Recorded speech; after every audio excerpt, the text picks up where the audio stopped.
and courage in times of difficulty, and strengthen all the members of our society that may shun the temptations of cynicism and apathy, and work together to bring about the relief of suffering, the increase of opportunity, and peace among all nations, and the nurture of our environment. Through Jesus Christ, our Lord. Amen. Say the Lord's Prayer. Our Father, who art in heaven, hallowed be thy name. Thy kingdom come. Thy will be done on earth as it is in heaven. Give us this day our daily bread, and forgive us our trespasses, as we forgive those that trespass against us. And lead us not into temptation, but deliver us from evil. For thine is the kingdom, the power, and the glory, forever and ever. Amen.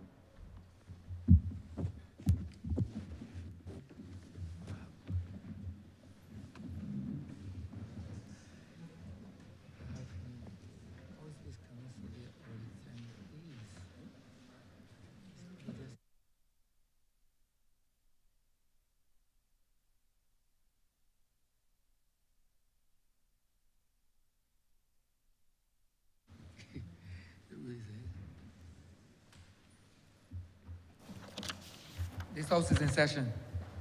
Minutes of the meeting held on Tuesday, 24th of February 2026 to be deferred. Honourable Leader, Government Business. Thank you, Mr. Speaker. I beg to move that the aforesaid minutes be deferred. The question is that the aforementioned minutes be deferred.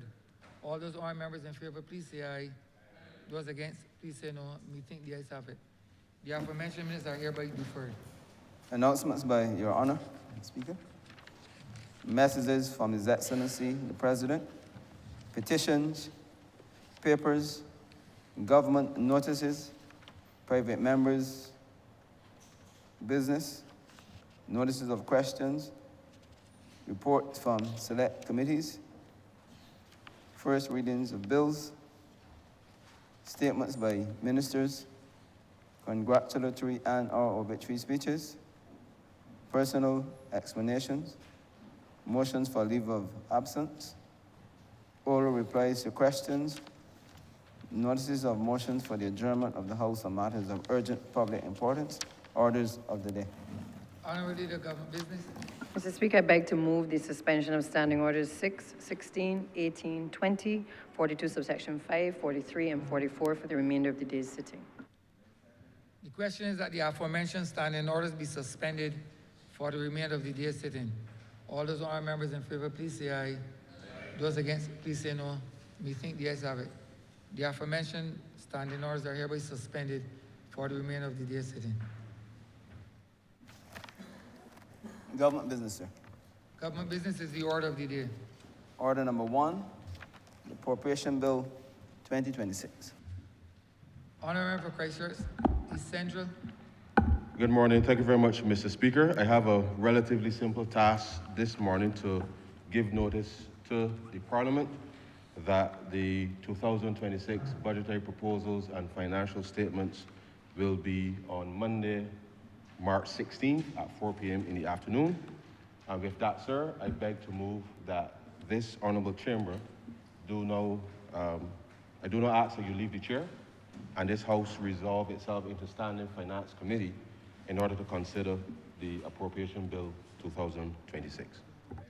The question is that the Speaker do not leave the chair and the House resolve itself into standing finance committee.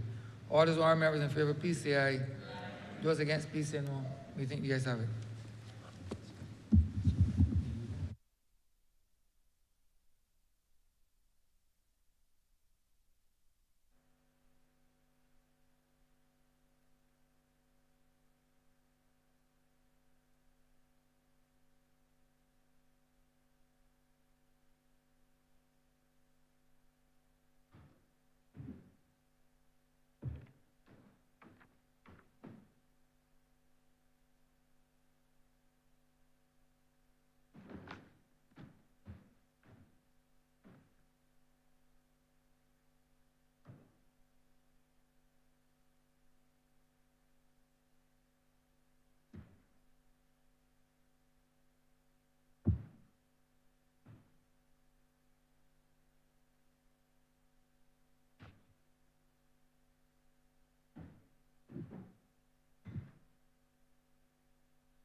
This Honourable House is now in Standing Finance Committee.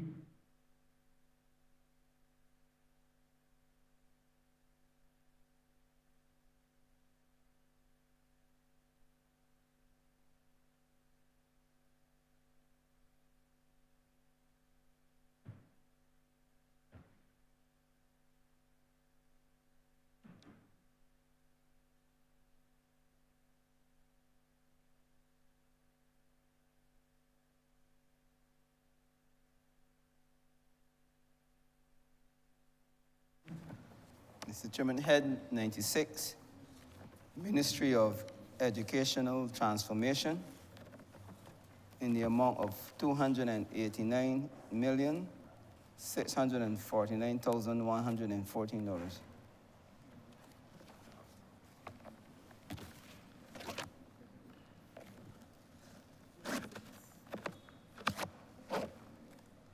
Okay, Minister. Honourable Member for St. James North.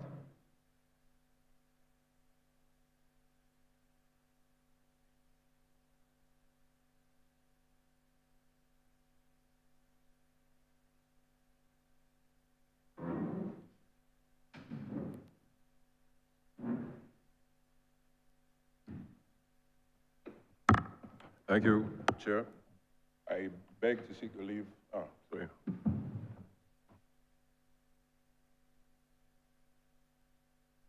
Thank you.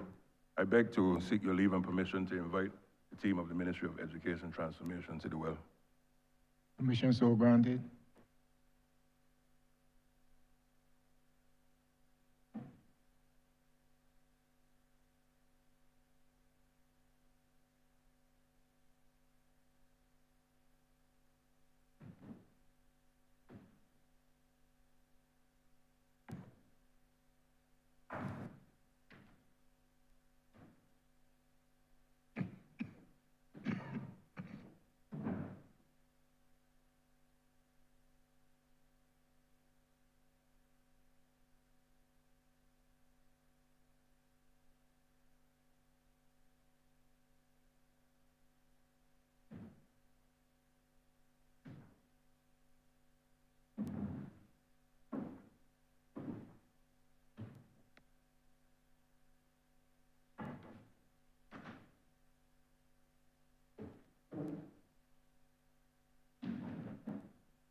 Honourable Member, St. James North.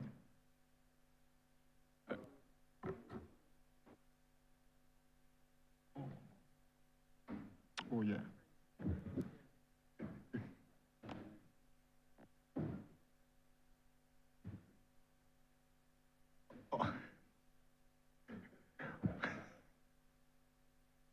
Honourable members and to our guests, let me first welcome those from the ministry to this chamber, and let me outline to you what the process is as we move into this debate.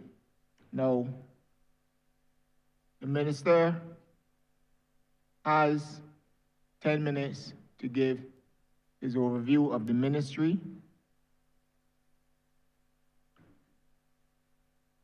Questions are then posed by honorable members, and what happens is that you have 3 minutes within which, these honorable members I'm referring to, within which to pose your question. If you utilize your 3 minutes, your full 3 minutes in preamble and talk, then you would have exceeded your time, and then you would not proceed. Do I make that absolutely clear? 3 minutes for honorable members to pose their questions.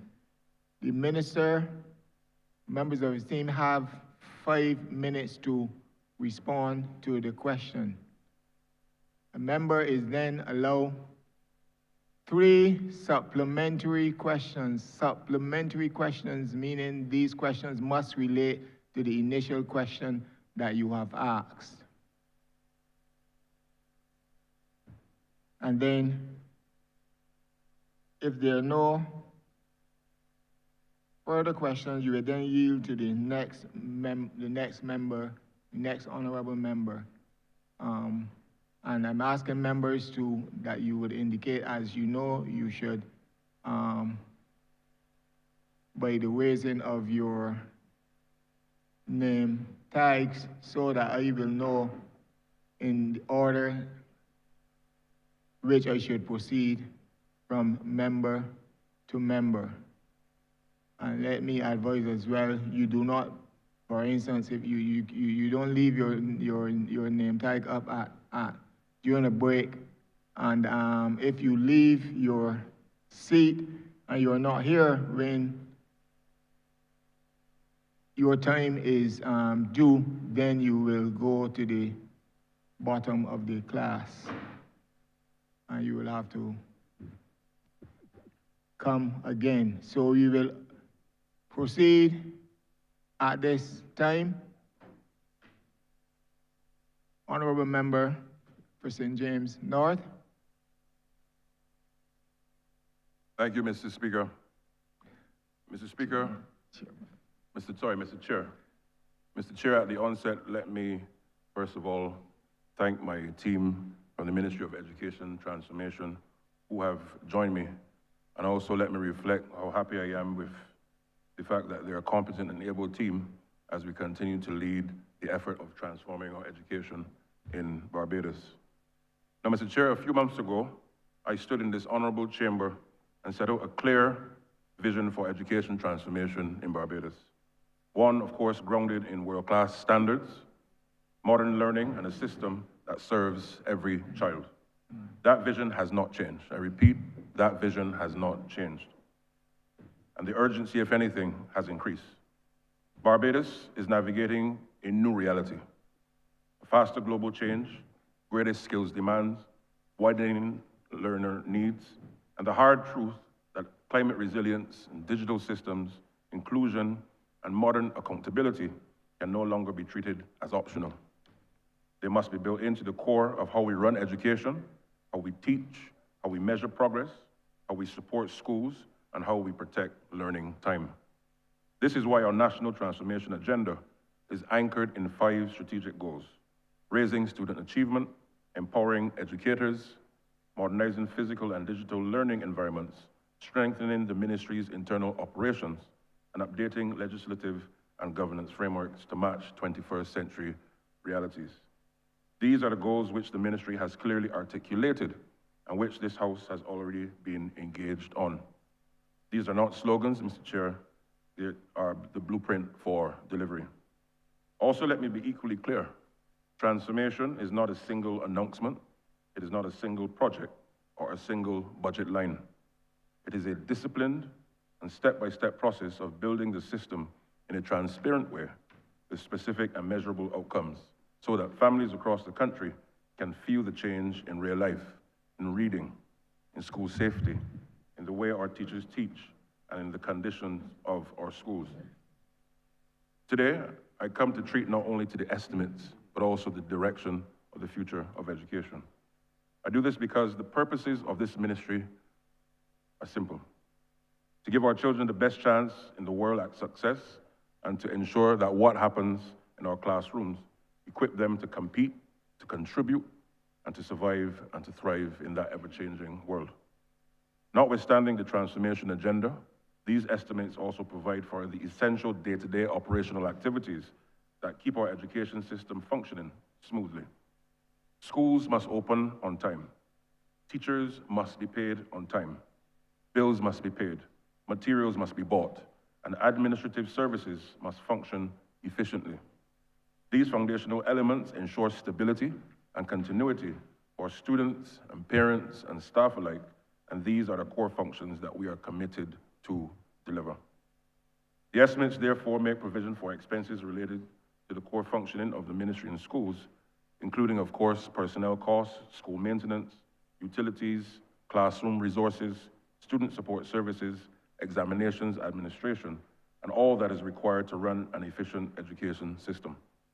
A well-run system, Mr. Chair, depends on disciplined financial management, timely purchase of resources, responsive maintenance, and structured administrative oversight.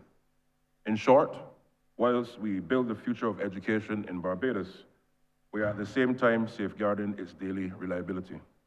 Transformation and operational excellence must go hand in hand. Our children cannot wait for transformation to be completed before experiencing stability and safety and consistency in our schools. And these estimates ensure that both the immediate needs as well as the long-term ambitions are responsibly balanced. In other words, we have to walk and chew gum at the same time. It is within that balanced approach, steady in execution and bold in ambition, that I reiterate our national goal, to make Barbados the #1 education system in the world within the next 6 years. This is our guiding North Star. It demands that we strengthen the fundamentals even as we pursue excellence at the highest level. And I remain fully confident that we have the capability, the commitment, and the collective resolve to achieve it. Mr. Chair, why are we undertaking education transformation?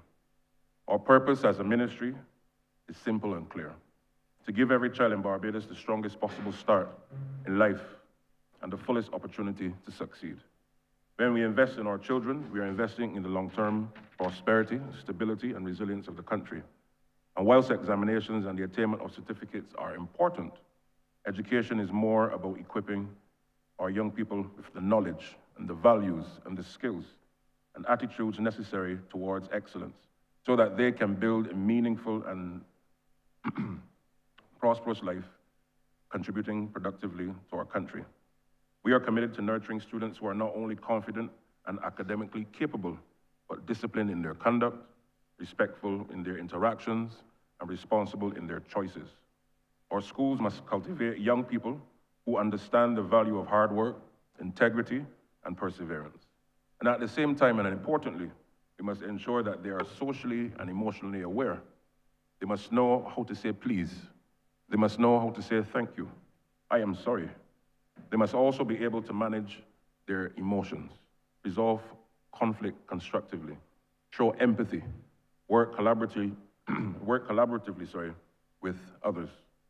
These qualities are just as essential, and I repeat, these qualities are just as essential as academic achievement in shaping strong citizens and future leaders. Equally, we must prepare our students to compete and collaborate on the global stage. The world our children are entering is interconnected, technologically advanced, and constantly evolving. They must be able to adapt, to be digitally competent, creative, and confident problem solvers. When we deliver on this, I repeat, when we deliver on this, we will not only produce graduates who can thrive anywhere in the world, but citizens who choose to apply their talents here at home, strengthening Barbados's economic, social, and cultural prospects for generations to come. Mr. Chair, what have we been doing, and how have we been laying the foundation? Over the past 2 years, and even more so in recent months, the ministry has been putting in the work to lay the foundation for delivery so that the implementation is not fragmented and progress is not limited to pockets of excellence. This foundation includes a sharper focus on outcomes and defining what the public should see and feel and what the system must deliver. A clearer delivery framework by aligning programs to priorities, ensuring that reforms are implemented in a logical and structured manner, and tightening accountability. Supporting reforms by building quality assurance and modern data systems and governance capability so decisions are faster, they're evidence-based, and they're executed. Targeting learning time and learning support by focusing on attendance and early diagnosis and timely intervention. And lastly, providing resilient learning environments by moving from reactive repairs to preventative maintenance that support learning needs and ensure climate resilience. So, Mr. Chair, what will we deliver? For the coming year, my team and I will lead the ministry with a clear and disciplined focus on 6 public-facing priorities that are straightforward, they're measurable, and rooted in what matters most to Barbadians. These are not abstract policy ambitions. They are practical results that parents should be able to see and feel and experience in their children's daily school lives. Our responsibility is not simply to manage programs, but to deliver improvements that are visible in classrooms, reflected in student progress, and evident in the confidence of parents and communities. And therefore, firstly, we will focus on the whole child. Education is not only about academics, Mr. Chair, and vocational training.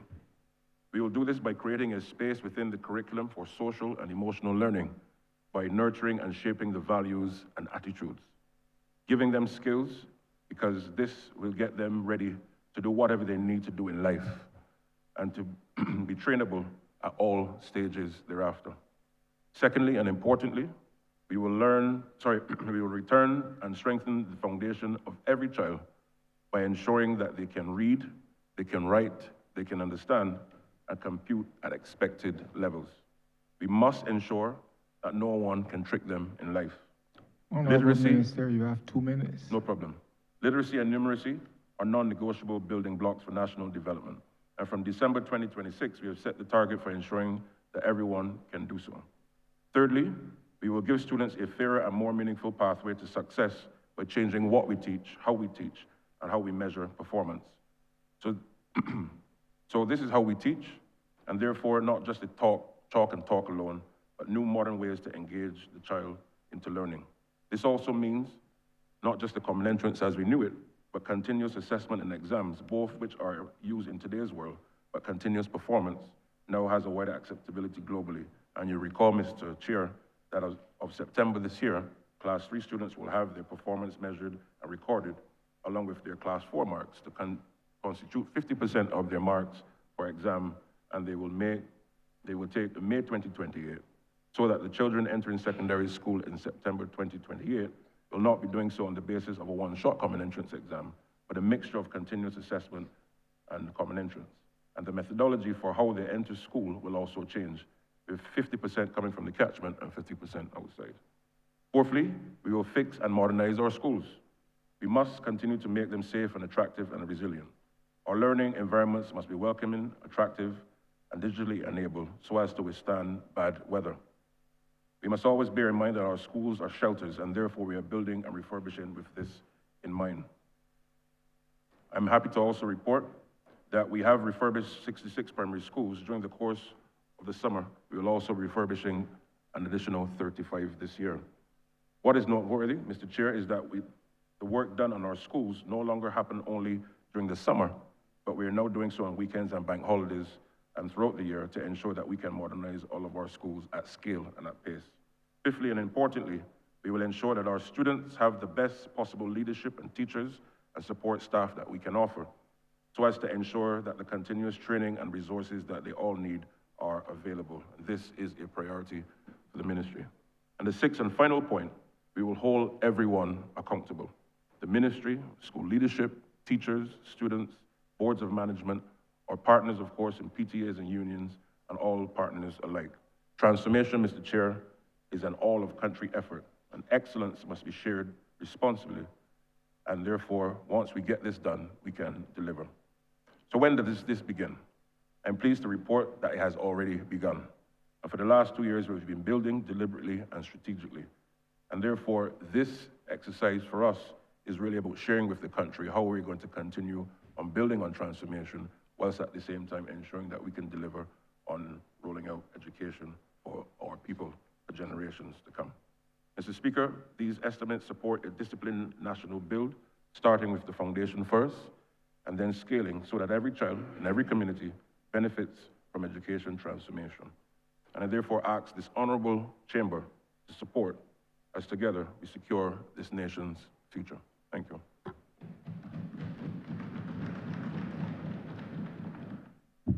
Thank you. Let me say to the public officers, Honourable Minister, you need to please move the head. Please move the head. I beg to move that this head now stands per.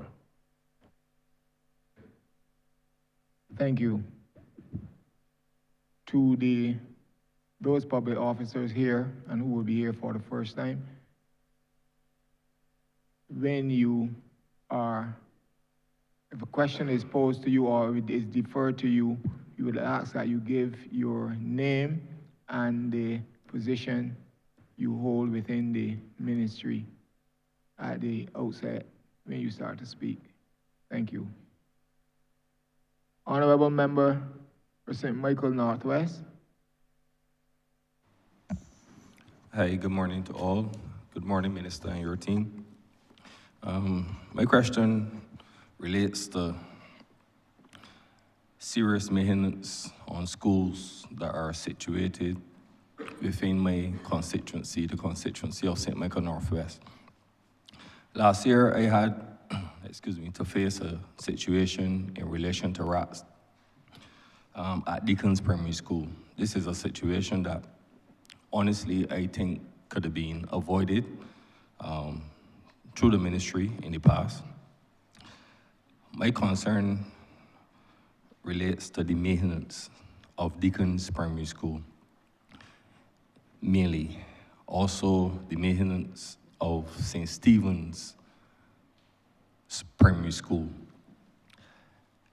as well the maintenance at Eagle Hall Primary School. And I really would like to know, during this financial year, because one thing that I can say is that in the past, maintenance was scheduled on some of these schools, and then it was pushed back for whatever reason. But what I would like to know is, during this financial year, what plans the ministry has for these schools that are situated within my constituency. Thank you, Honourable Member. Let me first start by sharing with you that, as I would have indicated just now in my opening, the ministry has a very aggressive program with respect to the maintenance of schools. Before, the majority of the work done in our schools, particularly through refurbishment, would have been done throughout the summer period. But we've made a very decisive decision that this must continue not only in summer, but throughout the years. But suffice it to say, what we must now do is to ensure that that schedule is maintained. And two, what you're going to see and continue to see, inclusive of the schools that you've just mentioned, is a continued rollout to ensure that our schools are fit for purpose. Because invariably what's happening, we have to refurbish the schools whilst at the same time allowing for teachers and students to go in and to be able to receive tuition. But we've learned from throughout the years that it can't be done only throughout that 8-week period in summer. And what the team in the ministry who leads the refurbishment effort has been doing is to ensure in bank holidays, in vacation period, in Easter, or whenever schools are closed, that we can go in and come out and do what is necessary. But I also want to invite the head of our technical management unit team to also treat to the issue with respect to those three schools and what will be happening this financial year with respect to Deacon's, St. Stephen's, and Eagle Hall. Good morning. Name is Wayne Baker, Director, Education Technical Management Unit. With respect to the specific question asked, the Honourable will be happy to know that all three schools are due to get major work undertaken during the summer recess.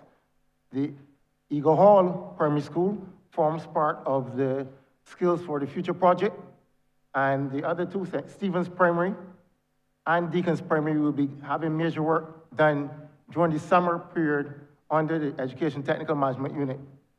The tender in relation to the work for the Skills for the Future is out already on bonfire, and the ones for St. Stephen's and Deacon's, along with others, will be going live tomorrow with the closing date of March the 25th. And this is to ensure also that we can start the process early and get all the work done that we need to get done before the start of the 2027 academic year. Along with that, we have some plans to do some other work even before that, especially at Deacon's during the Easter period. We put in a set of new louvers in the northern block on the ground floor. We have some we are going to put in on the upper floor as well. But apart from that, during the summer, major work will be done at Deacons as well as St. Stephen's, and like I said, Eagle Hall under the Skills for the Future project. Thank you.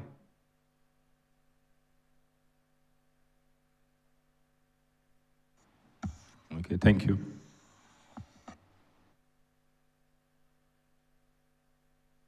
If I can also add to that, Honourable Member, as I would have said in the introduction, over the last year or so, the ETMU team has been able to refurbish 66 of our schools across the country.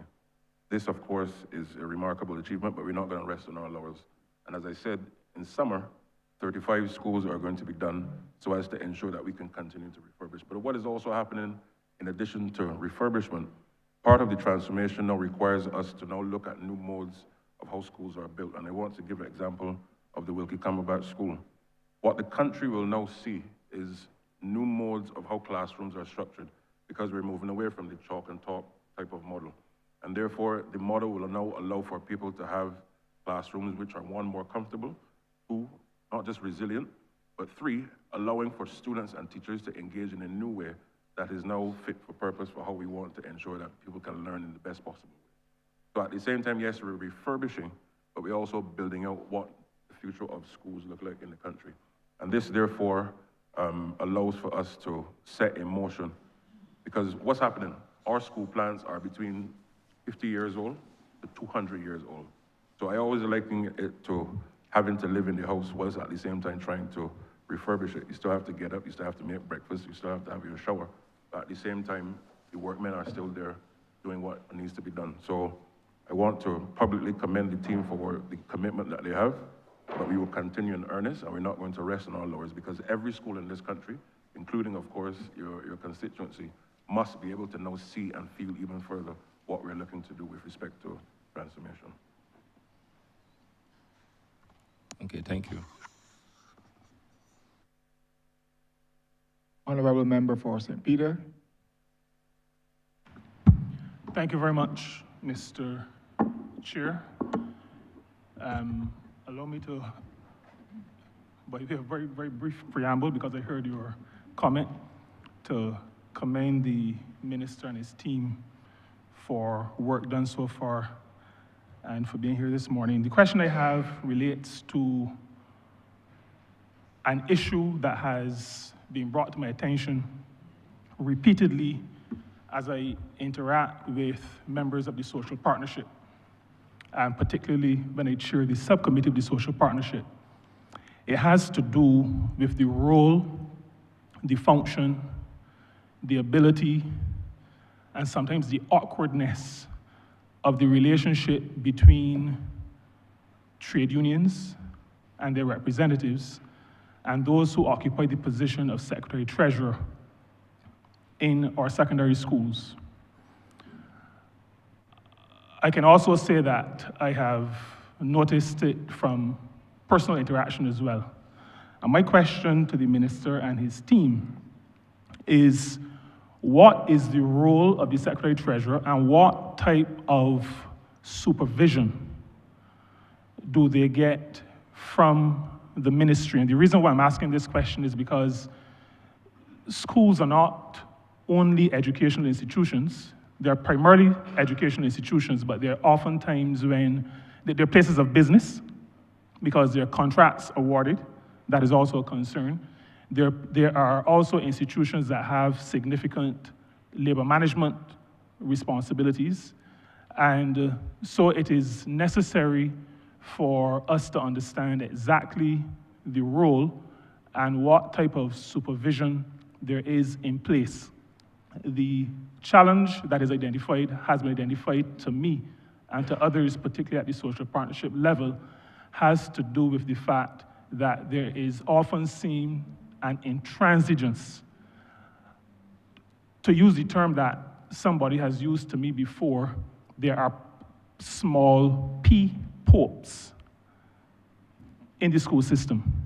And so I'll ask the minister and the ministry to explain, shed some light. And because there are obvious challenges indicate to us how these are going to be addressed? Because I know that this is not the first time that they have heard about these. Thank you.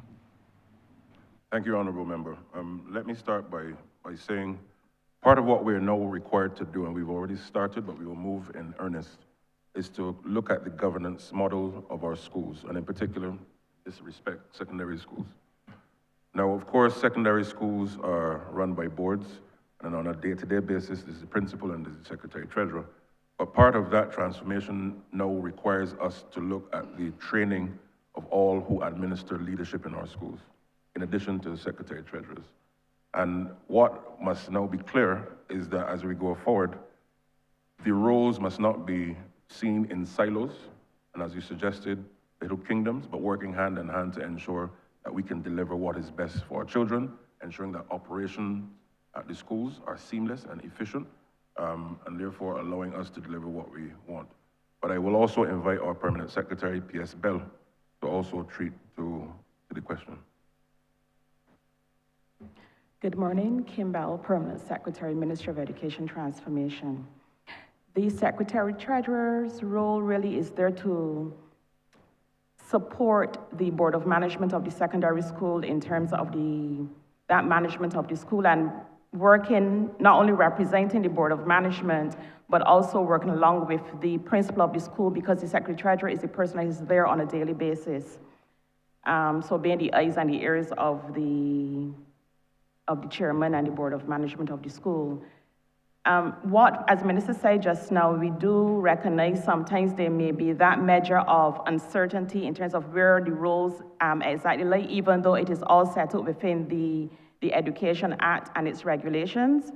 But what we are doing, though, as one of the tenets of the education transformation pertains to our Education Act and modernizing our Education Act, to make it clear, or should I say clearer, in relation to the roles and responsibilities of each body within the management of the school.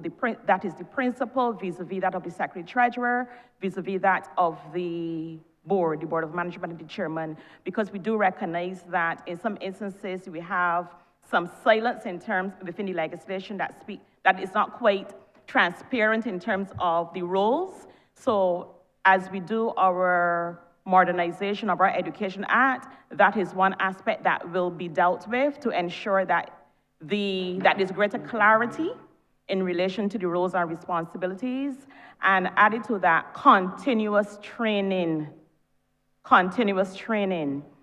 Last year, we would have done training with our boards of management, and that is something that we intend to do each and every year, because we know persons change, personnel changes, but even when personnel don't change, it's also very necessary for refresher training. So we will be doing that on a continual basis to ensure that, so it's two things: the modernization of the legislation to ensure that there's greater clarity, and where the current legislation may be silent on certain areas, that will be dealt with within the modernized legislation. And two, training, so that persons are fully aware of what their roles and responsibilities are.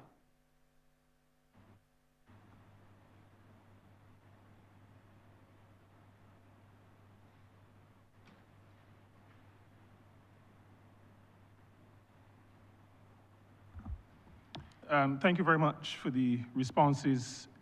In terms of follow-up on the original question, I heard mention of two things. One is the training for the boards, and I'm aware that that took place, and I commend the ministry for its work in that regard in terms of training the boards. I am aware, because it was the ministry responsible, that Ministry of Education was far ahead of many other ministries with respect to organizing training and making sure that all boards participated.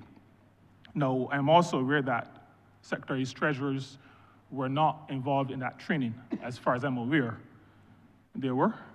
So my question is, until the legislation makes clear what may now not be clear, what is going to be happening? What is happening in the short term?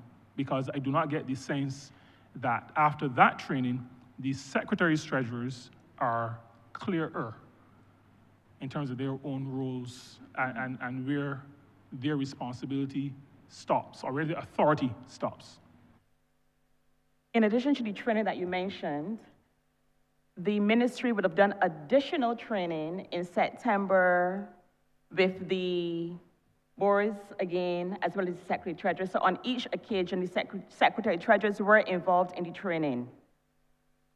But there's also the measure of accountability. Because as you do know, in every single job, every single vocation, there are persons who will do as required, and there will be those who will not do as required. And there will have instances where we are so accustomed to doing something that it takes a bit more coaching. And that is what we do. Because we always have that continuous dialogue and coaching to provide persons with or to allow persons to know in terms of what it is that is required of them. So when we have that relationship with our secretary treasurers also. So even outside of the training that takes place, when there is a matter that needs to be dealt with, we speak to the chairperson. We also go directly to that secretary treasurer to give them guidance and advice. And it happens on the other way as well, where they also come to us as well. So it is a work in progress where we continue to work with our boards of management and our secretary treasurers to ensure that what we need from them, that we are getting from them. Thank you very much. So just a closing comment.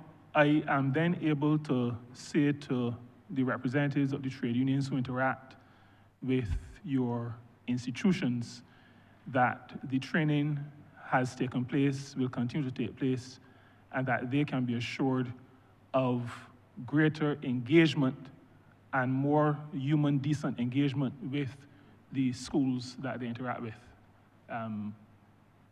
That could be a rhetorical question, or it could be one that you would want to respond to. Indeed, and just to also note that each board of management has a union representative on that board of management.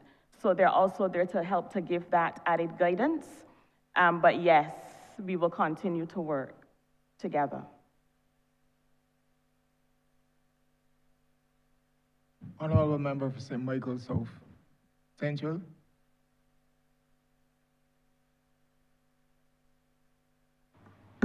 Thank you very much, Mr. Chairman. Let me say welcome to the Minister and his team. If I could just ask that the Minister please lean into the mic, because we're having a little bit of difficulty hearing you. The other members are clear, but I don't know if you're trying to temper that big voice, but you need not do so this morning. We want to hear you clearly. I'll go directly to my question. Minister, the US and some other jurisdictions have carried out major research indicating that the current school age and school leaving generation is the first generation since formal group education has been introduced to civilization that is not doing better than the previous generation in terms of learning outcomes. That research has tied this to an over-reliance on technological aids in school. I dare say that if we were to do similar kinds of assessment, perhaps in our part of the world, that we might find the same. What caused me to look into this research was my own concern about this over-reliance and the notion that we perhaps have not been strategically deploying technological aids, that perhaps we have gone wholeheartedly from paper-based learning, pencil and paper, wholly on the other side to digital learning. And what we're seeing is that there are developmental delays, poor learning outcomes, and so on associated with this over-reliance. So my first question is, what will be the ministry's approach to balancing the use of traditional learning methods that we know help to improve things like tactile function and some of the other skills that children need, what will be the balance of that approach with the introduction of digital technology in schools? Yep. Thank you, Honourable Member. I'm sure that you can probably hear me clearer now. Yes, good. All right. So you're right in the sense that over the last few years, not just Barbados, but across the world, you're seeing some gaps emerging, particularly with respect to technology and the outcomes as a result of that. But what we've already started in the ministry is to do the research necessary so as to bring balance to ensuring that we can now ensure that our children, whilst they're learning, have the best possible options in technology and mastering it. And that too, still having the ability to navigate the traditional space and to ensure that they have the core functions that previous generations have had and has worked well for them. And because of, for example, COVID and pandemic, and I'm sure at some point in history, we may have to face that as a global community again, we have to prepare our children to use and to navigate and to master use of technology. Technology, of course, manifests in different ways, even now in terms of artificial intelligence, and the ministry continues to ensure that we can integrate this in our curriculum and learning practices so as to give them the best chance. But equally, that balance requires us to also relook how we use the technology and look at the data and the numbers with respect to those learning outcomes. And therefore, not just as a result of other countries doing it, but the ministry is now taking a firm and decisive stance that we're conducting the necessary research so as to be able to make the best policy decision to be able to put Barbadian children in our schools in a strong place. Because why? The world will still be in a mode of technology. And of course, we have to prepare them for that even beyond school. But at the same time, those learning outcomes must not be hindered as a result of that over-reliance that you've rightly treated to. A number of countries around the world, including in the Nordic countries and in Scandinavia broadly, a number of them in Southeast Asia have been looking at the same issue. And we've taken a very decisive decision that we will also do the same, not necessarily referencing their outcomes, but using it from a point of view that Barbados must also have its own view as well. And why is this latter point important? We are of the clear view that notwithstanding that there are other models of best practice in education, if we are to pursue the ambition of being the number one education system in the world within the next 6 years, we must also be able to stand on world-class research in education through our ministry. Hence also the retooling and reshaping of our research and planning unit within the ministry as part of a broader modernization of the ministry, so as to be able to bring cutting-edge research to the fore, so as to ensure, additionally, that all the things that we can now do in transformation of education is done by the best tools, the best research, and saying this is where we need to go. But I also like to invite our Chief Education Officer and her team to treat to this. Thank you very much, Minister. Ramona Archer-Bradshaw, Chief Education Officer. Thank you for the question, Honourable Member. There is indeed a concern worldwide about the over-reliance on technology. One thing, though, that we cannot get away from is the fact that our world is technologically advancing, and there's a need to expose our children to technology. But in Barbados, we say too far east is west. So while the other countries are looking at over-reliance, we are nowhere near over-reliance as a small country. We are exposing our children to digital tools. We are teaching them how to use these tools responsibly. We are also mixing this with play-based approaches to learning, where our younger children, of course, will learn to develop certain motor skills. They learn to catch balls, they learn how to hold a crayon. You know, they learn all of these skills that will help them to build the foundation that is required for lifelong learning. So what I will say is, as a ministry, one of the things that we have built in is the constant monitoring of what we are implementing. So as we implement, we will make sure that there is the balance. We will continue to check to make sure that we are getting the outcomes that we want. And as you will see also in the media, especially with regard to Denmark and Sweden. I think when I read the article just here the other day, they spoke about rolling back the technology because of their over-reliance. And we are learning from them. So because we will constantly be monitoring ourselves, we will not be getting to the point of children over-relying on the technology, because we want them to develop all kinds of other skills, critical thinking skills. We want them to be able to collaborate, communicate, to work with one another. All of these things will be part of the transformed curriculum. We'll expose them to technology, but we are not focusing on relying too heavily on it for the learning. Thank you. By way of follow-up, in your responses, you made quite a bit of reference to ongoing assessment and learning from what you're implementing.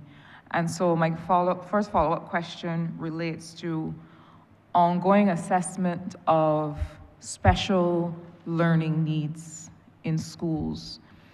And I ask this because I am aware of, over the last few years, a certain reintroduction of certain kinds of testing, certain developmental markers that you're looking for in children at certain ages. But this question was triggered by me because of a concern of a grandmother in my constituency who mentioned to me, she showed great concern about the development of her 16-year-old granddaughter, and the fact that she had reached to this stage now the question is being asked about whether a certain kind of special needs assessment needs to be done. And so her optimization of whatever kinds of learning or teaching would have worked for her, the consideration is that this has been missed, and that she's now at 16 or 17, and new teachers are now realizing that, in fact, she has not acquired much by the way of foundation education, and perhaps even that the way in which she acquires and is able to interact with learning would have needed a different kind of intervention perhaps earlier on. So my question is, how far and to what extent is this a kind of assessment really ongoing, such that even at this stage, the ministry, the schools, the entire system that you have would be able to assess this child and be able to still deliver the kind of support that she needs? Thank you for the question. The reality is we have an education system at this point that really needs education transformation. And of course, it pains me to hear of the story of the 16-year-old who we are now realizing that they need the help. And this is the reason that we are focusing on developing, firstly, an inclusive education policy that will speak to equipping teachers with the requisite tools and the requisite training to identify children who have special education needs very, very early. We're also looking to see how we can purchase or procure certain assistive devices to help our students early on as well. Now, we have behind me the Student Support Services Unit head, and she'll be able to speak more in depth to the inclusive education policy and the kind of training that we would wish to give our teachers, so that the lady who spoke with you will not find herself in that position, or somebody like her will not find themselves in that position. So, Ms. Kay Sargent. Thank you, Madam Chief. I am Kay Sargent, Senior Education Officer in Student Support Services. And the Chief made reference to the inclusive education policy and framework that the team of the ministry have been working on over the last couple of years. It is our intention to bring to the Cabinet and the people of Barbados a policy document which clearly will state a conceptual framework which is underpinned by principles as the Convention on the Rights of Persons with Disabilities. We've lined up the policy with the ministry's plans to improve student outcomes in schools, for children with special educational needs. We've also lined up the policy with Barbados, says People with Disabilities Act, passed in 2025. And we are currently reviewing and making several recommendations. One of the things that we recognize that we need to put in place is the legislative framework, which will break down the existing barriers that may exist at the moment for students who may be experiencing some problems and create a more inclusive school culture.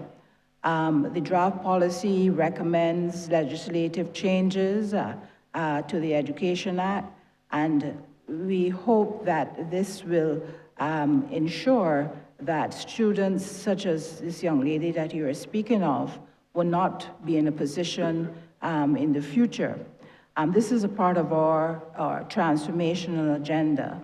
The policy seeks to strengthen more the system's capacity to promote student well-being, student mental health, and social development.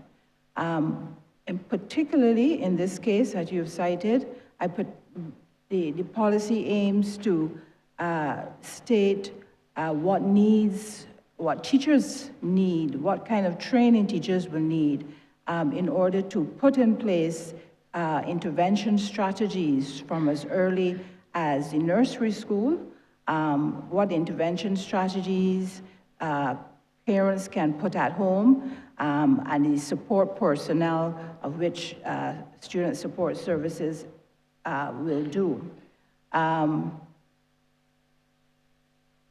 We feel that with the inclusive policy it will set out for the nation, it will address issues such as curriculum, making it more flexible for students. So students, in some cases, the teacher will teach the subject area, irrespective of who they have before them. What this policy aims to do is to ensure that there's some flexibility in the curriculum for students who may be experiencing specific challenges. It sets out to meet the diverse learner wherever that learner is, basically. It also includes a framework for improved access to special education provisions, which would include the gifted and the talented student. It will also dictate a more established guidelines for assessment of students. Now, in the past couple of years, we have reinforced the resources within the Ministry of Education to do assessments. It was true that we had one psychologist within the ministry, although we did outsource to private persons when we needed to have assessments. But we have streamlined that over the last 3 years or so, and we have brought on additional personnel to ensure that students who require or students who are experiencing challenges within the system, we can put in place a process of assessment, because through assessment, it will provide the teacher with what really going on with this child here, so that we could see where teachers need to intervene, where teachers need to put in place intervention strategies, teach the child from where it's at. So we're happy to really know that we've put in the resource personnel in place. So assessments did take quite a while before, but from here on in, we are anticipating that we will be in a position to determine a child's strengths and a child's weakness, and therefore plan their education. And if need be, they may need to have an individual educational plan, so that although she is 14, 15, and her cognitive ability or her special needs require the teacher to put in place an instructional plan for her particular needs. That is what will be stated, and that's, well, to be honest, we do that now, but it's not wide, system-wide implementation. And so with the policy, this is what we will be rolling out. Thank you. If I can also add, Honourable Member, the part of the road ahead requires us now to also look not just at assessing that child whilst they're in school, and of course, yes, giving the teachers the ability to spot gaps where they exist. But we now must move, and we've already started discussion with our sister ministry, the Ministry of Health and Wellness, so as to ensure that even before a child comes into the school system, that parents and the wider community can know what deficits, if they exist, or equally, what abilities that child has, so as to determine a number of things.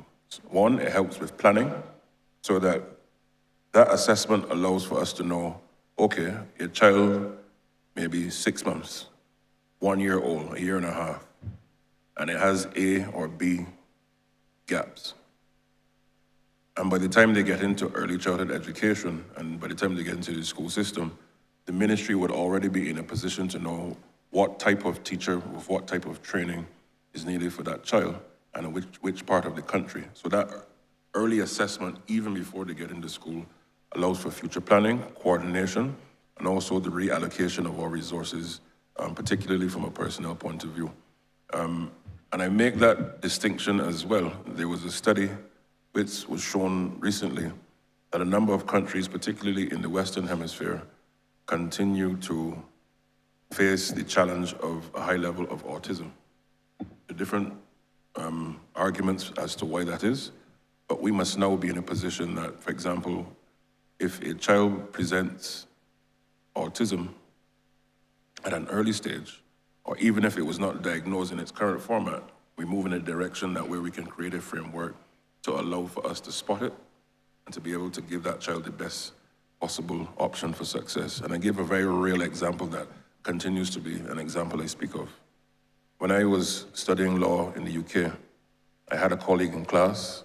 He was diagnosed with autism, very high on the spectrum, but he graduated at the top of our class in law.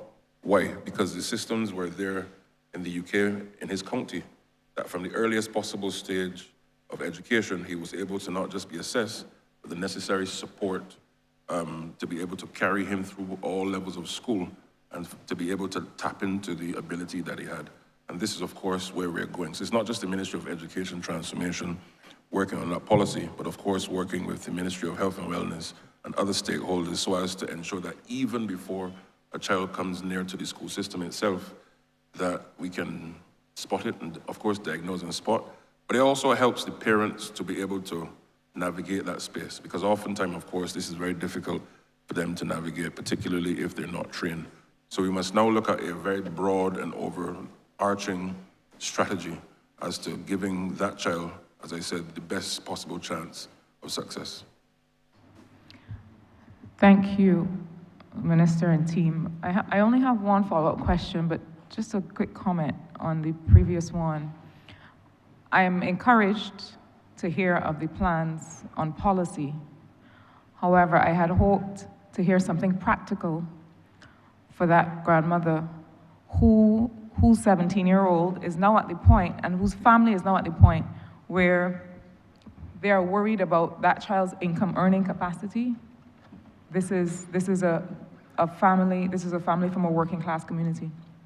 And so these are practical considerations of care, because a grandmother, you will imagine, who's in the twilight years of life, now has a concern about what will become of this 17-year-old in terms of her capacity to earn a living and to thrive once the family is no longer able to care for her. These are very present considerations. So not necessarily in this session, but I'm hoping that I can hear a practical intervention from the team that can actually literally today help this family. My last follow-up question related to assessment and ongoing assessment again has to do with...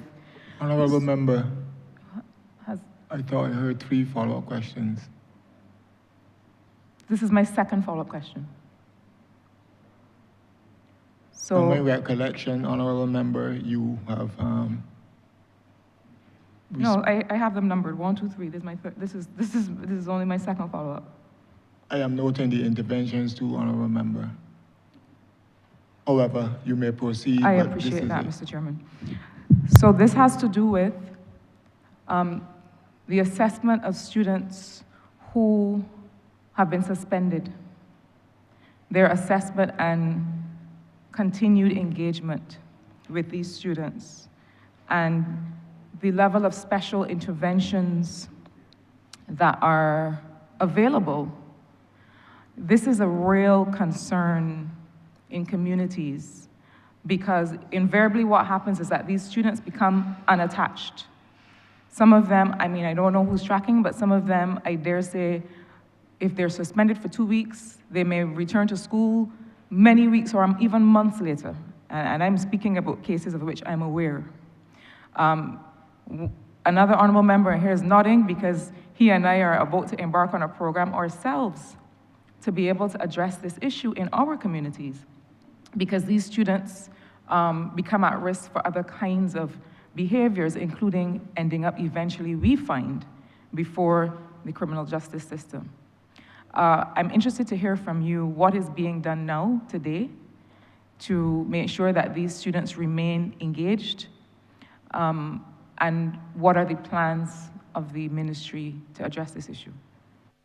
Thank you, Honourable Member. Let me first treat to the question that you had before, or the comment rather, with respect to that family, of course, at 17 years old, pretty much outside of the school system. Part of what is happening, as you would be aware, but for the benefit of the public, is that, of course, our sister ministry, the Ministry of Technological, Vocation and Training, is rolling out an aggressive adult program on a number of fronts, but in particular from the point of view of special education for those who have gone through the system and there were cracks clearly that they've fallen through, unfortunately. We must now work in earnest and are doing so as to ensure that those who have not been able to get what we expect or what was needed can now close that gap. So yes, what we're talking about is current and future, but equally for those who have already gone through the system and have had some challenges, there's that cognizance and realization that partnering with other ministries and stakeholders outside of government is critical and key, so as to ensure that we have that comprehensive and inclusive approach to treating to what you rightly pointed out is a challenge, and in many respects, I'm sure, has happened and is happening across the country. But I will also invite our Deputy Education Officer, Beckles, to treat to the question that you posed with respect to suspension. Thank you, Minister. Julia Beckles, Deputy Chief Education Officer with responsibility for schools. The first question was about assessment while students are suspended. Once a child is suspended for the duration of time that would in any way impact an assessment, there are a number of things that are being done. If the child is going to Ed Nichols, that assessment can actually be sent there, and the child can complete that assessment. If the child is away from school, when an assessment is given, the school makes provisions, arrangements for the child to be able to do that assessment when the child returns to school. The Honourable Minister also asked about students being away from school and being, as it were, at risk because they are perhaps being involved in activities, antisocial activities, when they're supposed to be on suspension, and then they don't return to school at those times. We've met with our principals, especially those schools where it was clear based on the data that we collected that there was, or rather I would say is, a challenge with students who have run afoul of the rules of the school, and the suspension numbers were quite alarming. And we've asked our principals as far as possible to ensure that when they do move to suspend, that they look again and that they only employ this particular measure when it is absolutely necessary.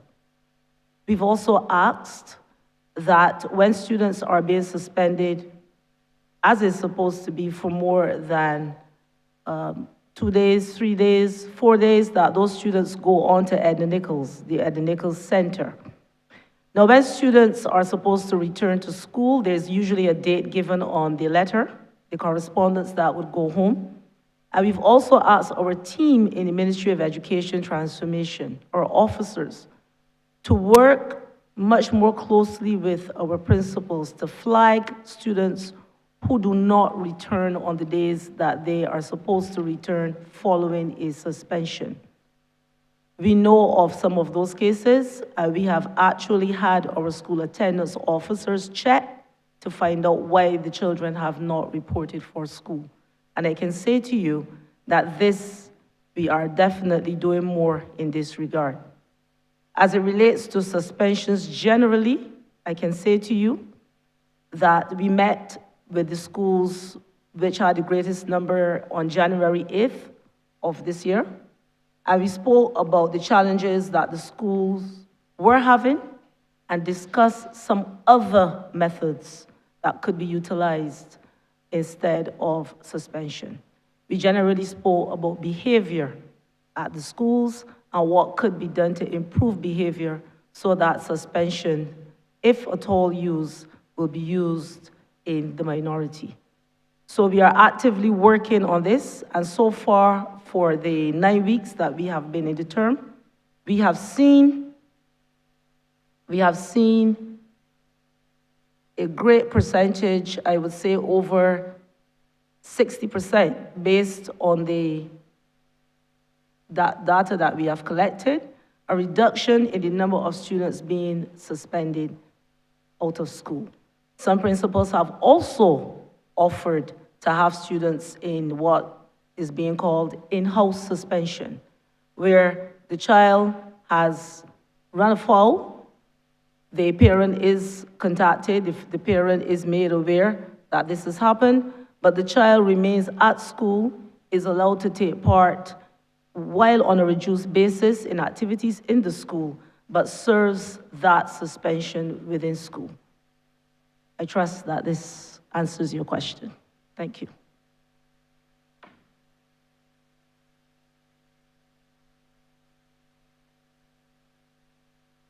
Thank you. Thank you, Honourable Member for St. Michael South Central.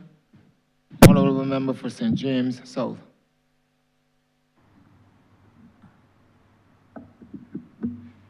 Thank you very much, Chair. And I want to start by offering my congratulations to the team at the Ministry of Education of Transformation. I know that this team has worked extremely hard, put in many, many long hours, and spent considerable sums in trying to get for our country the very best quality consulting, materials, etc., to make this transformation occur. I just wish that more people were aware of how much work is being done, and I want to congratulate the Minister and the team for this tremendous effort. Now, you spoke, Minister, about the idea of creating a holistic environment, where you talked about the importance of improving the physical conditions, creating classrooms that are more conducive. I know that, for example, you would have had a competition with designs and so on, that I believe people would be interested to know what some of those things are. You also spoke to the changes in assessment. And then probably one of the most important is the changes to the curriculum. And that speaks to the fact that we need to change how our teachers engage our students. And I know that for the past couple of years, tremendous work has been done. I would like to ask you to share this with us here in the Parliament and with the people of Barbados. What the teachers have been learning, what kind of difference it is going to make in the classroom. And having done a number of teachers already, what are you already seeing in the classroom? What are the students already experiencing as a result of the changes to how teachers teach? Thank you very much, Honourable Member and Minister. You're absolutely right with respect to the changes that are already starting to be seen. Over the last few years, and in particular in the last year, a number of our teachers continue to be trained in new modes, not just of teaching, but how do you ensure that you can inspire students to learn.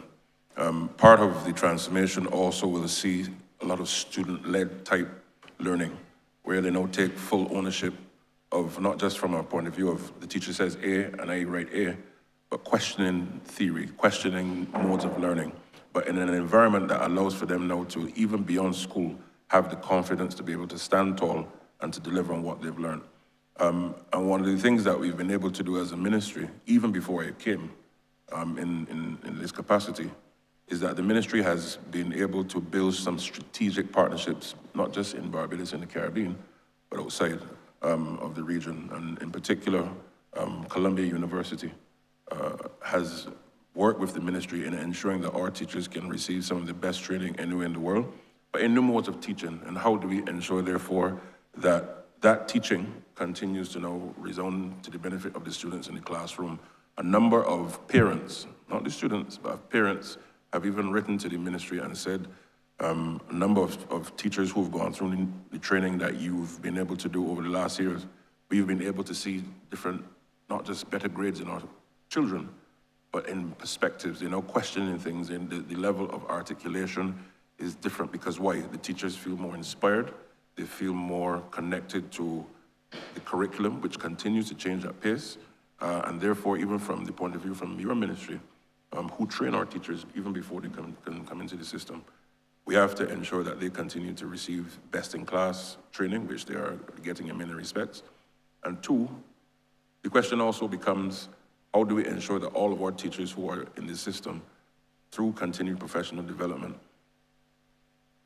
are tooling and retooling in the new pedagogies and ways to teach our children?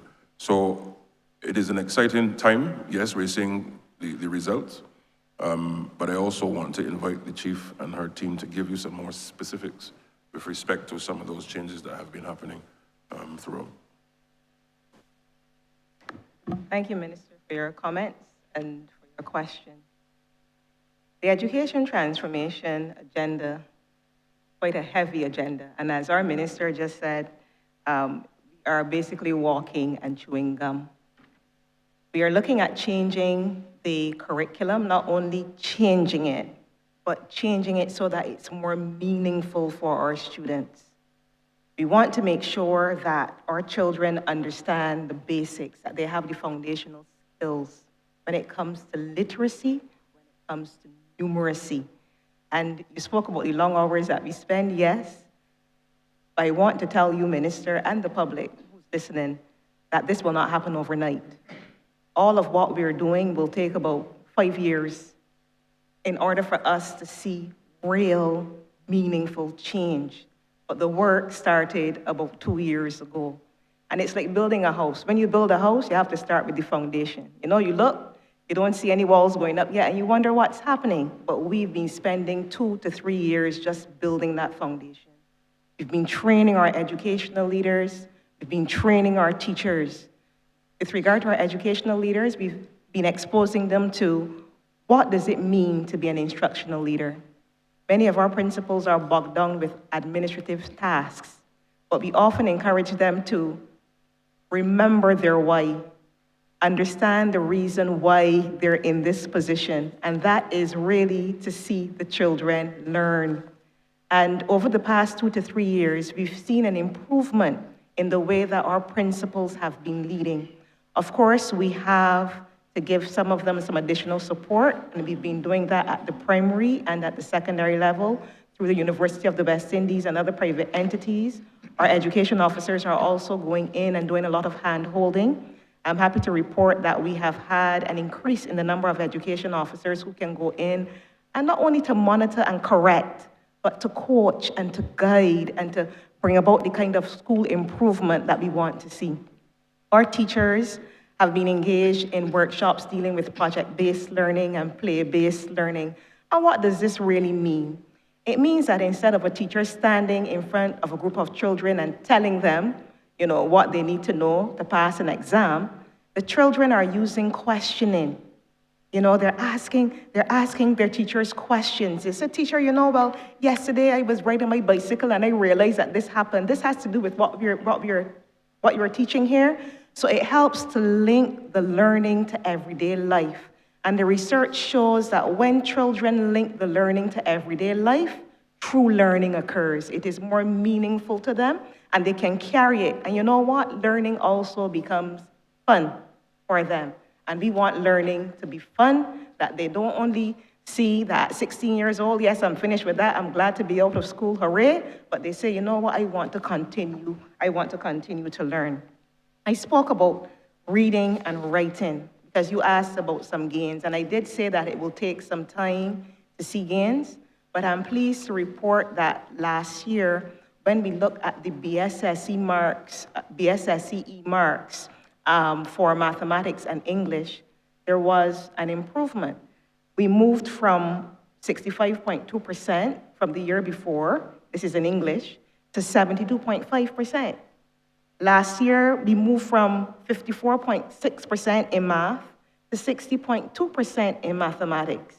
So we've been seeing some incremental gains, and we will continue to work over the next 5 years in a very targeted, in a very meaningful way to make sure that learning occurs in the classroom. For us, it's also about developing the whole child.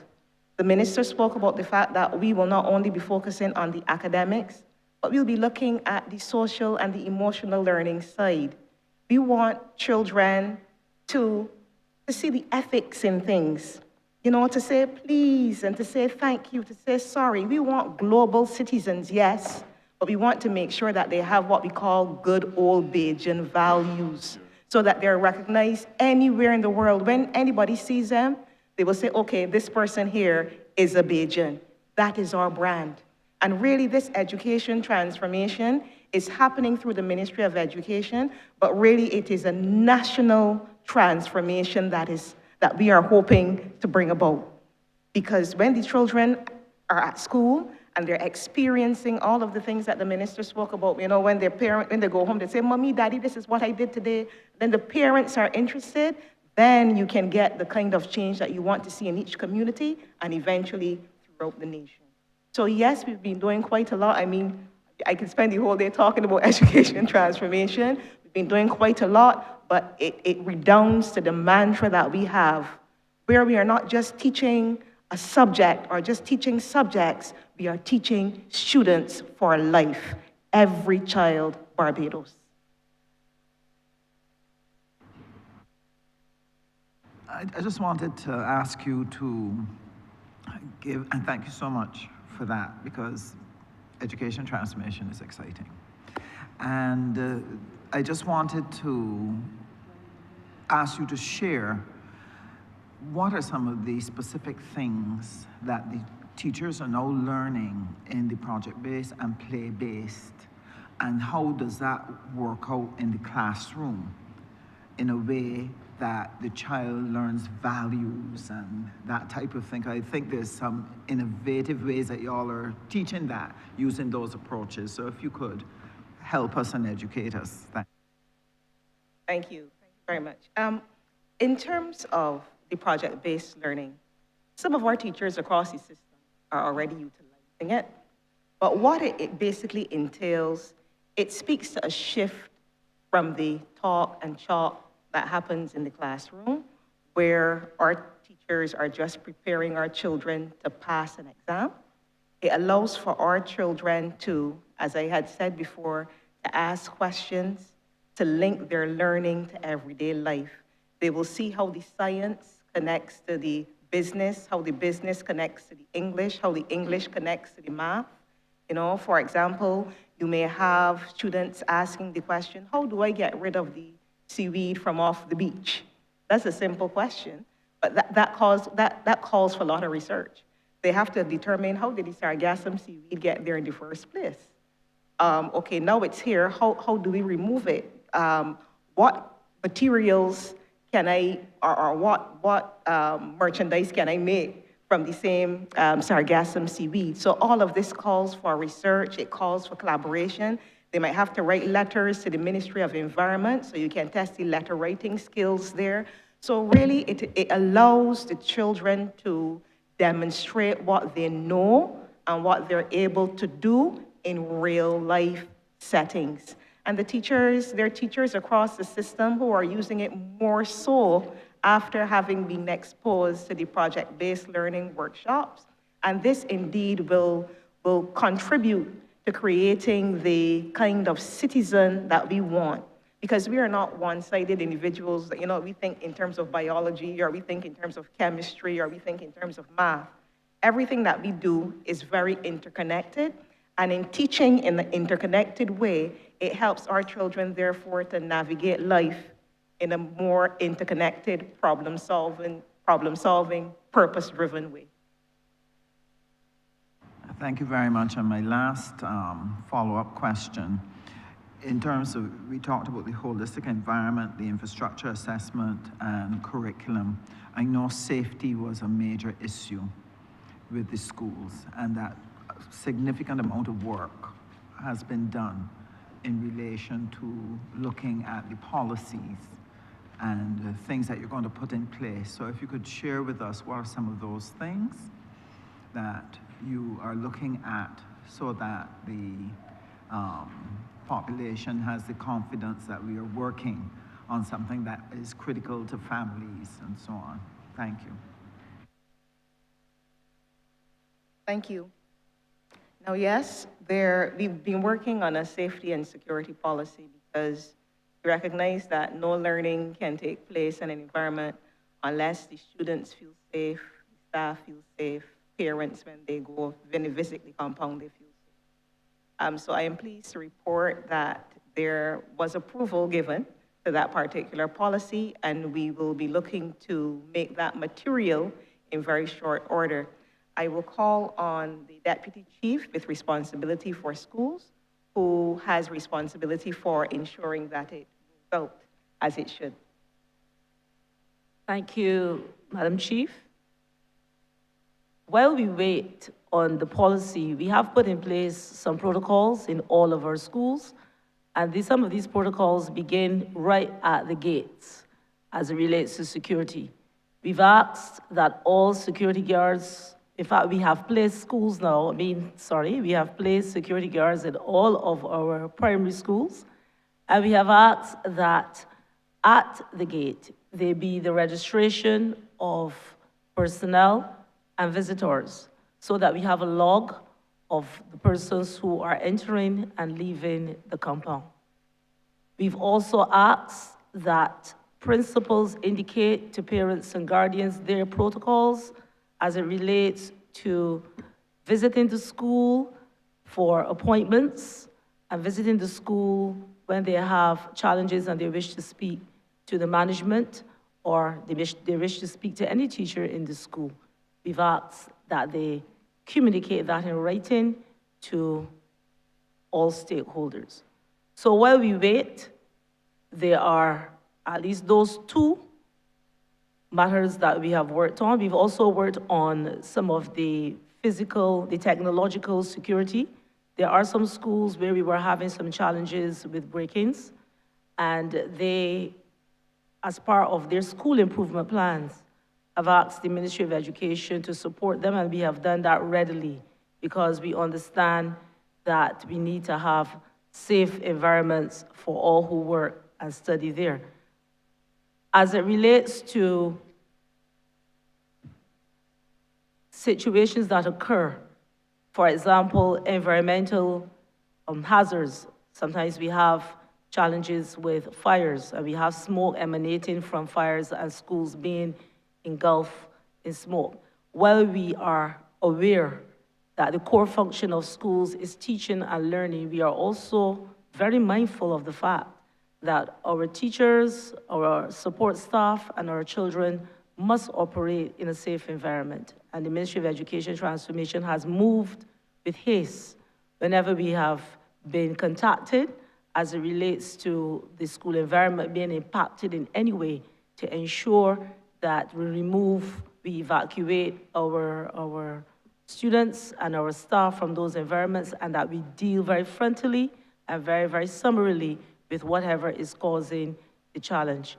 As it relates to the fires, we have a wonderful relationship with the Barbados Fire Department, Fire Service. And anytime we get information that there is even the smallest sighting of a fire, we are able to be in contact with them. They respond, but while they are responding, we are also responding because we understand that it only takes a few seconds for persons to feel the effects and that everybody's tolerance level is different. So that is another area of safety. We are also working on the school's responses to fire and other hazards, in the sense that we have asked them to be very proactive in having drills. What we have done now is we have sent information to all of our schools, and we've asked them that when they're having a drill, they need to let us know a week in advance. And what we do is that we take that information that has been sent to us, we peruse it, and if there is any need for additions, if there's need for an upgrade, if we think that they need to partner with, for example, the Barbados Police Service or any of the other entities to make sure that what they're doing is of the best quality, we invite them to do that. And we saw our drills, we know when there's going to be a drill, and the other reason for knowing that is so that when Barbadians, and Barbadians are very concerned about what happens in our schools, that when they see large number of students outside of a school, they don't panic and want to know what is happening. I believe, rather, that something really untoward has happened.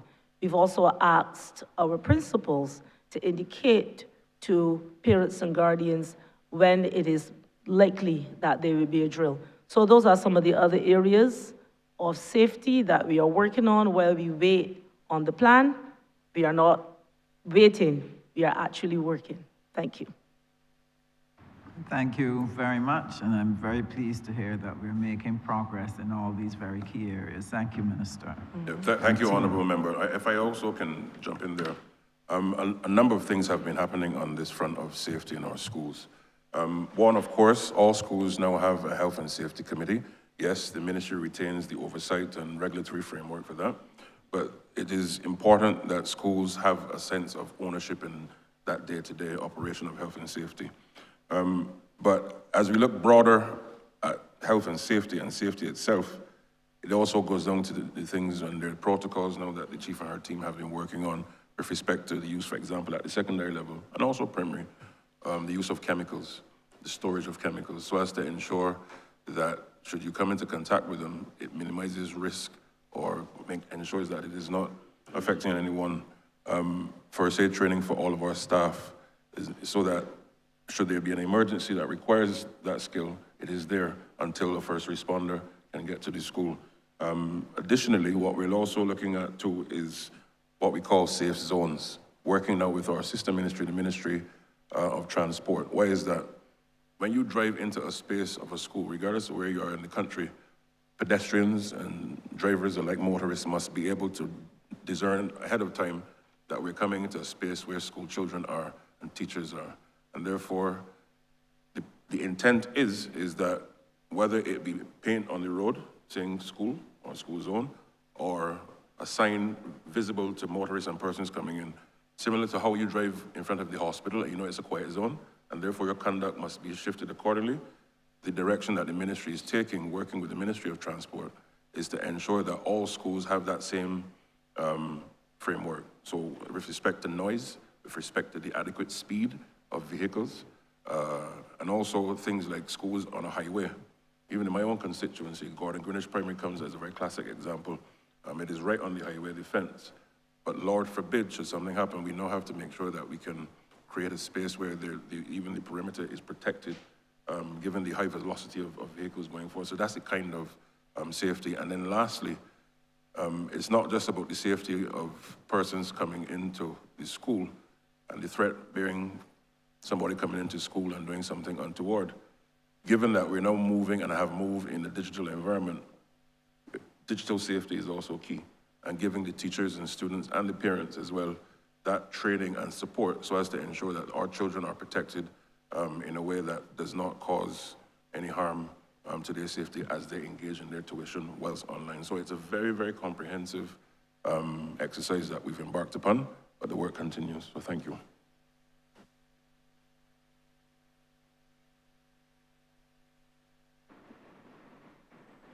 Honourable Member for St. Michael Southeast. Thank you, Mr. Chairman. I beg to move that you do now report progress to His Honor the Speaker and beg leave to sit again. Beg to second it. The question is that I do now report progress to His Honor the Speaker and beg for leave to sit again. All honourable members in favour, say aye. Honourable members against, say no. Methinks the ayes have it.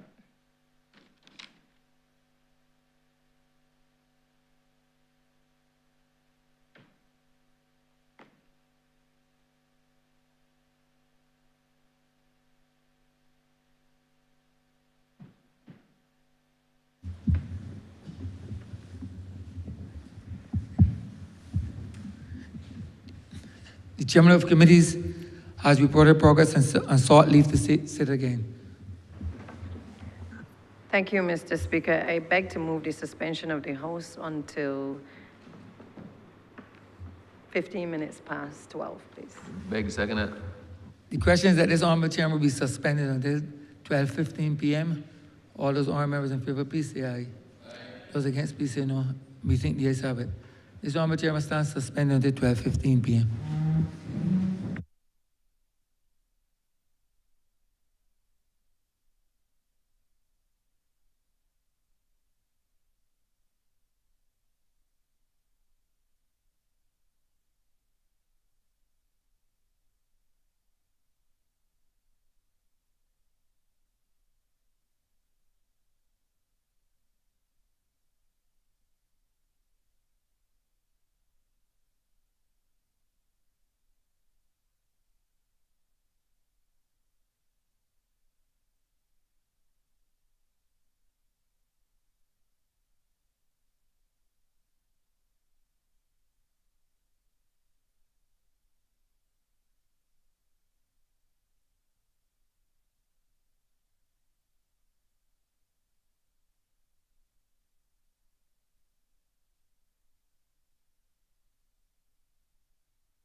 This sitting is resumed.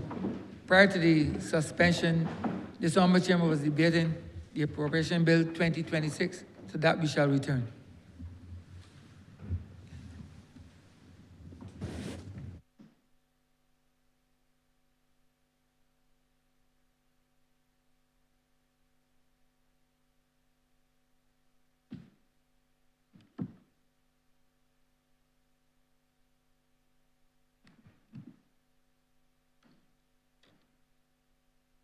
We resume our standing Finance Committee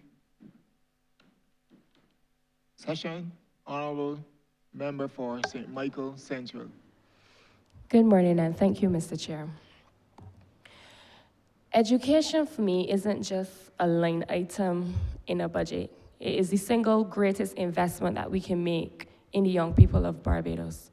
So I must commend the ministry and I must commend this government for continuing to invest so heavily into education and the young people.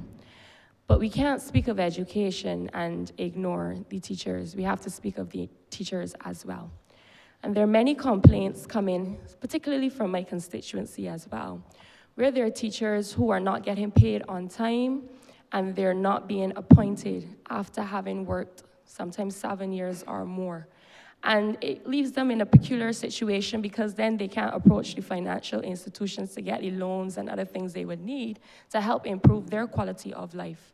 So we can't continue to speak of education and neglect the teachers. So my question to the ministry is, what measures will the ministry implement in this new financial year to ensure that teachers are being paid on time and that persons who have dedicated 7 years or more of their lifetime to teaching are put in a more secure position by way of appointments?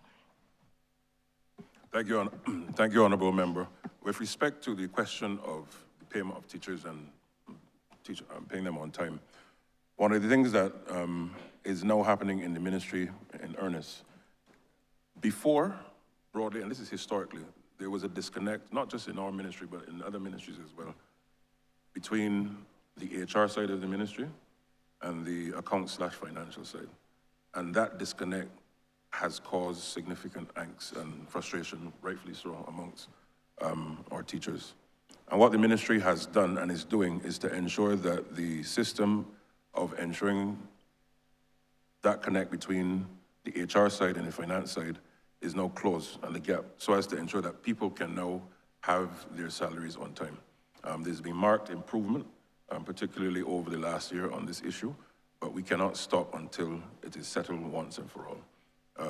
With respect to the issue of appointments, you would have seen, and the country would have seen, a number of appointments, not just of teachers, but public servants across the board over the last few weeks and months, particularly coming from the legislation passed in this chamber just on the end of last year.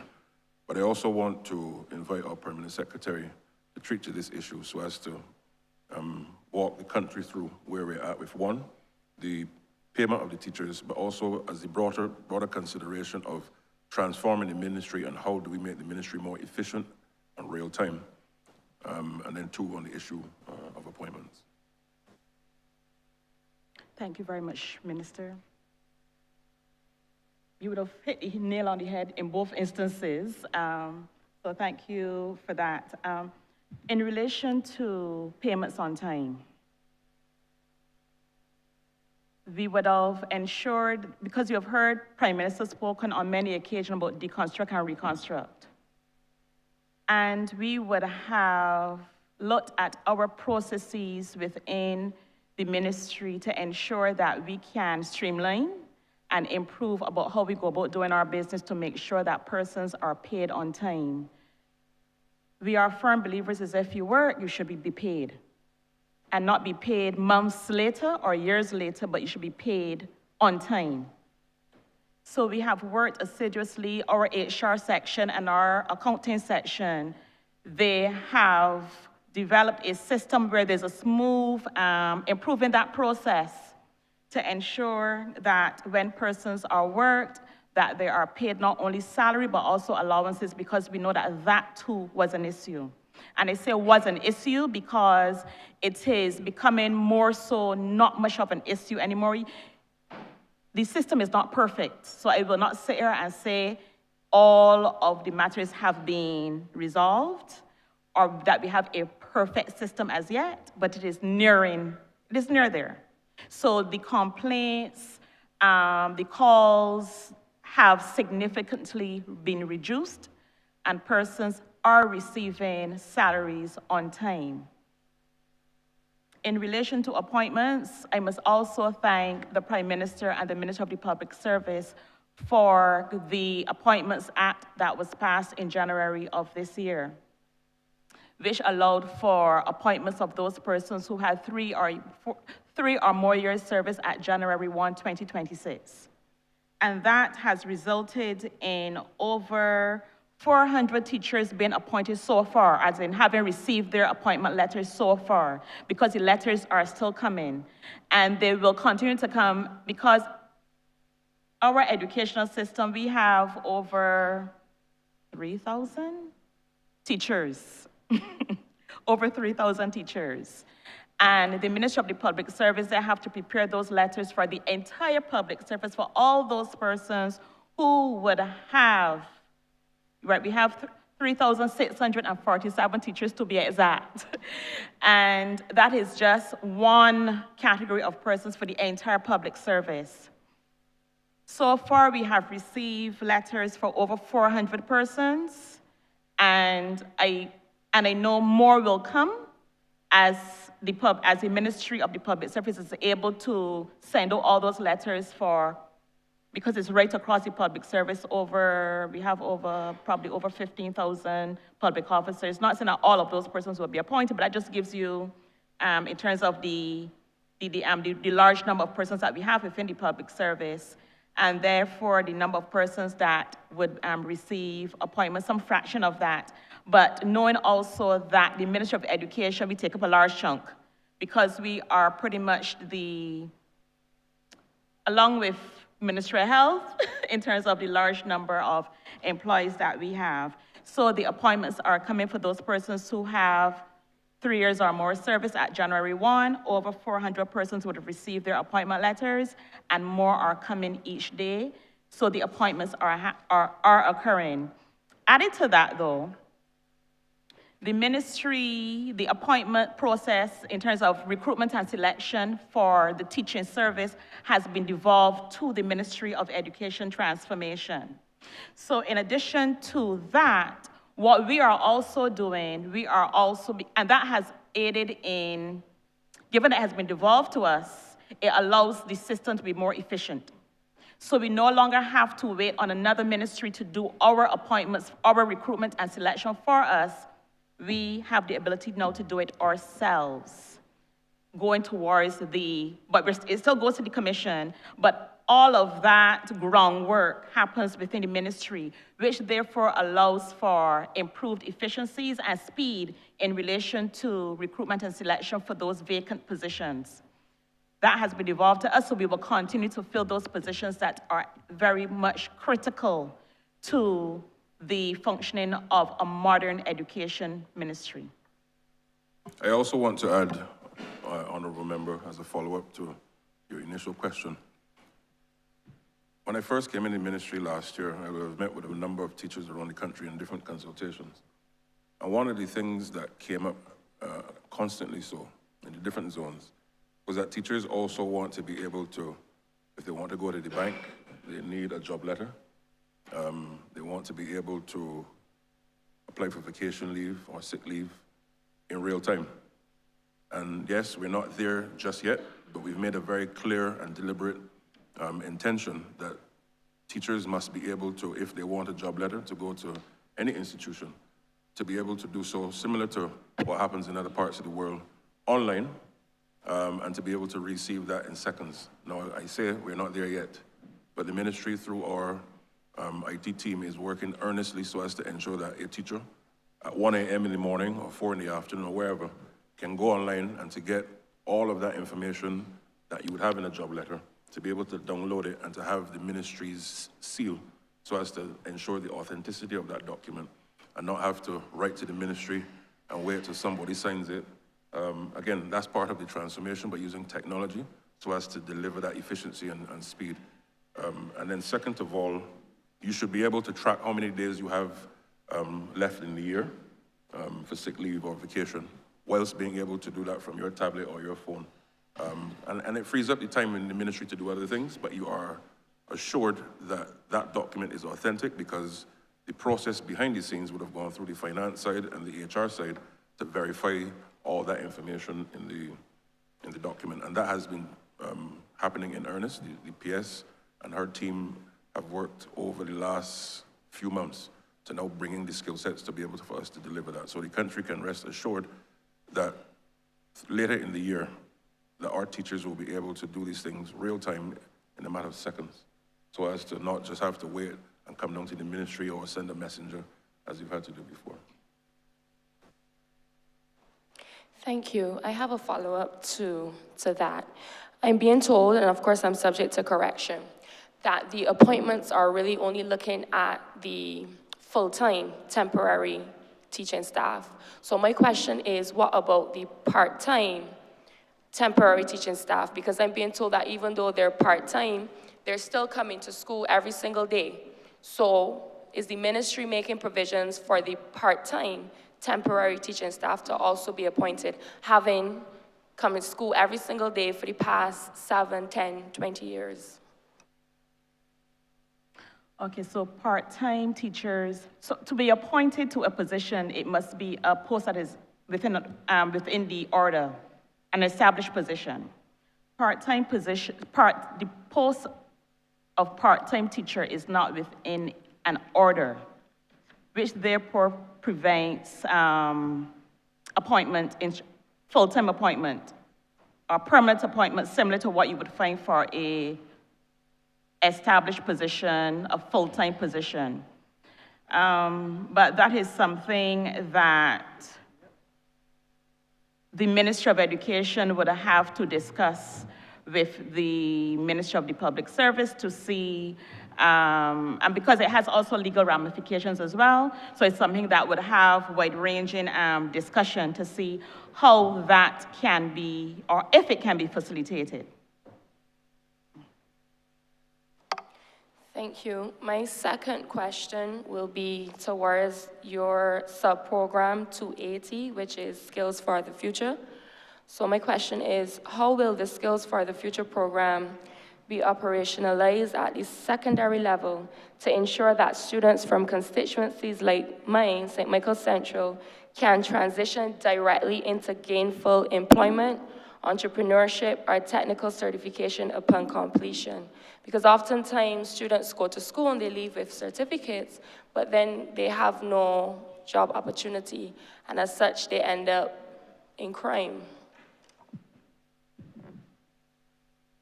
Thank you for the question. I can see components 1 and 2 in the Skills for the Future project addressing the concerns that you just raised. Component 1 deals with the modernization of the curriculum. We want to make the curriculum more meaningful and more relevant for our students. It therefore means that we have to take a look at what is happening or what is being taught in mathematics, what is being taught in English, what is being taught in science, what is being taught in social studies / citizenship, and we have to ensure that our children have a functional foreign language. That is very important because we see those subjects that I just mentioned as the core. And if we don't get the what right, when I say the what is being taught right, students will not succeed. So you can have a teacher who's teaching using the best methodologies, but teaching the wrong thing. You will have a child who will not reach his or her full potential. So that's the reason that we're investing so much first and foremost in ensuring that our children have the what. We're now focusing on the how, making sure that we equip our teachers with certain methodologies so that they can teach effectively in the classroom. And I mentioned some of them earlier, like the project-based learning and the play-based learning. And we will ensure also as part of the curriculum that we share guides with the teachers as well.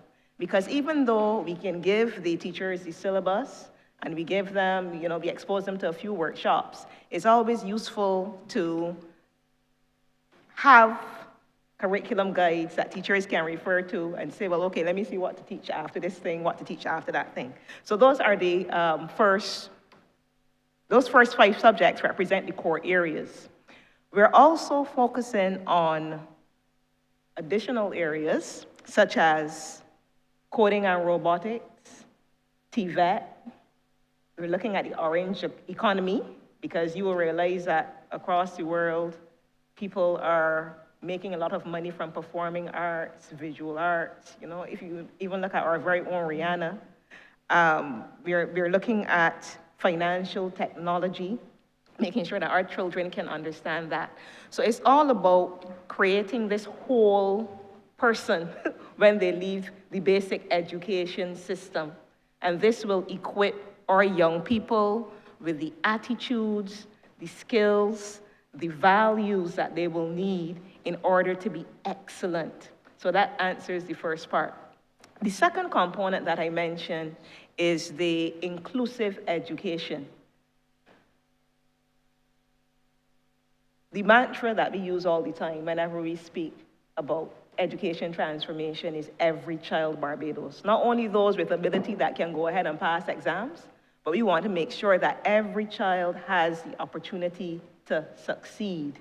And it's about closing those gaps. I heard Ms. Kettle speak about the 16-year-old who had a special need, and the child is now 16 years old, and we don't have to figure out now how we are going to assist her to reach her potential. We don't want that throughout the education system. So we have to start from early, from 3 years old, to close those gaps. We have to screen, and we've started our screening in terms of sight through the Ministry of Health and Wellness. We gave them 4 acuity charts for 4 polyclinics. So children can go and use those acuity charts, and they will be taken through the process to determine whether they can see. Because if we recognize that they can see, we will now have to have some kind of intervention for them to give them that foundation that is required. In terms of hearing, we did a lot of screening of children for hearing with the Rotary Club of Barbados. And all now, well, actually they finished about 2 weeks ago. They've been in schools, all the schools across Barbados, just checking to make sure that children can hear. Because sometimes what can happen in a classroom is that you might have a child not performing well, and the teacher may think, well, it has to be because the child has a learning difficulty. But it may be as simple as the child not being able to hear. Right? So these things are very, very important for us in terms of closing the gap. And that's why component 2, which looks at the inclusive education policy and making sure we have certain standards for teachers, standards in terms of how we go about intervening, when it speaks about training for our teachers, having the correct resources, physical and human, to support those children who have special education needs. Those things are very, very important. So I believe that with closing the gaps with the curriculum, component 1, and with the inclusive education, component 2, we'll be able to produce children who can go out into the workforce and make their way, be good Barbadian citizens who can contribute to this society. Thank you. As a follow-up question to that, so I'm hearing from the practical standpoint or the theoretical standpoint, yes, we're going to do these things to make sure that by the time the child leaves the school, they're qualified on paper. But is the ministry going to be given any opportunities, for example, job attachments or internships, where by the time they leave, they will also have a certain level of experience? Because oftentimes employers, they don't really care about what you have on paper, but how many years experience do you have to make yourself hireable? That's an excellent question, because as I speak about curriculum, part of the delivery will speak to internships for our children as well. So we will not wait until they're finished 5th form to say, go into the world, and do what you have to do. We're going to give them the practical experiences, the practical job experiences while they are at school. And I must say that at some schools already, we have been forging these linkages. And they do redound to the benefit of children, because when they go out into the world of work, they already know how to operate some of the machinery. They already know, how to, they're now a step above or a step ahead, right? And they're able to go out and really make a difference. So yes, internship for us, that's all part of the authentic experience of which we speak when we speak about a true education for our children. It's also an opportunity, thank you, Chief. It's also an opportunity, Honourable Member, and I want to use this occasion to speak directly to our country's private sector. You would have heard me spoke this morning about partners in education. We are very clear, of course, that government and of course the ministry can't do it alone. And your point on internships and giving our children this skill set even before school is key. And I want to use the occasion even further to encourage the private sector, particularly by different sector, whether it be in construction, whether it be in banking, whether it be in finance, whether it be in technology, in fashion, music, you name it, to work with the ministry, approach the ministry, of course, subject to all the necessary frameworks and protocols that we must go through, in helping us to ensure that our children have the necessary skill set from a practical point of view. And therefore, as I said, partnership in education is something that we're going to continue to roll out. In addition to that, it focuses on working with the non-governmental organizations and a wide cross-section of other stakeholders in helping us to build out the weather transformation. So on this front, it is something that we are incredibly happy that we've already started, but we must now do so in earnest and at scale.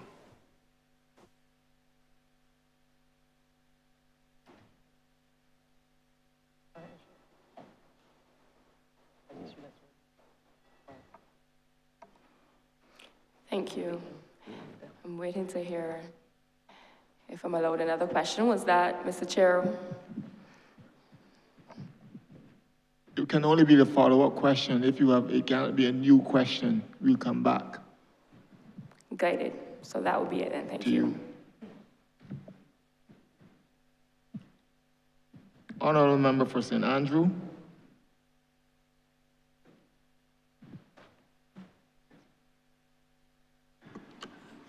Thank you, Chair.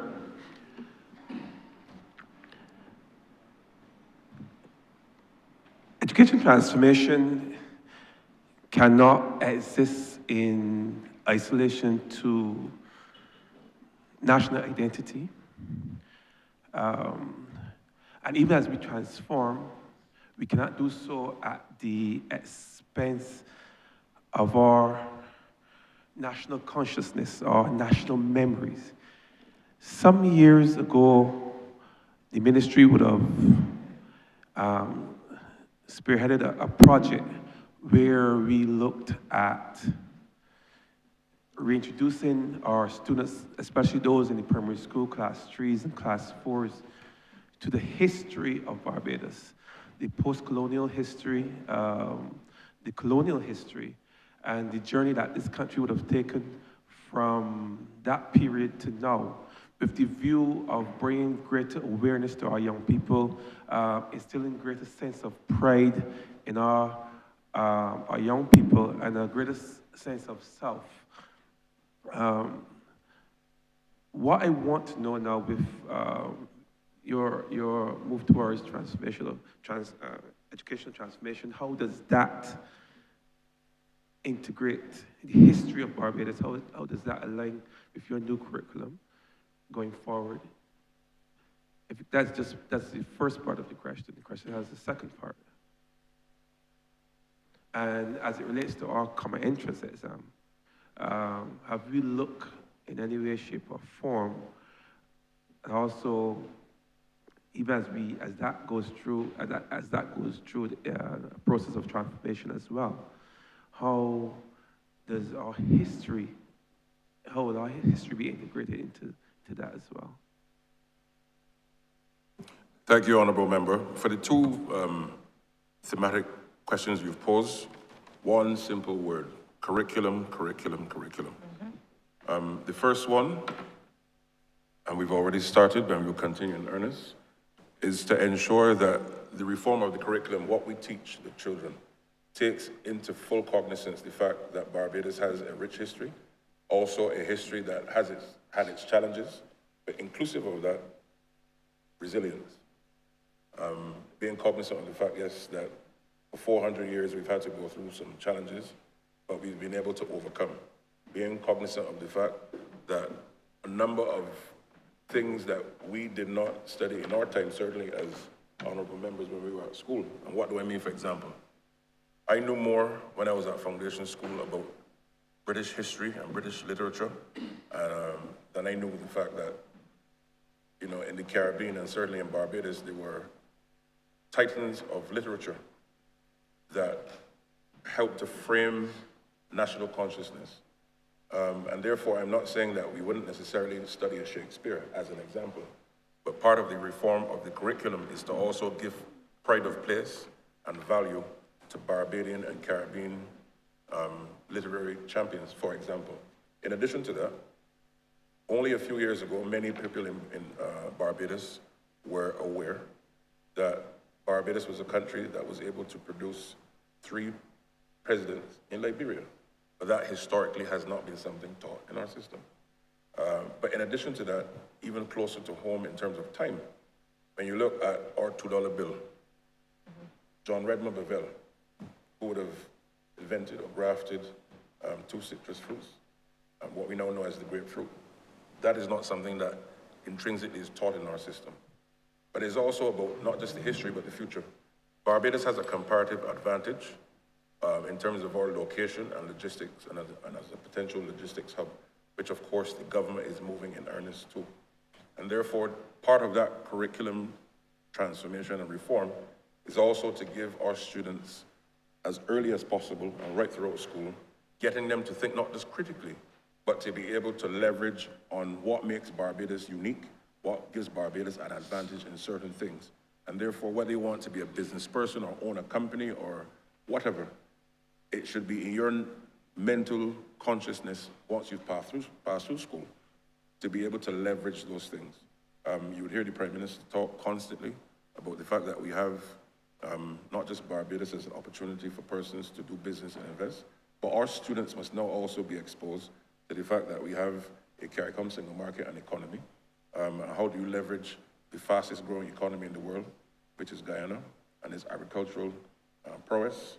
You have Suriname, just as examples. So therefore, the reform of the curriculum must now not just teach our history, but we must use that history as a tool to instill that confidence that Barbados has the ability to be world-class, to be thought leaders, but 2, leveraging the prospects of all of what we're learning so as to ensure that even when our students leave school, that they're prepared to lead the world in any endeavor, in any field that they're pursuing. That is, to my view and the ministry's view, the real test of the success of a transformed curriculum. So that, yes, we're being cognizant of that history, but now using it as a tool to leverage the future prospects of Barbados. And it comes at the ideal time. Certainly this year, of course, is 60 years as an independent nation and 5 years as a republic. But as I said in the opening this morning, with respect to transformation, it is not a destination. It is not a single project. Future generations of Barbadians must also carry on the legacy of transforming the curriculum, because what is relevant today will have to be retooled with what's relevant in the next 10, 15, 20, 60 years as well. So your point is well taken, but we're now deliberately and strategically intertwining and weaving into the fabric of the curriculum all of the different things that we've been able to overcome throughout the years, but leveraging it for the future. And then lastly, when you look at how we've been able to navigate the weather systems, Barbados and many other countries are on the front line, of course, of the climate crisis. But the architecture in which our foreparents have been able to use in circumstances where many of them did not go to any fancy schools or university, but good old-time Bayesian knowledge. They were able to withstand the climate crisis and how they design the buildings and able to let the wind go through. These are the types of things that we have to now integrate fully into the curriculum again. So whether it is technical drawing, whether it is physics, the curriculum must come alive to our reality. And then the third and important layer to that is helping our young people to be able to transition now beyond school. So it's not just about CXC, it is about how are you using the subjects that you've learned and knowledge learned from primary school right up to be able to create what we call, as you know, the knowledge-based economy. Because Barbados, of course, is not a country with any large oil deposits or gold, etc. But our strength, as cliched as it has become, is through our human capital. And we must be able to turn all of the ideas anchored in that Bajan resilience and confidence to be able to solve global problems by way of the exposure that our young people will have through the education system. And that is also why you would have seen, of course, in a recent national event or election, the now government saying through its manifesto that the next tier of our development in education has to be the exposure of our young people to the world, even before they leave and graduate from secondary school.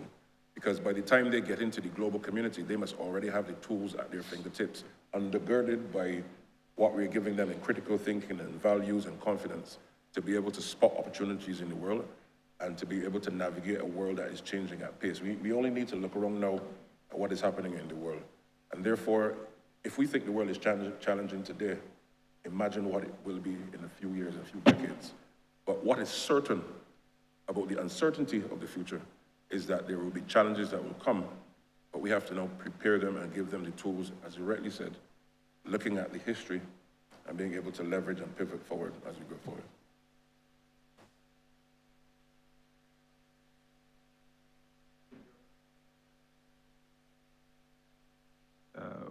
We'll not just be taking an approach where our students will be learning dates and events, because that certainly would not be enough, but more a critical understanding of history and what history means to us, what our cultural heritage means to us. And I had asked also about the reforms to the common interests. Yes. All right, so I will invite the chief to speak to that a bit, but one of the things I want to talk about that, and it's funny you prefaced it by history. The truth is, with respect to the common entrance, and one of the reasons why the ministry has taken that deliberate step in ensuring that we move to a new mode of transitioning our children from primary to secondary, is that the common entrance in its current form, started as a British experiment years ago, decades ago. And the British, they themselves have moved on from it because they too have realized that it was not fair and it was not equitable. And then in a broader perspective, it does not tap into the true potential of the child who at age 10 or 11, you're asking them to sit a one-shot exam. And then, we also understand the sociological perspective in Barbados of what that has meant for many people. And therefore, this new mode allows for us to assess as part of a broader continued assessment in education, looking at the progress that they've made in their learning, but two, preparing them even beyond secondary school. But for the purpose of the transition, you would see, of course, 50% of the assessment being done in class 3. So from this coming September, all of our students going into class 3 will be taking 50% of the assessment, and then in class 4, similarly, in a number of areas in which the chief and her team will be speaking to. And the purpose of that, as I said, is to look at the broader perspective of how do we ensure that our children can now have a fairer chance spread across 2 years to help them, one, to be assessed, but two, give them a fairer chance of success in that transition as they go forward. So Chief, I open to you. Thank you, Minister. You said it very well.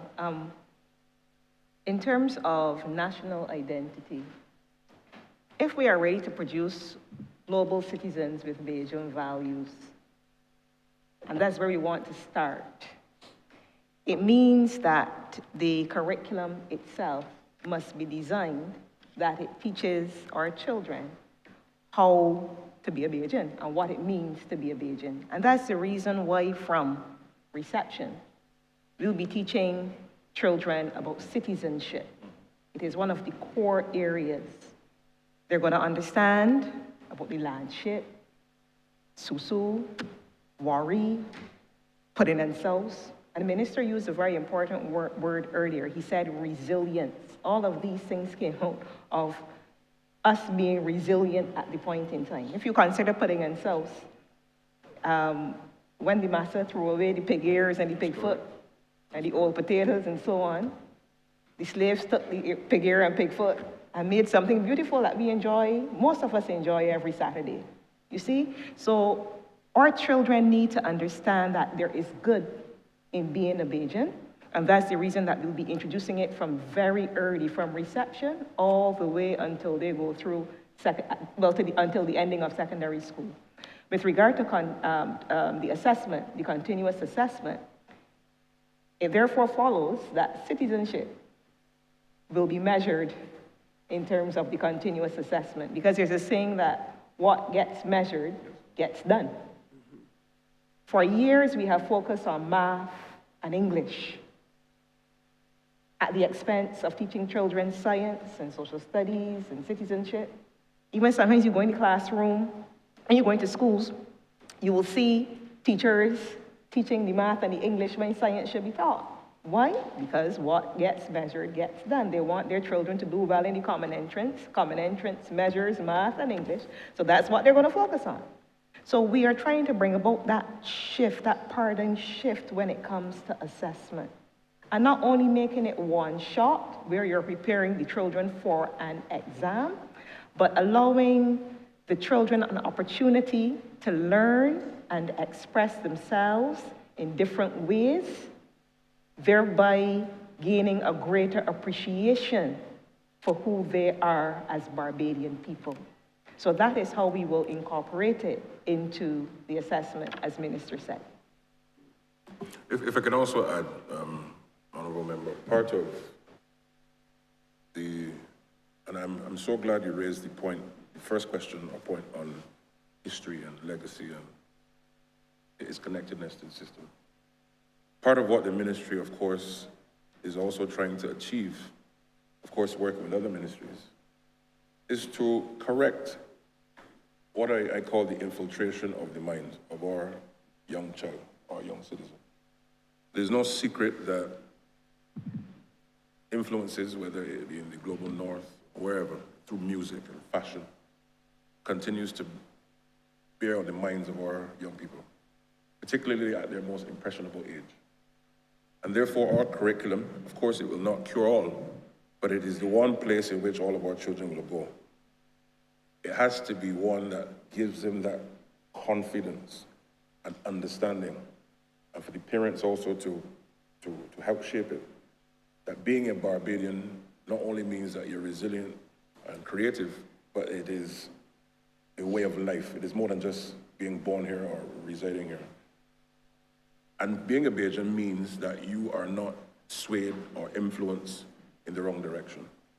You know, you only need to look at leadership, yes, of course, at the political level, but in sport, in fashion, you have our two living national heroes who continue to do it incredibly well. Well, one has done incredibly well, and one continues to do incredibly well in terms of their endeavors. But that was done with the values of being Barbadian and not changing who they are as they go abroad. But many of our young people, through television, TikTok, and these things, look and see a world that doesn't look like ours, but it is packaged in such a way that causes them to feel this is what I must do.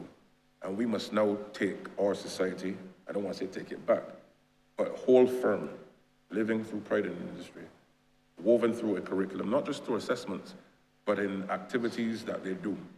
Teachers also imparting that confidence with them. One of the things that we would have done at the beginning of this academic year, the 2025 academic year, in every single school across Barbados now, teachers at the beginning of class repeat a simple phrase, 3 words: nothing is impossible. I repeat, nothing is impossible. And why is that? If our people are to prepare for the world ahead, and not just, as the chief said, focus on common entrance and focus on CXCs and CAPE, but to be able to navigate and dominate the future, they will have some challenges to face. But they must be now, I don't want to use the word brainwash, but we must now shape their mind in such a way that they are confident in that maxim that nothing is impossible. And therefore, whatever challenge, whether it's in business, whether it's in sport, whether it's in infrastructure, whether it's in healthcare, and trying to find new solutions for the new age of Barbados, our young people must now be given that tool of realizing whatever may come before me, I can navigate. And that's why we also introduce into our schools, particularly coming this year, the introduction of chess in schools, the introduction of worry in schools, so as to give them that, not just critical thinking, but creating in them the ability to think 3 and 4 and 5 and 6 steps ahead of any circumstance. Yes, now, out of that experience, you might have 1 or 2 grandmasters coming out of that. That's a good thing, but that's not the focus of it. We're not looking to have the best chess players in the world. The purpose of that is that through chess and worry, we also want to give them those skills to be able to think critically and think ahead of any set of circumstances before you. So down to its even basic core. You're on the playground, or you're in the canteen at school, or wherever you are, and conflict will arise from time to time, but you have some choices to make. Do I go off and cause harm to my fellow schoolmate, not realizing that if I do so, these are the consequences that can happen? Or do I, through the emotional learning that the foundation is preparing them for, be able to adapt and say, okay, if I do this, this is the consequence. If I do that, that is the consequence. Notwithstanding the pressure that may be coming on you. Because why? We're preparing them also for life. Because these are the things that we adults have to navigate every single day outside of school. So it's really about, yes, helping them to become certified and qualified. But as I said in the onset of my presentation, it is about giving them the tools and values to be able to navigate and dominate life as it presents itself.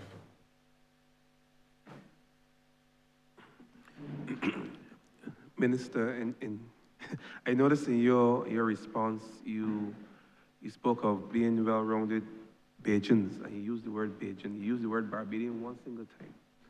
And it got me to thinking that as part of our history, and certainly our cultural and linguistic history, that our language, the Bajan dialect that we speak, forms an important part of our national identity. Yet, we have struggled, and when I say we, I take myself back to my days at university within the linguistic department, where we have struggled for years to get teachers to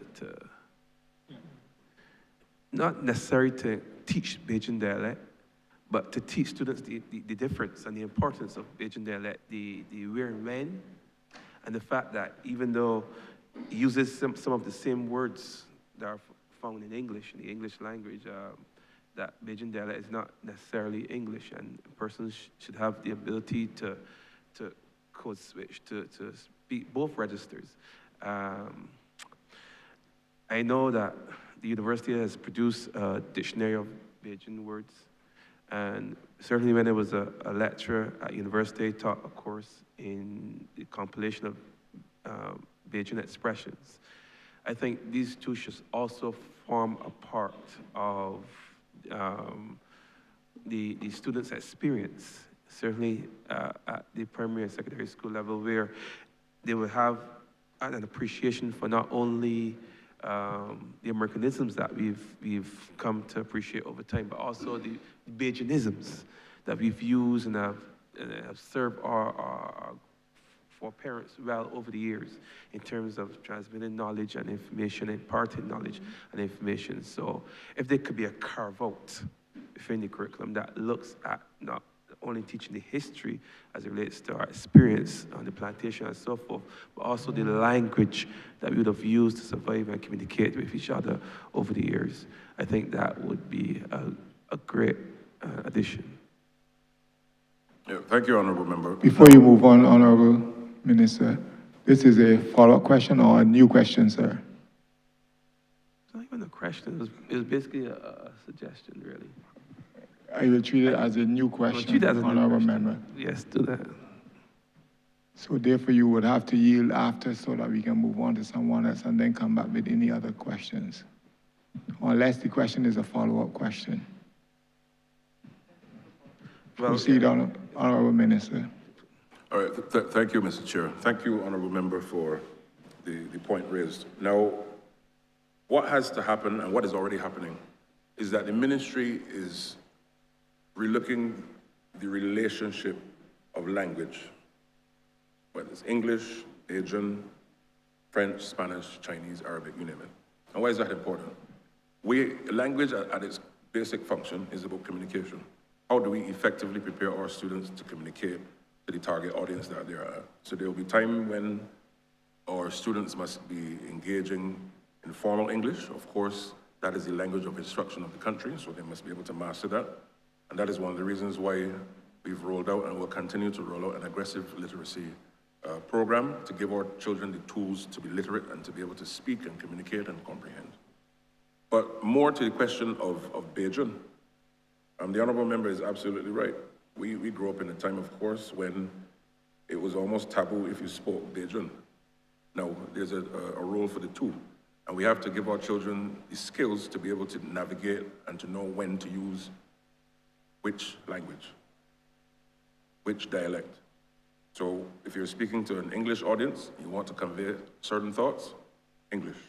If you're speaking Bajan and you want to communicate in a Bajan way, because there's some things, Mr. Chair, as you know, that we have to, or that we can better express, notwithstanding the formal English. We see our Prime Minister being able to do it masterfully and effectively, even on the global stage.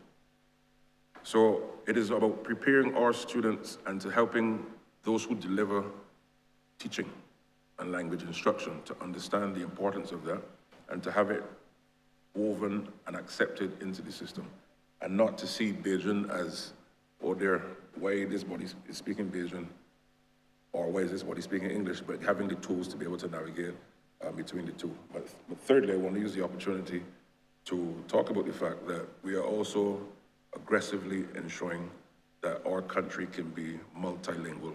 One of the things that we're starting to work on in the schools, and I want to commend the Ministry of Finance, and in particular Minister Strawn, the SOMOS program, where a lot of our schools, we're going to now see even the signage in the schools reflecting different languages. So a door, for example, La Puerta. Why is that? If children on a day-to-day basis in their environment can see different languages, it becomes part and parcel of their reality. I often use the example of when I lived in Europe. The average child in Europe can speak at minimum 3 languages fluently because they're exposed to it. The environment is there. And we have to now prepare our students to be able to be multilingual. And therefore, it requires now a mindset shift in how we approach languages, but it also lends to us being able to prepare our young people to be competitive now and into the future.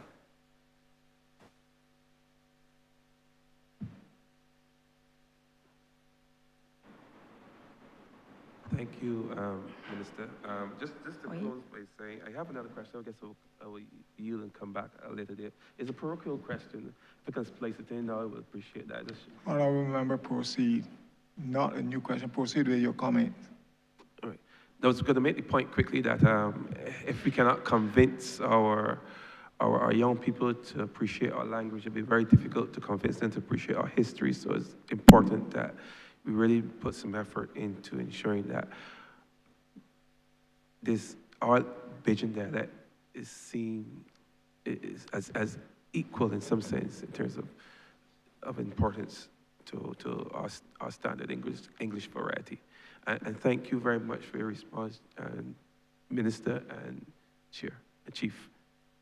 Thank you, and you're welcome.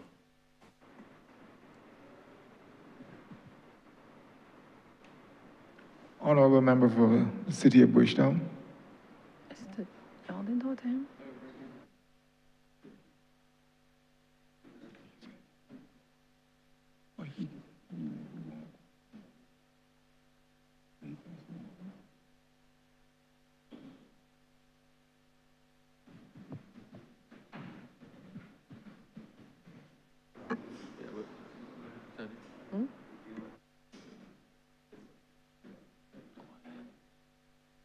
Thank you. Mr. Chairman, I beg to move that you do not report progress to His Honor the Speaker and beg leave to sit again.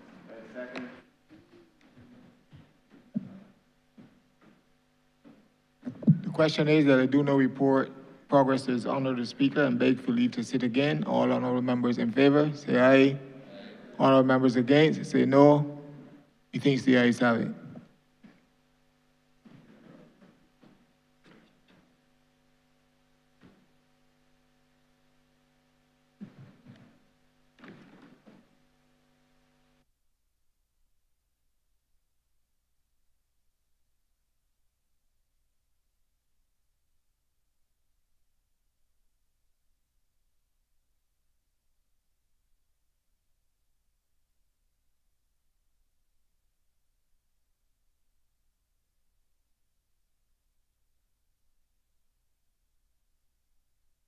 Chairman has reported progress and requests leave to sit again.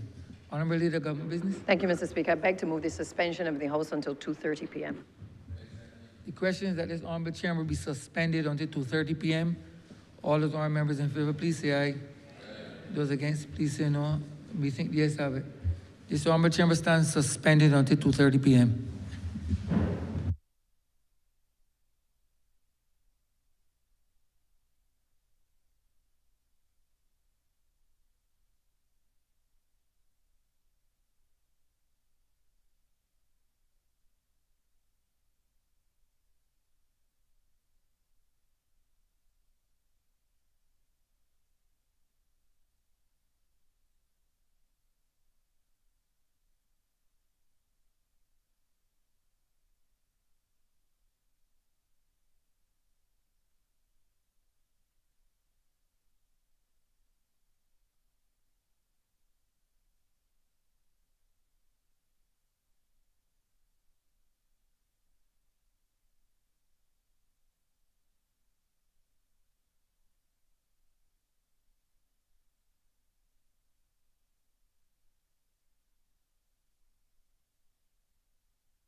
The sitting is resumed. Prior to the suspension for lunch, this honorable chamber was debating the Appropriation Bill 2026. We return to the Appropriation Bill 2026.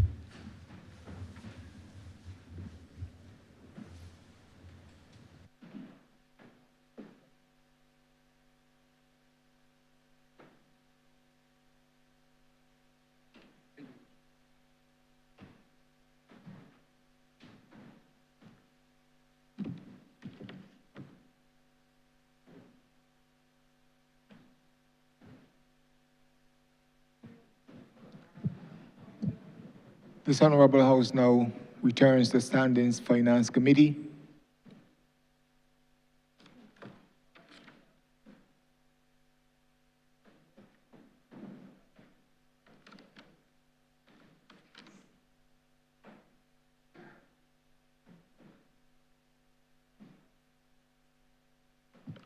Honorable Member for Christchurch South.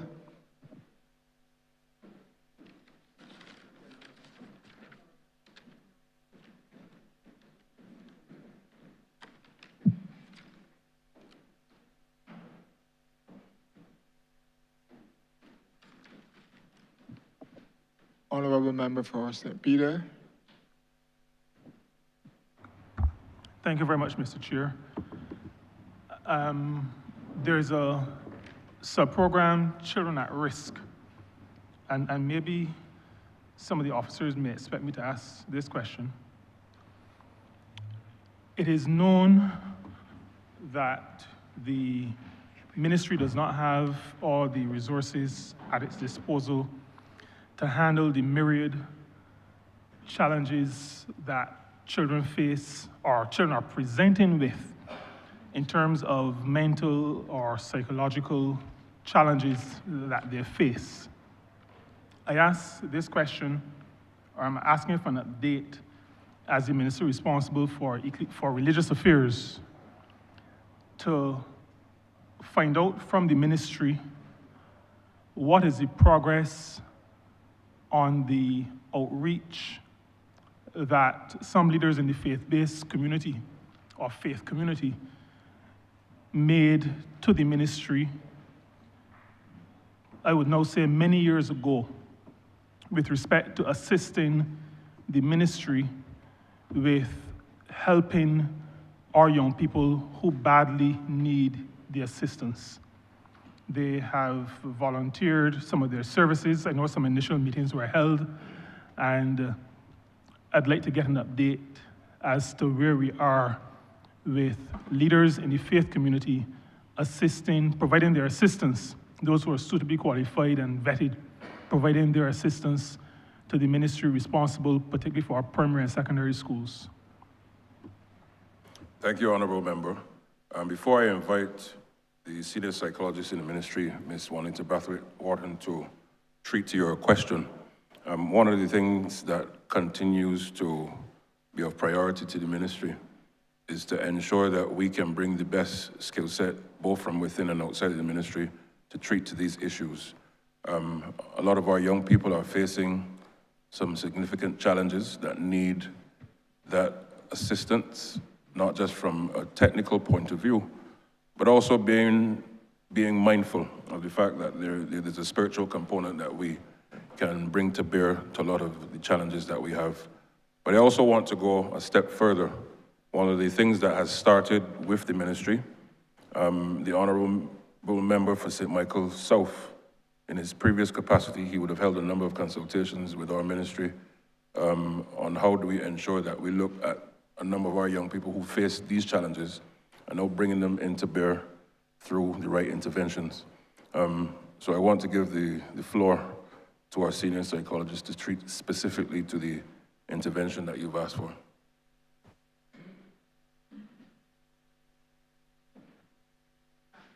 Sorry. Juanita Brathwaite-Wharton, senior psychologist. Thank you, Honourable Minister, for your question. Let me say that the ministry, the government of Barbados has spent quite a bit of funds investing in student support services over the last 4 years. We now have about 50 odd persons working in that department, additional psychologists, social workers, school counselors, school safety officers. About a 300% increase in the numbers of persons who work with support services in schools. The school counselors work very closely with the guidance counselors at the schools that they're attached to. And the social workers, along with the primary school counselors, work closely with school administrations to ensure that students in need of support services are given the kind of attention that they should get. In terms of working with the faith-based organizations, we continue to work with churches and persons from the faith-based organizations in the provision of support services for our children. Usually schools work very closely with churches in the surrounding districts using a community-based approach to meeting student needs. We also have churches working in terms of presenting themselves at assemblies, working to provide food security for families who are having challenges. We have a number of churches who provide hampers for some of our families that are vulnerable. We also have persons who volunteer their time and go into schools, providing counseling support, but also working with children who are at risk, who may have particular individual needs that are to be met.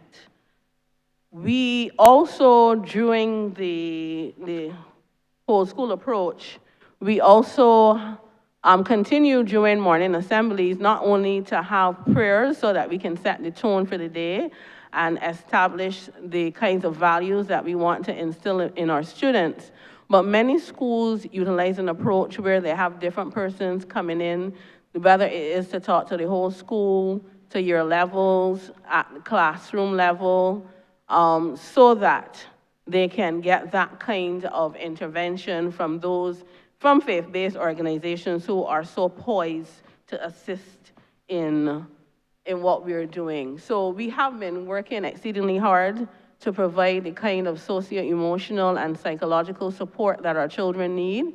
We recognize that the ministry cannot do it alone. Indeed, it's a whole of nation approach that is needed to assist our students. And so we continue to welcome the assistance of other faith-based personnel who may be willing to work with us and come on board to ensure that our children reach their fullest potentials. Thank you very much. A follow-up question, Mr. Chair. I've heard the response. The follow-up question has to do with what was shared with us as a ministry maybe 3-4 years ago. And that had to do with the matter of an organized program that included appropriate vetting by the Ministry of Education to make sure that persons who were going to be providing the psychological support were actually qualified to do so, but also suitable to do so. I have not heard anything in the response that speaks to that matter, because it was my understanding and my ministry's understanding that that was the holdup in getting an organized program off the ground. I'd like to find out if that organized program is still being pursued. If it is not, it's just a matter of me going back to the faith-based organizations as a group to say that that is now off the cards and schools are reaching out individually. But I'm asking because of what was shared with us, what was told to us, and I want to find out if that approach is still being considered or pursued. Thank you. Most definitely, it is still being pursued. We're in the process of working on a paper that will come to Cabinet shortly. My final follow-up, Mr. Chair, and I'm just echoing what the Prime Minister would have said if she heard the word shortly. Shortly is not a time, but I would appreciate if shortly was contextualized at least, even if there was no date given. In about 2 weeks, you will have a response.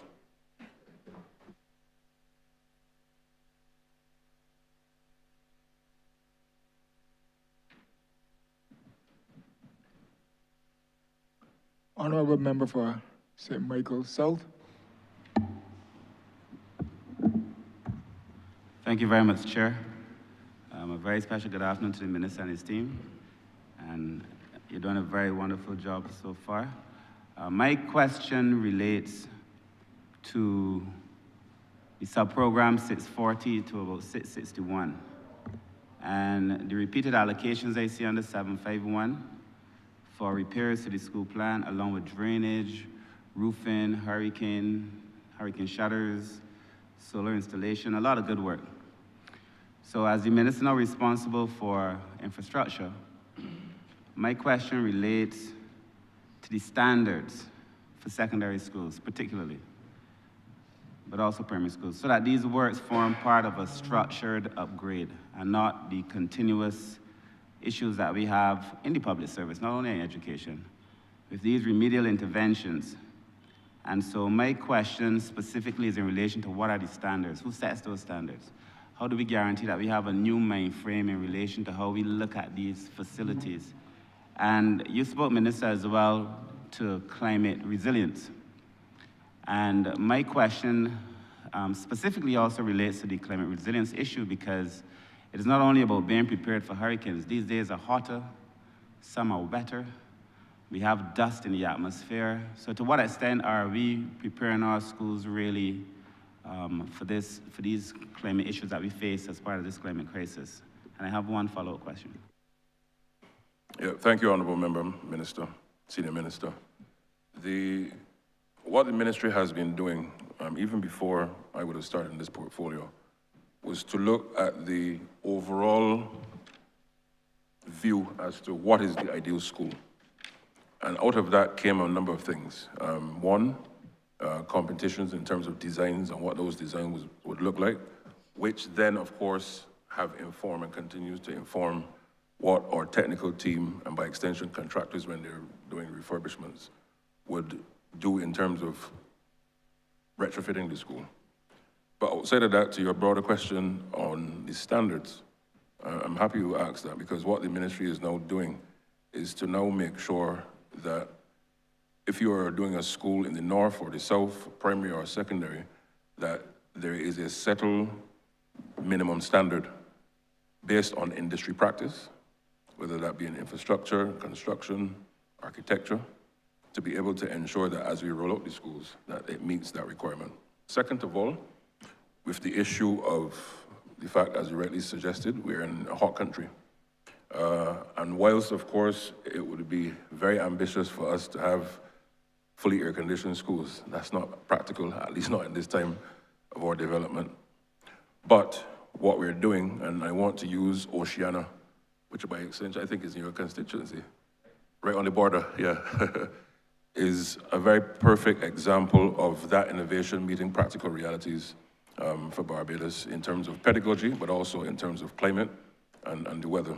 Because in that facility, notwithstanding that it also has infrastructure that is fit for purpose, that can withstand bad weather, hurricanes, but also material that is fireproof in many respects.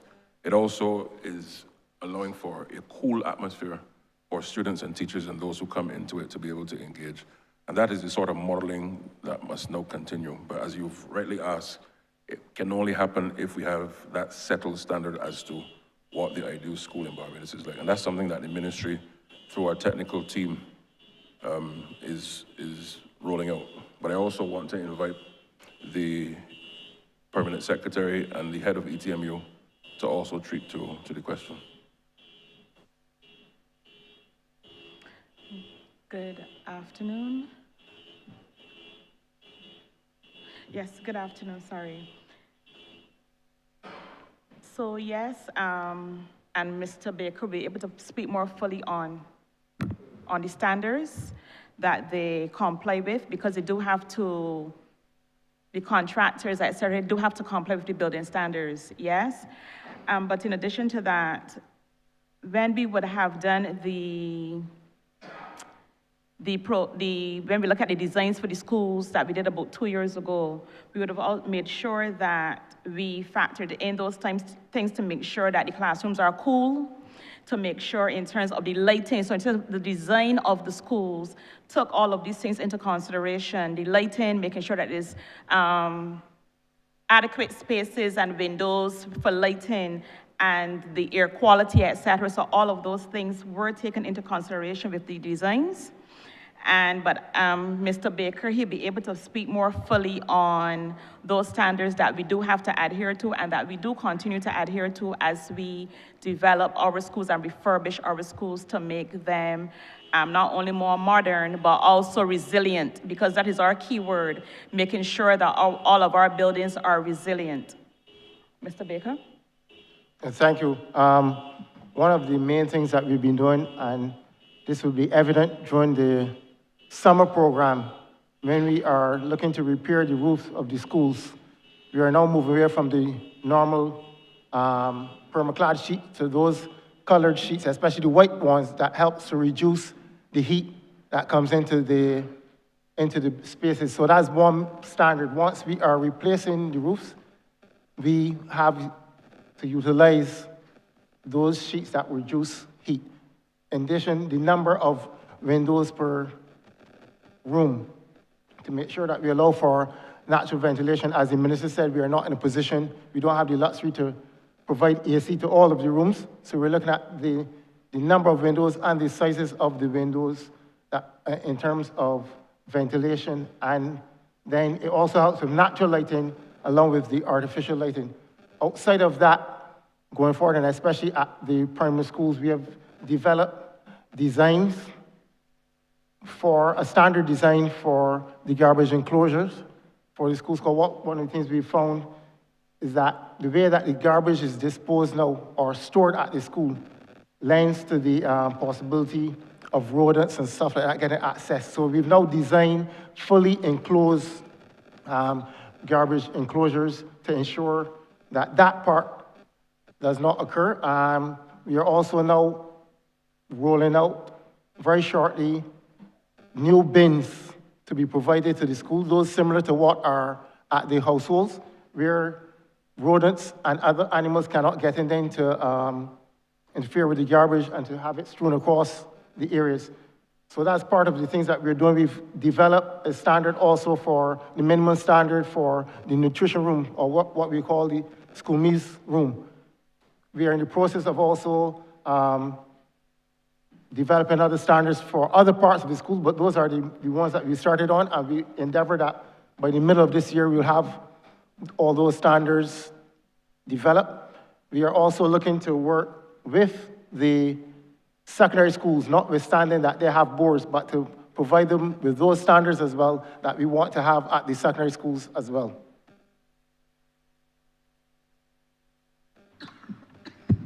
My follow-up question, Minister, you spoke of, in your response, you spoke of the pedagogy as it relates to climate change. And I think this is, for me, a very important issue. I mean, I used to be Minister of Maritime and Blue Economy. And so my question is, to what extent, Minister, have we incorporated issues related to environmental sustainability, climate change education generally, and resilience as part of our pedagogy? Because it is okay to build these climate resilient schools. We need to build climate knowledgeable and resilient people and students. And so to what extent have you been able to incorporate this knowledge and these competencies into our student class so that they're ready for to be part of a climate resilient Barbados?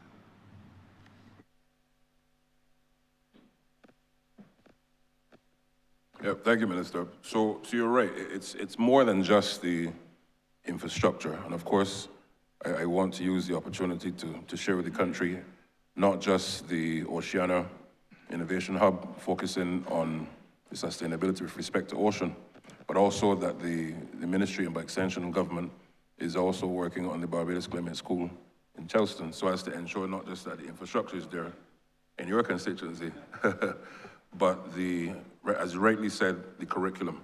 But in addition to that, we've already started throughout our teaching at the secondary level, and to a lesser extent, primary, to help our students understand the importance of climate, sustainability, and how do we build out a future of the country understanding the tenets of resilience. And what we've done is through the curriculum is to break down, for example, resilience in helping them to understand it in its most basic of forms, not just in climate, but in life. But of course, it's a transferable concept. And what it has done so far, and the team has advised me, is that it has now allowed for children to now starting to connect the dots. You would have heard the chief this morning, for example, speaking on numeracy. And for a long time, when you were at school, when I was at school, math was a very, very abstract concept. You learn the principles of math, but not its practicability to life. But what we're now doing is to ensure that all the different concepts that our children are now learning is that they can now transfer that into other areas of life. Because why? Our ultimate goal is to prepare a solution-oriented student that can go anywhere in the world and to come up with concepts that provide global solutions to global problems. So when you look, therefore, at the integration, it is already there, but we have to step it up in earnest, because the future of this country really requires us to get this generation of young Bajans to be resilient, yes, but the application of that resilience. But I also want to invite Shea Branch, who is the head, of course, of the Oceana Innovation Hub, Greenwich, sorry, to be able to speak to our director. Thank you. Good afternoon, everyone, and thank you, Minister, and good afternoon to all the honorable members here. Shay Greenwich, the CHE, for the record, Director of the Oceania Innovation Hub. If I could just circle back to your first question, Senior Minister, about some of the standards, I do want to share with the public that Oceania is currently exploring the EDGE certification with the World Bank. At the moment, this is a green building standard that will be certifying a resource efficient, low carbon, and net zero buildings, and Oceania has been built and designed with all that in mind. So I hope that treats to that standardization that you're looking for. And just to follow on from Minister in terms of what we're actually teaching and doing at the Oceania Innovation Hub, since we would have launched in July 2025, 8 months ago, we have been developing programming that treats very specifically to climate resilience, ocean literacy. We started off with our summer program, which was a really big hit for the students, and we have made this investment for the students. This was a summer program free of cost to the public, and we welcomed 61 children to the hub. This is from ages 8 to 13, as well as 14 to 17. The learning currents that we have that the students focus on, currents are our modules, that's the name we give them. We have 6 currents. We focus on climate change, marine conservation and biodiversity, marine pollution, blue economy and innovation, disaster management and coastal resilience, as well as law of the sea and advocacy. We've been able to engage with lots of different third sector organizations and community partners to help to bring that real world application into the classroom setting. So one of the things that I can say very boldly, our students, after coming through our summer program, they did make very specific comments about the fact, I'm thinking of Dylan in particular from Alexandra, about how being at Oceania, having that very practical approach actually solidified all of the learnings that he had in Module 2 of environmental science. And so we went and we took the data insights from summer, and we used that data to then inform how we develop the wider blue curriculum in itself. And we had an honorable member mention earlier, ask the question really about the historical grounding in the modern curriculum. We want to make sure that this curriculum definitely is focused on the type of citizen that we're producing, the type of student that comes out of Oceania.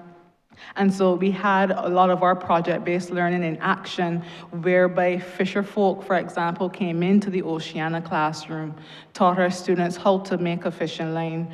Then we took them onto the fishing boat, and then we took them to the fish market, and from there they had to make their own lunch with some grade A tuna, just so that they could understand the whole process and appreciate the value chain and all of the different steps. When you see a fish in the supermarket, what's been involved there.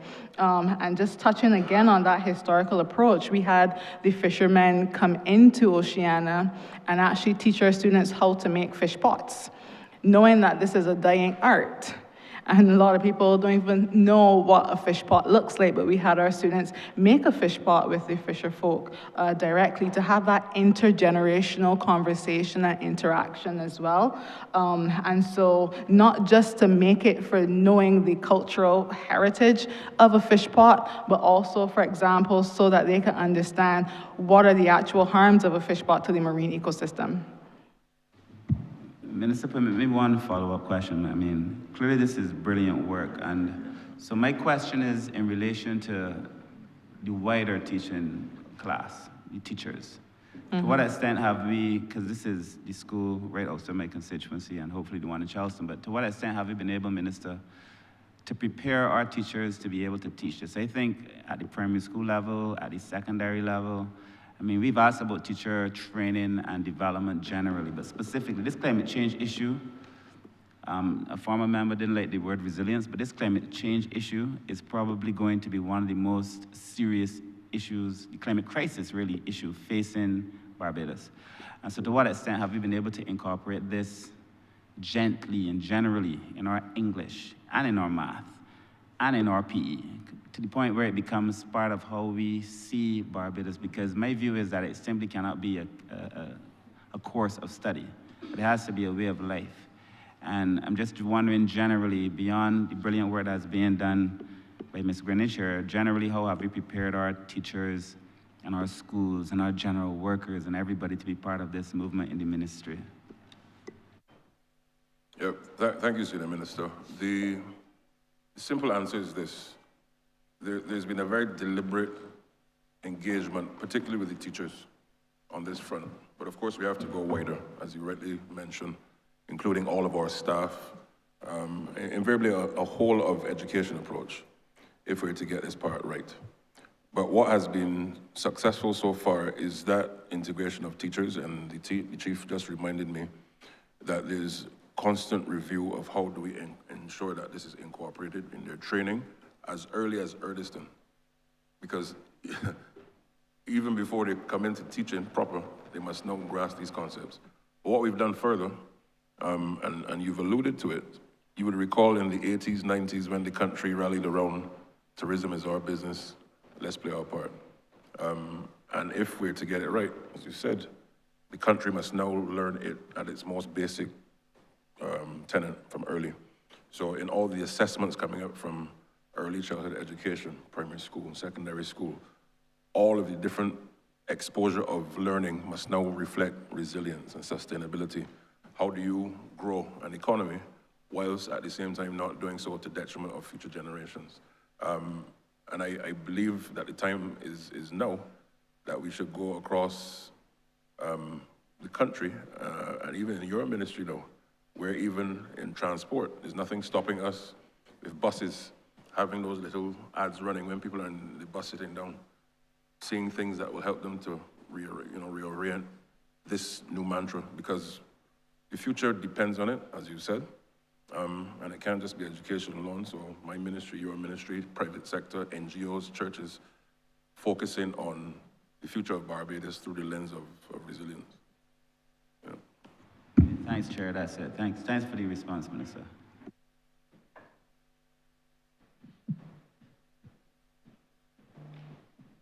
Honourable Member for St. John. Thank you, Chair. Honourable Minister, I have two questions. Before I start, I was really shocked when the Honourable Member for St. Michael North West is still having problems with rats. My two questions to you. The school nutrition policy, can you share some information about the monitoring process and the success of that particular initiative to date? And this is really in looking for me at the primary school setting, and I will come with a follow-up question to that.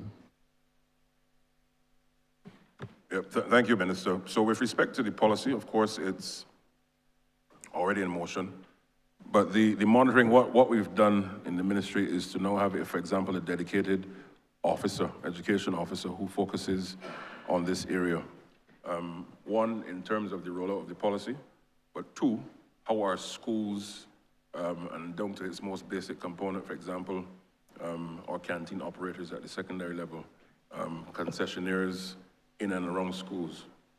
Because why? If we have a policy and for it to work, we have to ensure that on a day-to-day basis we can see what is happening. But in addition, it is more than just the policy itself from that point of view. Education, as you know, in terms of physical education, if we're to see some of the successes we want in the policy, our relationship with physical education is key. So yes, nutrition is a part of it, but physical education is another component. And therefore, what we've been doing is to also ensure that our teachers around the country who are in physical education, but also schools becoming a place of wellness and activity and getting our children to understand the importance of movement will help us to further advance this. But I'd also invite the team from the Chief's team to treat to it. Thank you, Minister. As you may be aware, the school nutrition policy was approved in Cabinet in May 2022, and we began the implementation in 2023. And as Minister Chad Blackman just said, we have an officer within the Ministry of Educational Transformation who is dedicating her time to monitoring what is happening within the schools. Well, she doesn't stand alone because we have an implementation committee. We work in collaboration with the Ministry of Health and Wellness, the National Nutrition Center, the Heart and Stroke Foundation. They also give us support. But I can tell you that as of today, about 85% of our schools, this is 85% of our 105 public schools, are in full compliance with the removal of added sugar beverages. I can also tell you that with regard to water, our children are drinking a lot more water. That culture change is happening. And I have here a figure in front of me. It's saying that we have recorded over 4.2 million bottles filled. Children are drinking lots of water. And this represents for us a behavioral change, and we are happy to see this.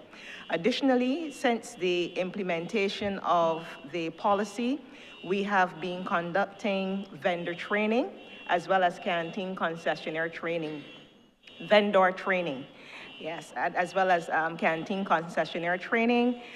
Initially, when the canteen concessionaires and vendors started, they were a little bit hesitant with regard to the alternative options, but having gone through some training with the Heart and Stroke Foundation of Barbados, as well as training through the Ministry of Educational Transformation, several of them are a lot more comfortable offering alternative snacks and beverages. We continue to work with the Heart and Stroke Foundation to do the school nutrition tours.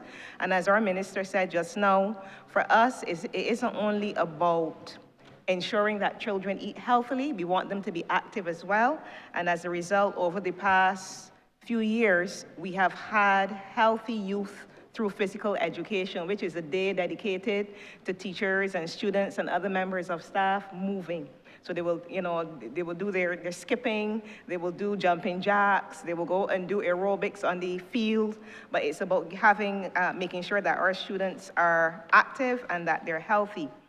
Now, we have 14 major initiatives planned under the umbrella of the school nutrition policy for this academic year.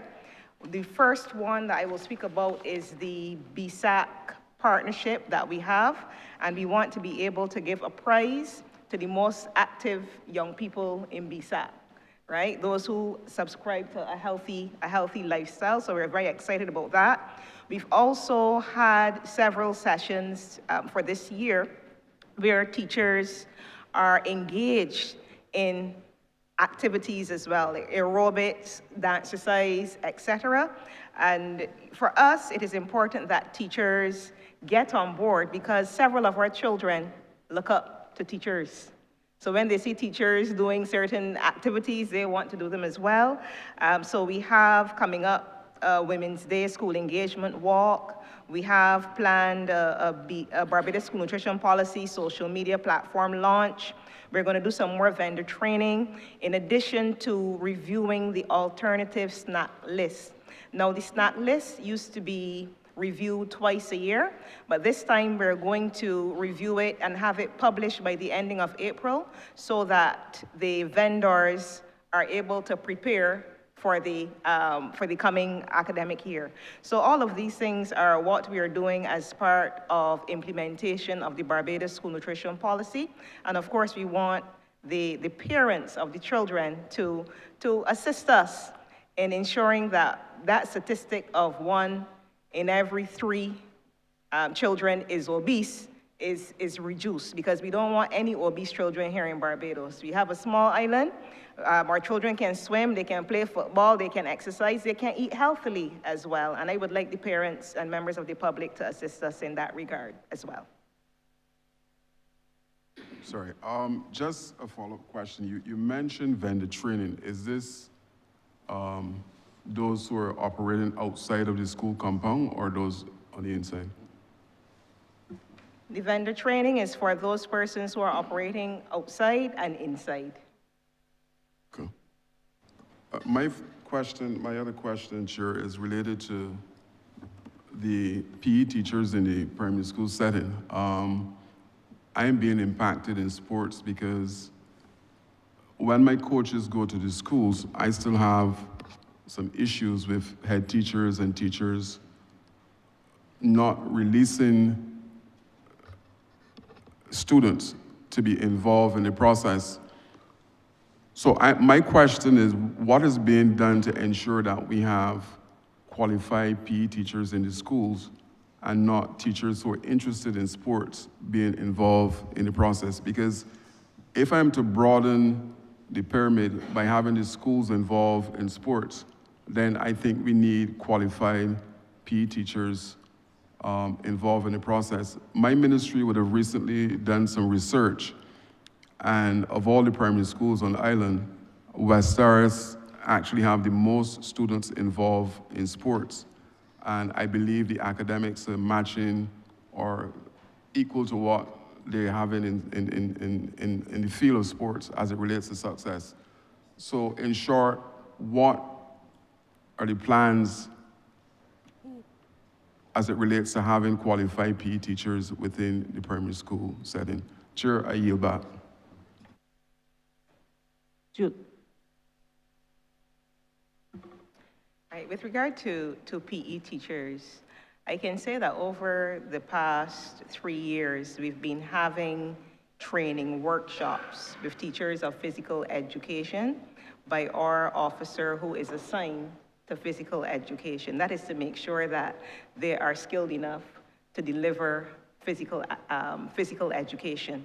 Now, very often when people think about physical education, they think sports, but our children need to develop physical literacy as well. And that is one of the things that we have been pushing, getting our students to be able to, coordinate, etc.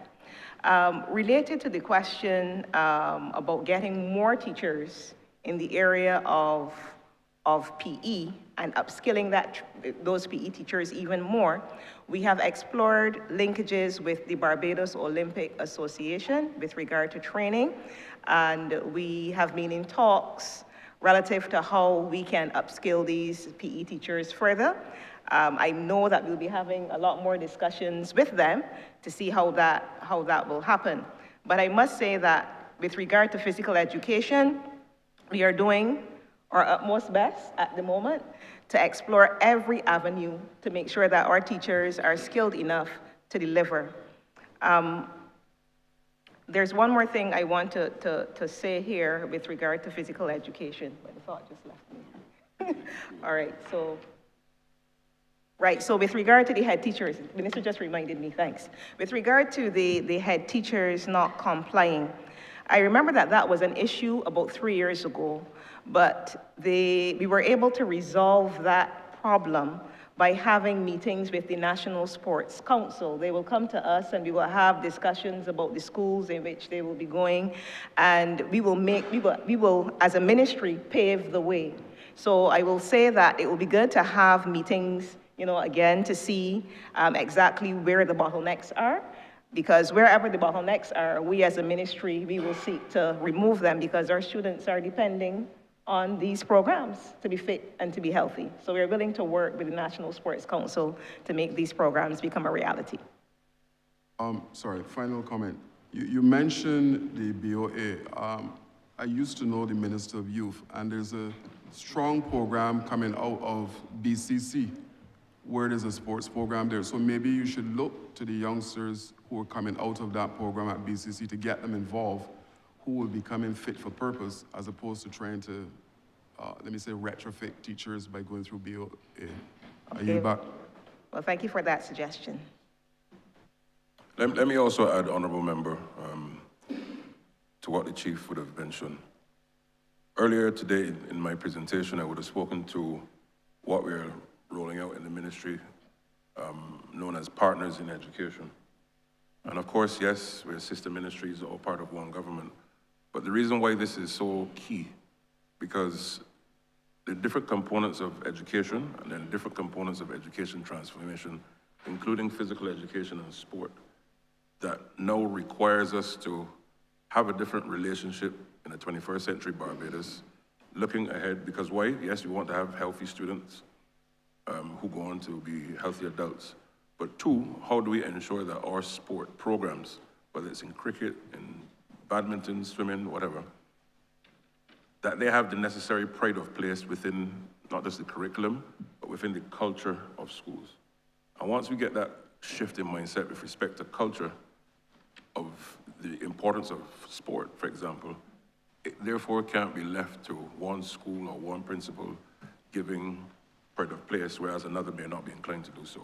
Because it's part and parcel of ensuring that our children are healthy, and that two, they have the best exposure for sport and sport development going forward. So it's a timely question that you've posed, and as the chief would have indicated, a good time for us, similar to what we do already with the Ministry of Health on so many other fronts of educational development.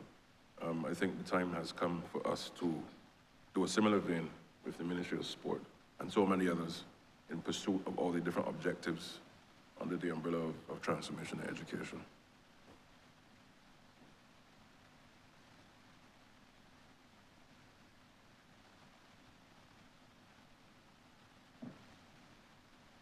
Thank you, Honourable Member for Christchurch West Central. Thanks, Chair. I have two questions, and I want you to permit me, through the Minister, to operate forward in reverse. Before I go forward into my new ministry, I want to reverse into the ministry where I led for the last 6 years.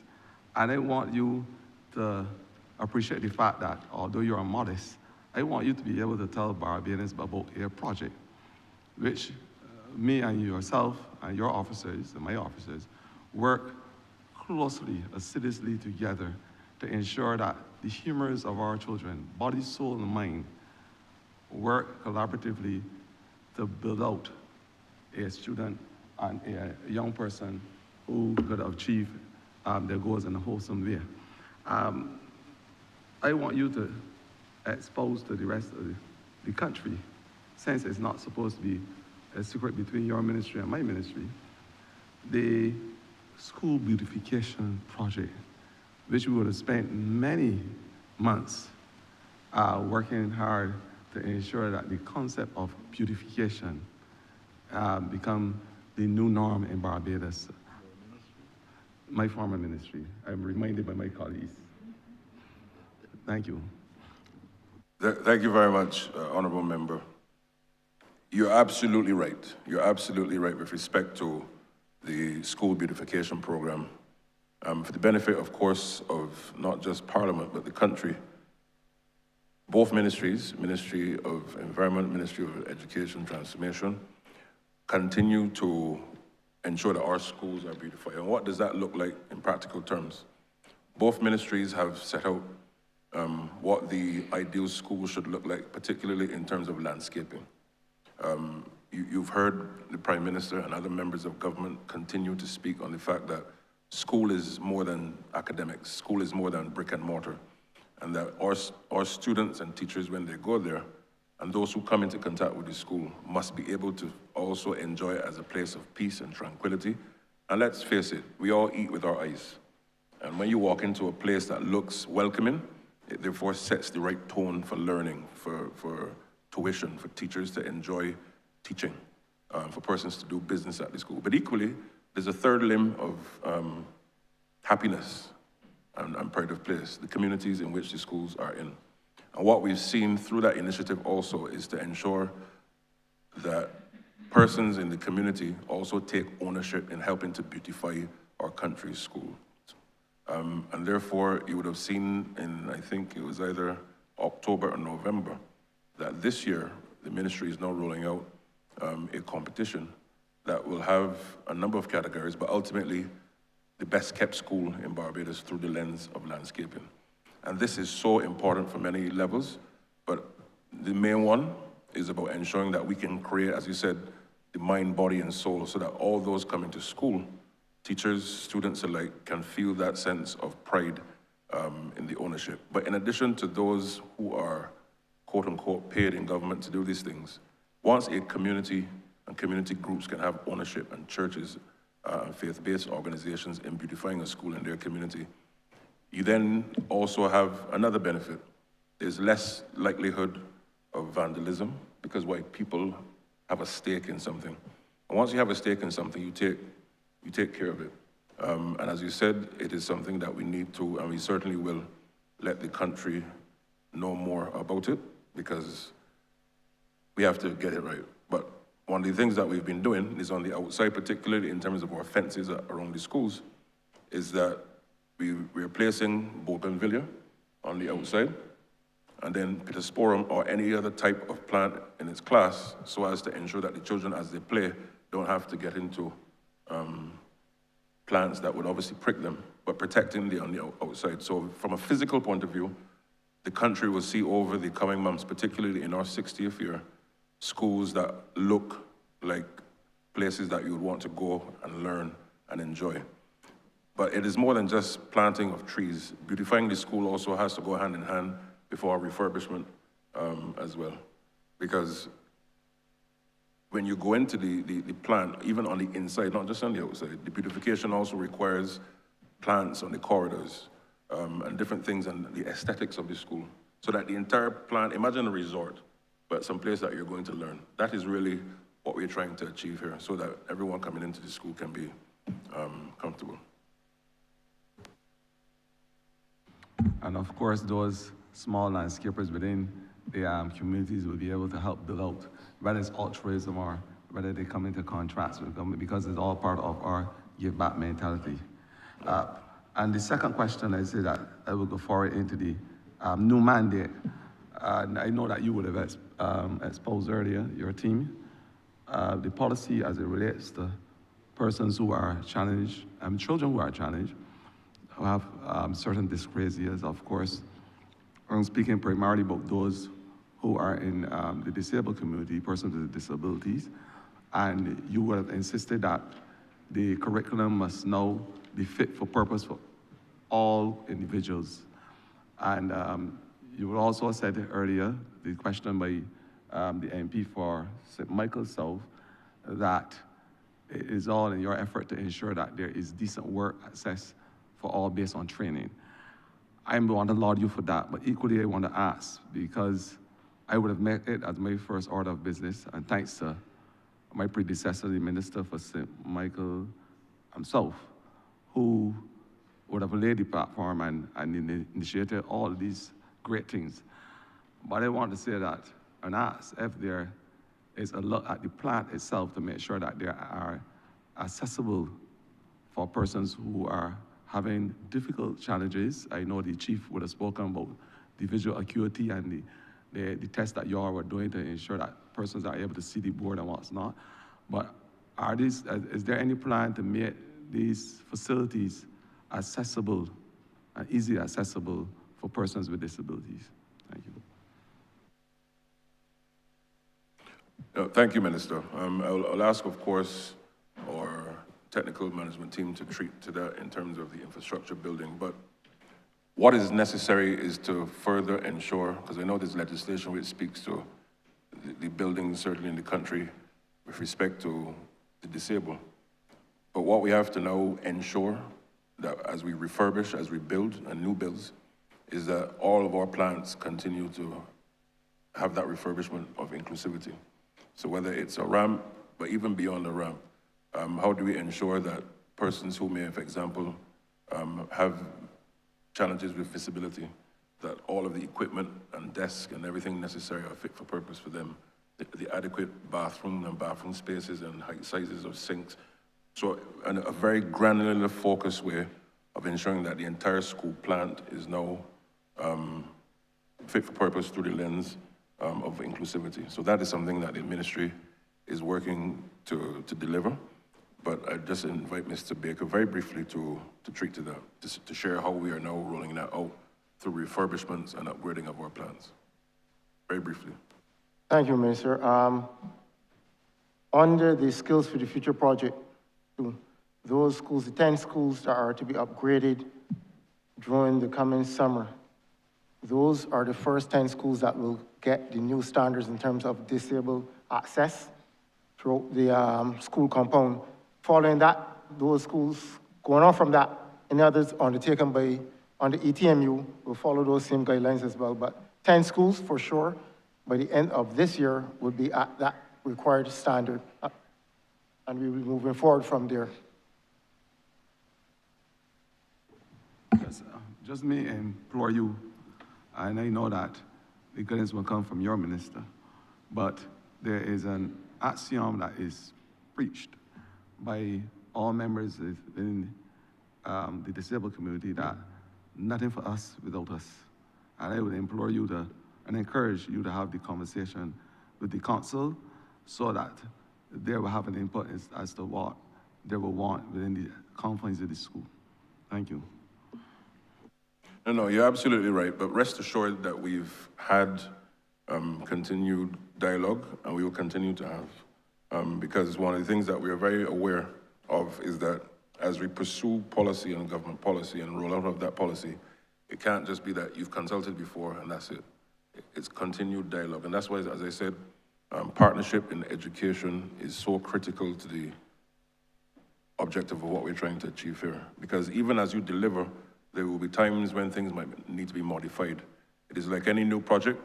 There may be teething problems, for example, and the stakeholders must be able to come and share and say, well, this has worked, this is not working, and these are the areas in which perhaps you may want to consider or reconsider. So I wholeheartedly welcome that point.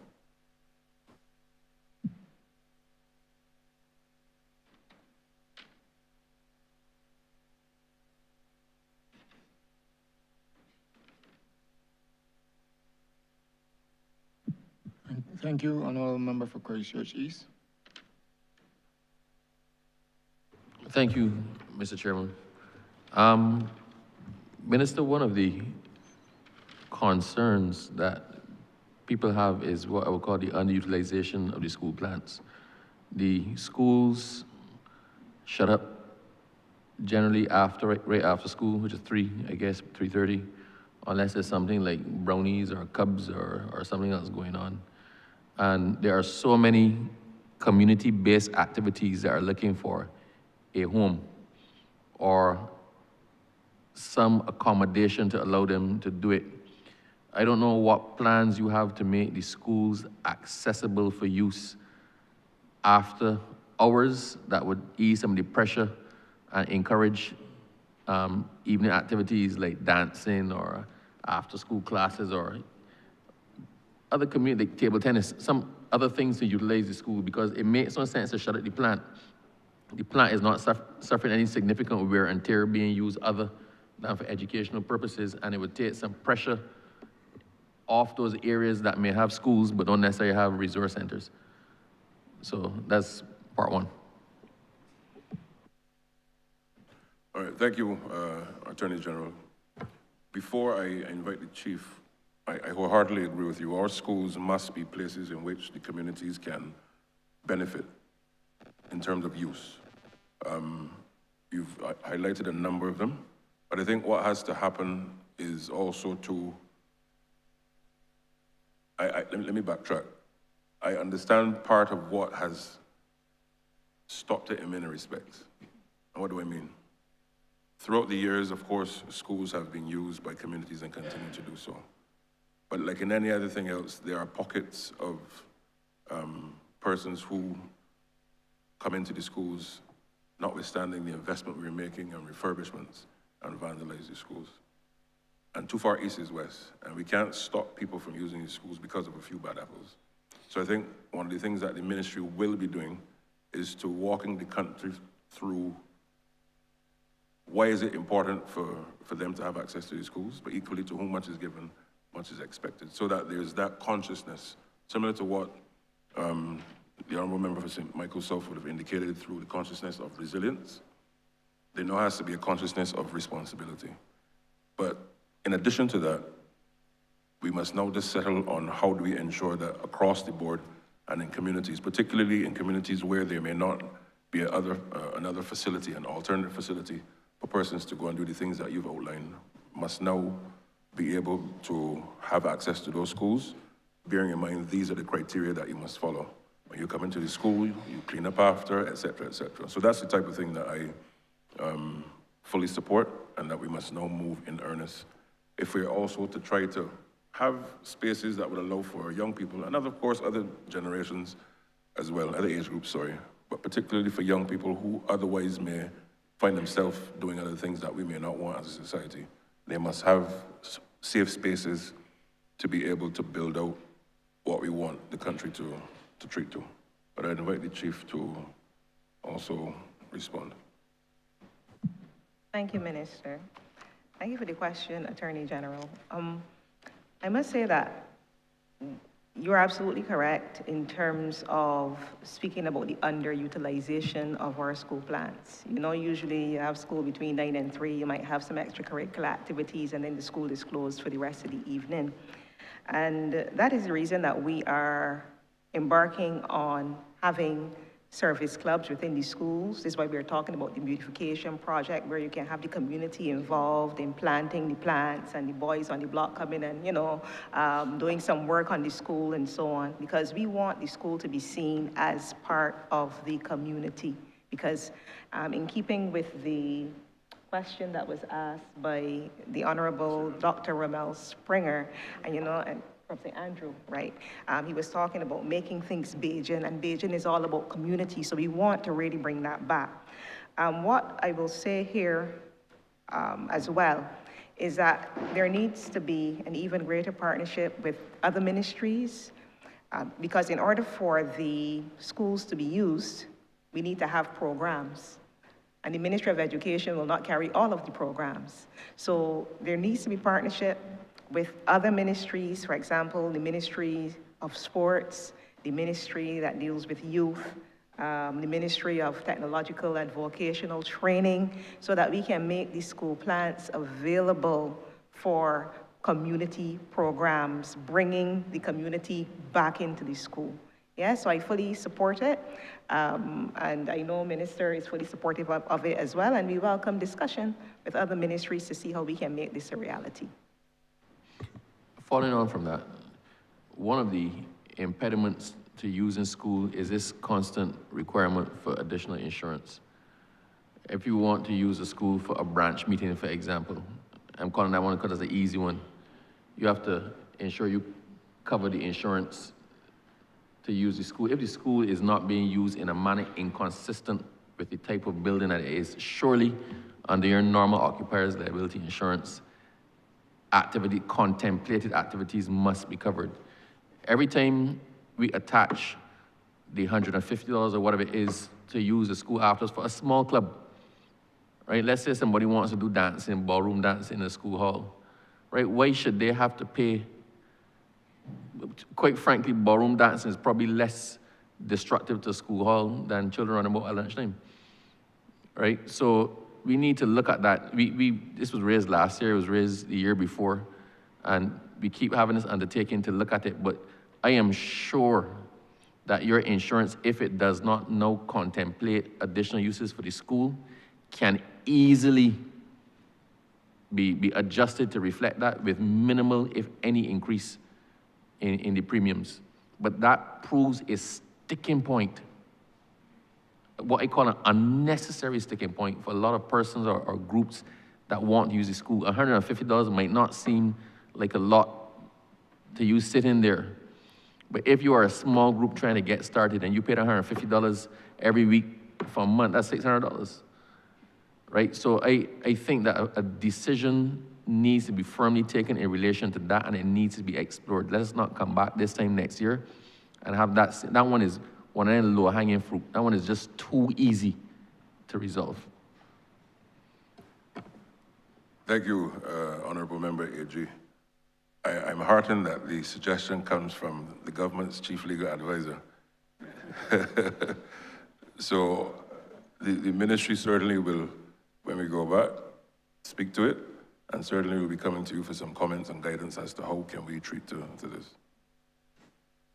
My last question is, I have noticed that schools, and particularly primary schools, focus on the educational plan, right? The stuff that's relating to classroom learning.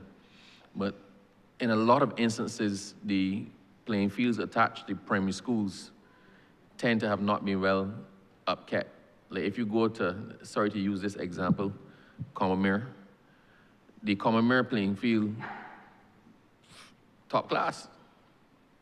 It can host any sporting activity on it, right? Some of the other Harrison College, the ones that have their own groundsmen, the secondary schools have top class playing fields, but you go to a school like St. Christopher, where quite frankly, I wonder how the children play football, but you will never learn to slide tackle. If you go and slide tackle, anybody you come and cut up, right, with the rock sticking out. St. Bartholomew actually has no playing field. So if we're looking at trying to, all the budding athletes and the budding sports people we have in Barbados started really young. Oba was a talent at 7 years old.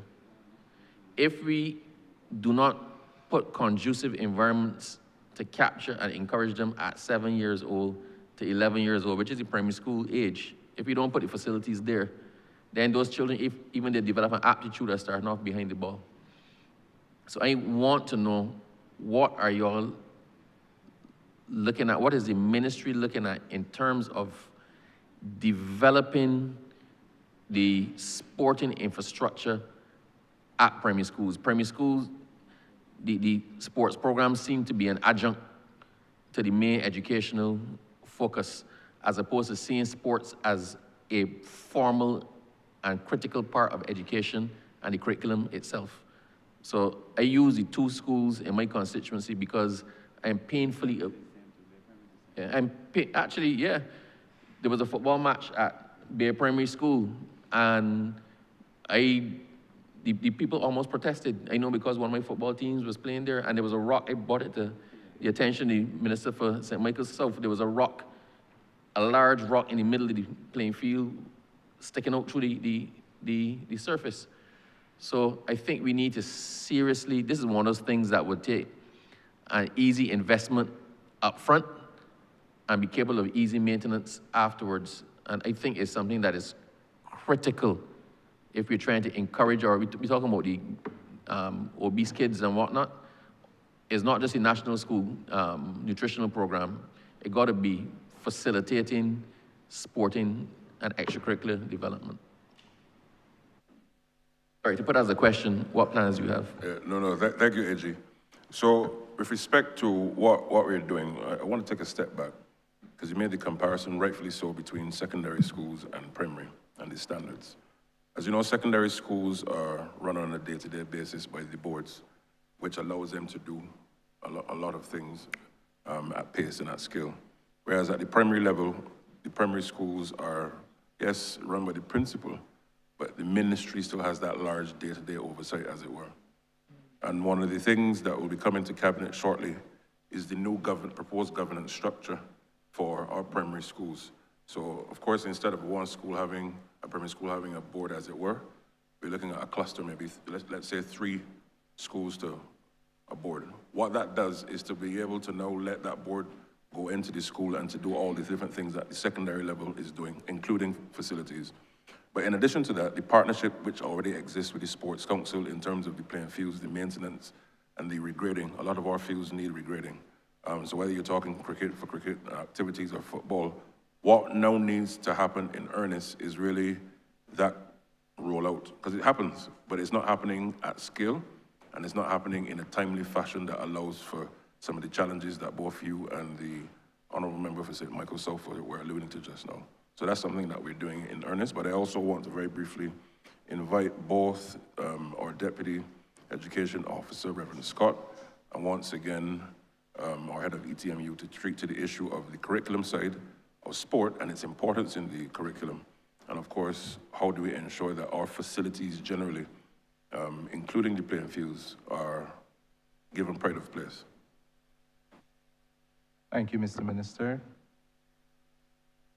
In terms of the preparing for sports, our officer who's responsible for physical education has responsibility for engaging with the schools, both at the primary and the secondary level, in terms of ensuring that our students are involved in physical education and sports, and any training that is needed, he's responsible for engaging in that with them. He's also partnering with the Earlston Teachers Training College to ensure that those teachers are prepared, as well as engaging with the National Sports Council in terms of the field. Pardon? Oh, Stephen Scott, the Deputy Chief Education Officer, acting with responsibility for planning and development. Sorry.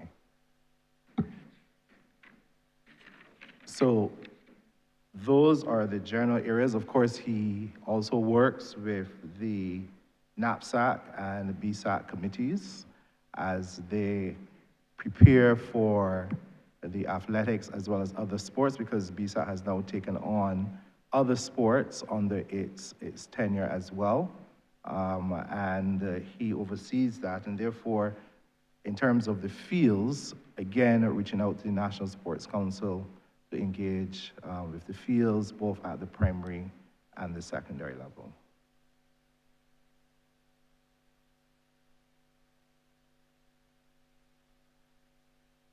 I thank you for the comments that you all have made, but I am no more confident than when I started, right?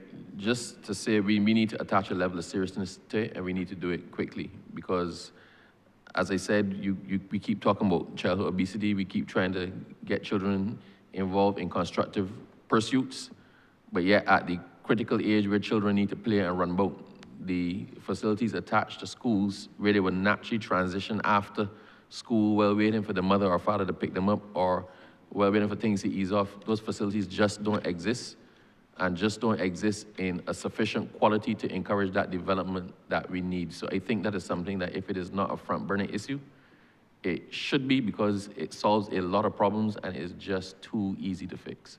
Thank you. Agreed, 100% agreed.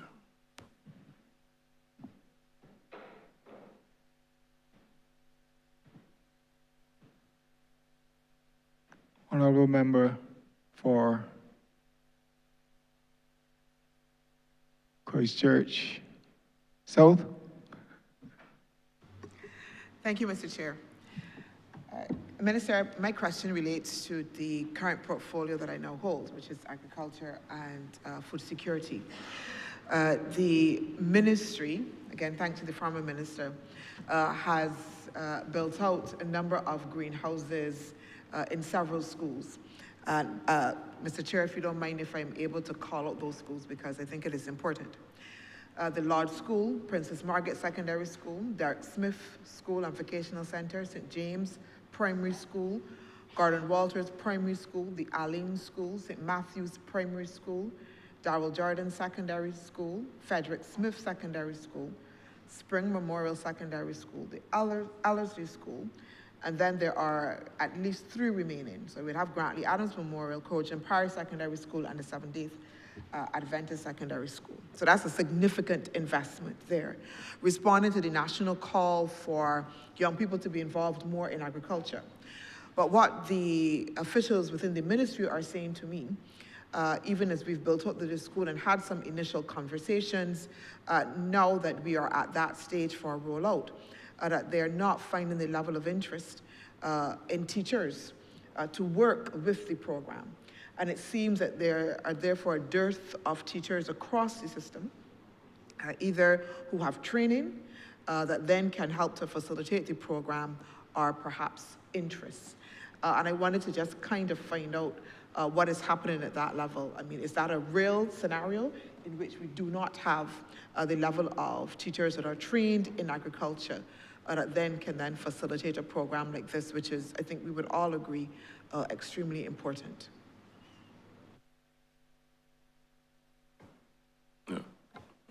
Okay, thank you very much, Honourable Member, Minister. Now, with respect to agriculture, let me say firstly that agriculture will be added, as the Chief has advised me, as part of the mainstream curriculum, even more intense than it currently stands. That's one. But 2, the issue that we have to confront so as to ensure that at the teaching level, as you rightly indicated, the relationship in which the country has and how it sees agriculture. And why do I start there? The uptake, whether in terms of students and teachers, has to do with how people perceive it. And we're not getting, so you're right, that assessment coming from your colleagues is right. We're not getting the numbers that you would ordinarily want to find with teachers having the skill set necessary or interest. It's there, but not in the numbers that we need.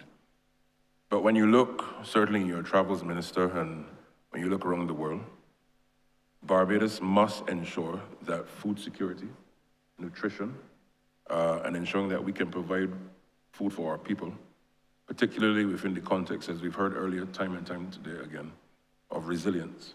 We must ensure that we now understand the role that agriculture has to play. And the historical perspective with respect to seeing agriculture as a second or third tier sector, which completely is opposite. When you look at the North Atlantic, for example, when you look at Europe, in education and as a sector alone, those economies are largely driven by the agricultural industries.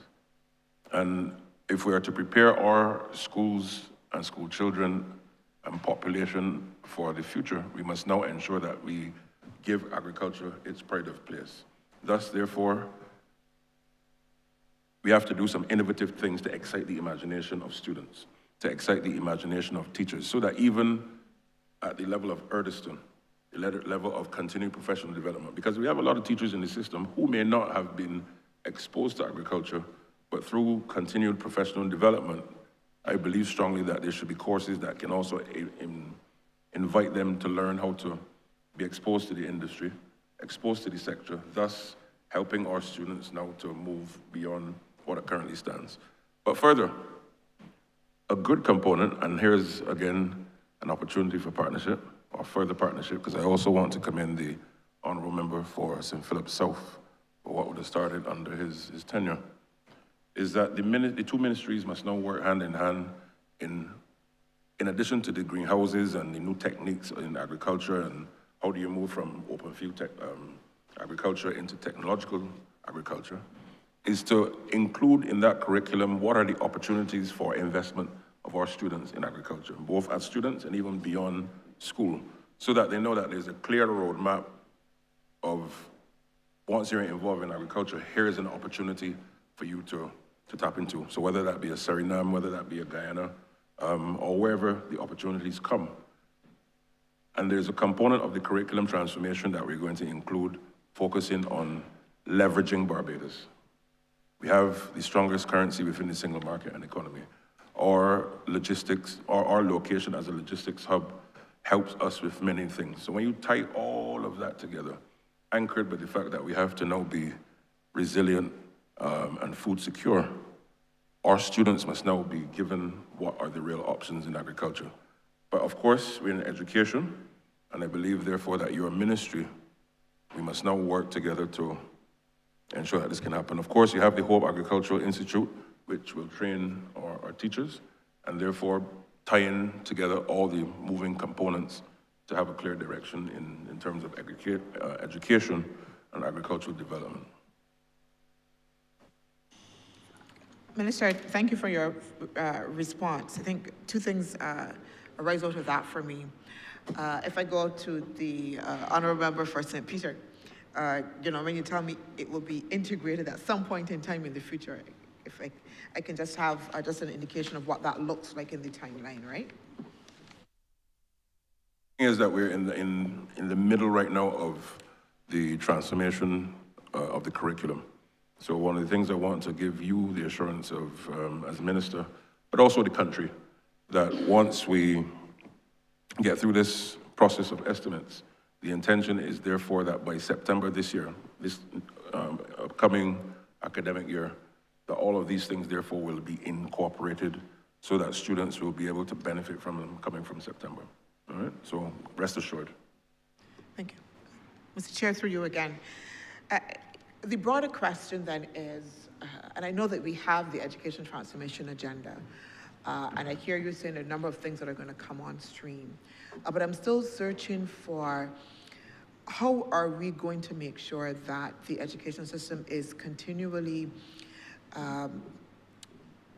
you know, it is a match between the national imperatives, because you yourself have said about the importance of food security and how critical it is within the context.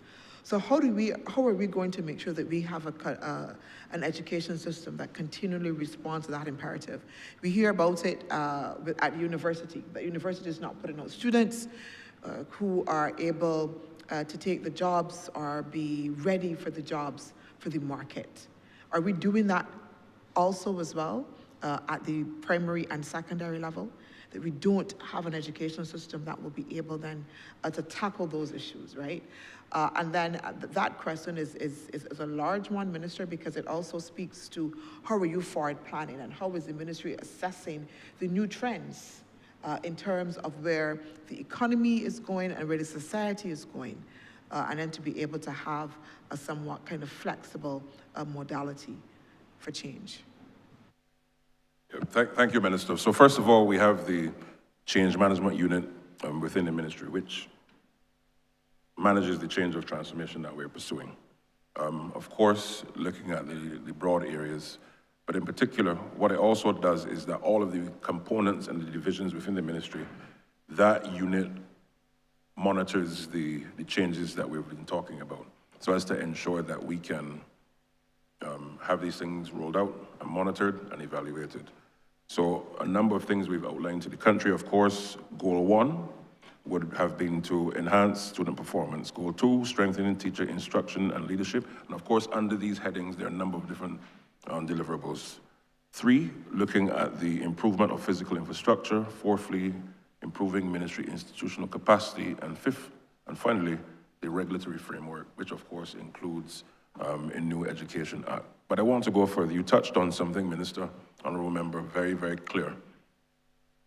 Historically, there has been, in many respects, a match, but largely a mismatch with respect to our overall ambitions as a country, and what does the country need, and how is that education system preparing our student to be able to match that reality.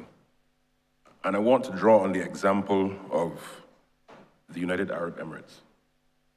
They have a standing framework and committee where the Ministry of Education and the ministries that make up the productive sectors, but ultimately the overall national vision, they meet quarterly, and the Ministry of Labor, they meet quarterly so as to ensure how are we making these targets for the country for the next 10, 20 years. But part of that framework, Minister, is that the curriculum prepares the student for that outcome. So in other words, if we determine, let's say for example, as we've determined, that by 2030, with respect to our energy commitments and transition, perhaps let me use a much further date. Let's say by 2045, we decide that we have to do X, Y, Z as a country.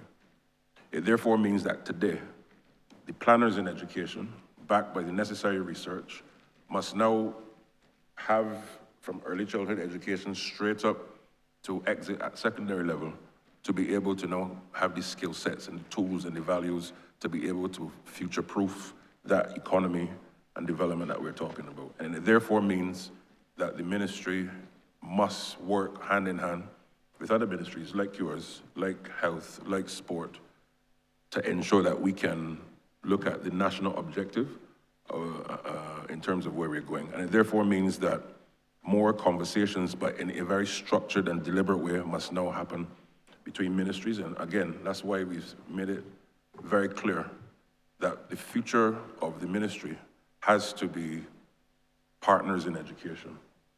Because the one sector that will cross-cut everything and prepare us for that future is the ministry.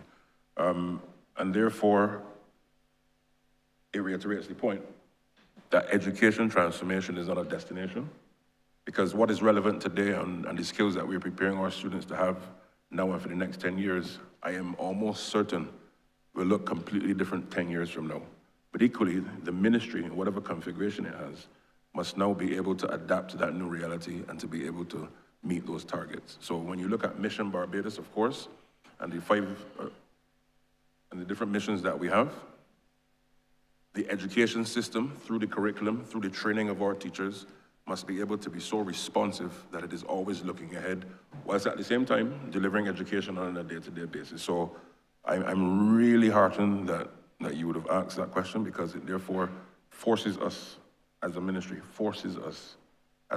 to constantly not just meet amongst ourselves and our usual and regular stakeholders like the unions and teachers and parents, etc., but also looking at the wider governance structure of the country and sectors and industry, so as to be able to prepare us for the future. So therefore, meeting also with the private sector. What are the private sector needs that we have in Barbados, and how are our people and young people coming through the system to be able to meet those demands? And as you rightly said, they would tell you, it is not just about having a degree, but what are the core competencies that the Barbadian child, or adult rather, should have by the time they enter the workforce. So these are the types of conversations that are necessary.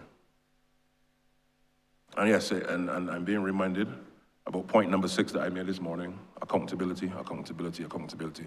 So that oversight structure is going to be absolutely imperative if we're going to make the gains, just as the UAE has done, just as South Korea has done, using the same model that you would have been probing to get to.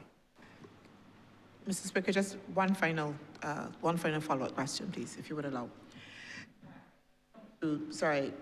Encourage as well the ministry to not think, and in this case, of course, I've been talking about agriculture, food security, in a siloed approach. For me, agriculture is also linked to the culinary arts, yeah? Agriculture should also as well be linked to technology and digital transformation, right? So how that partnership is really deep enough that then we can leverage those cross-cutting areas so that students see, at least like I said, my interest in agriculture, but see that thread of, again, food security into the food that they eat, not only if we can get them to grow it, but also what they eat.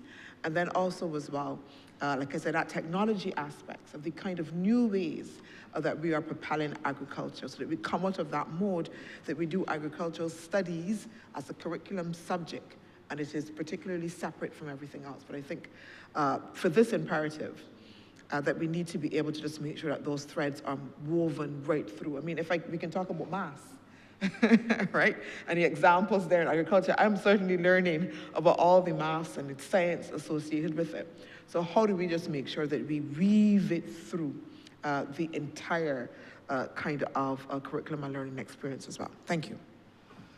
So one of the things that we're doing is moving from the traditional exam, chalk and talk exam format of learning into, of course, project-based learning. And that allows for our children to have very hands-on practical experiences that allow for them to, invariably for the first time in our history, to do different things and pull together different concepts. For example, in agriculture, we're linking it to technology and culinary experiences and everything.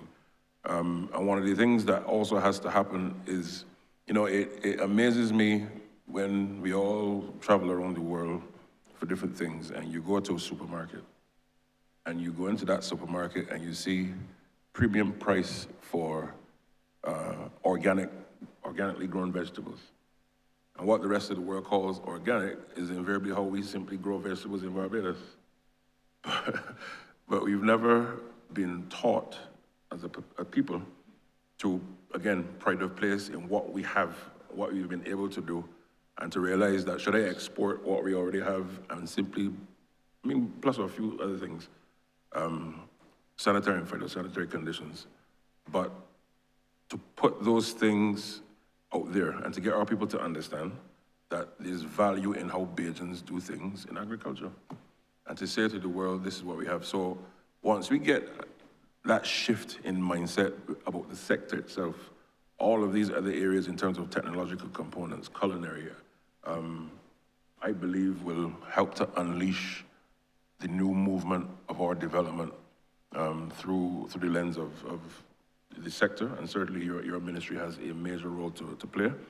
And I want to commit on behalf of my team to working with you in helping to pursue that national imperative.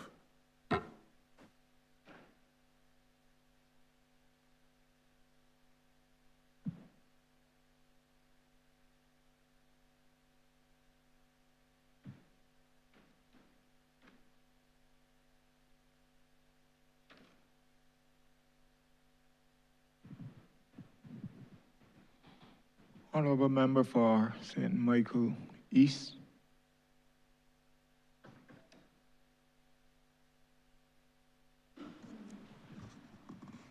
Thank you very much. Mr. Minister, I want to introduce a very transparent element into your vision of education transformation. And this is a strand in our philosophy or ideology that is fundamental to the whole concept which underpins the direction or the trajectory of the Ministry of Education. The imbalance of Pan-Africanism. And I would like to believe that almost everyone in here is cognizant of what it is and why the government and Prime Minister found it necessary to have a ministry that deals with this phenomenon that ought to be recognized in our educational system. And in my view, there can be no transformation unless this element plays a central role. It's a major imbalance in our history, and any effort to be very clear on who we are. I would hope that we will have some in-depth conversations very shortly, and that your ministry will do all that it can to address this major imbalance. So I just want to suggest to all who are fully aware that this minister is asking, I'm not demanding, I'm asking that in any effort to transform our educational system, just like Stanley way back in 1833, found it necessary to address the issue of education and put in what he saw in the British Parliament as necessary for the changes of the hour. And at that time, we were talking about sugarcane and things like that. So I am hoping that out of this initiative today, that you will entertain my ministry very shortly. And I hope that you can give me some date with a level of precision.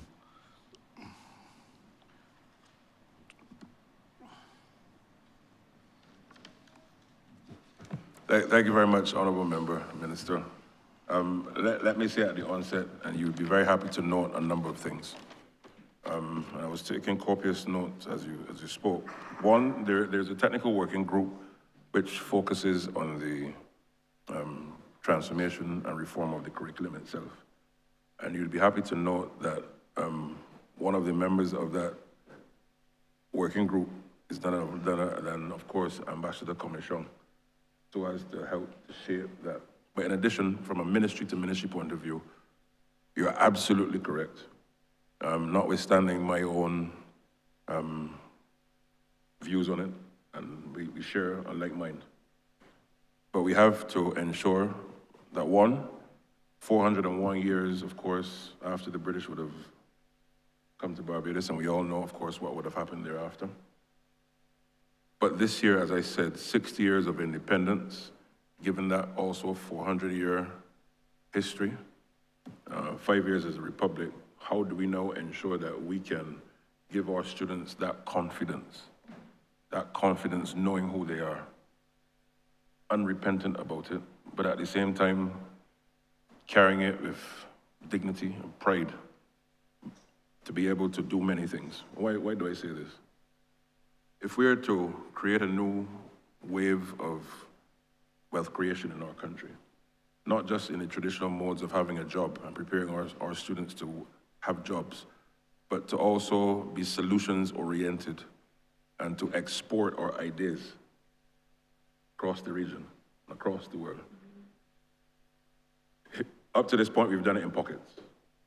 But my belief, without the science of it and the data to back it up, but my belief tells me that if we were to be able to get our students to be anchored in that confidence of who we are as a people through African studies and who we are as a people, the resilience that we've gone through, which, as I said, if there's one word that is a cross-cutting theme in today's discussion, is that word of resilience.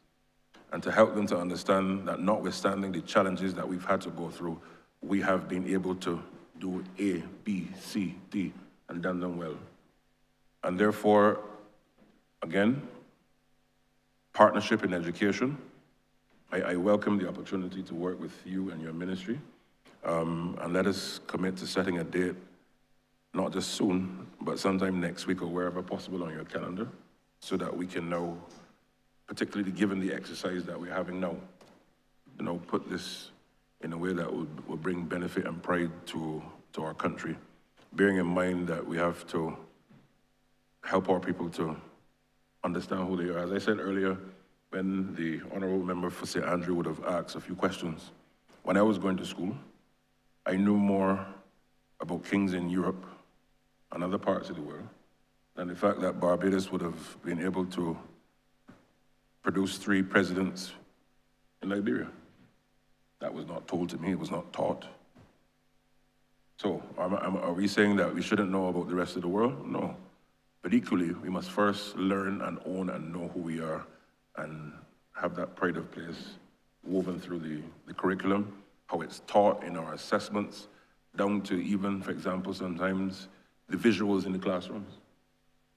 The visuals in the classroom, because as I said earlier, we eat with our eyes. So it's not just the curriculum itself, but the environment also, in terms of art and the different things, must also reflect that Barbadianness that allows for us to be able to say, yes, this is that new consciousness through transformation of education.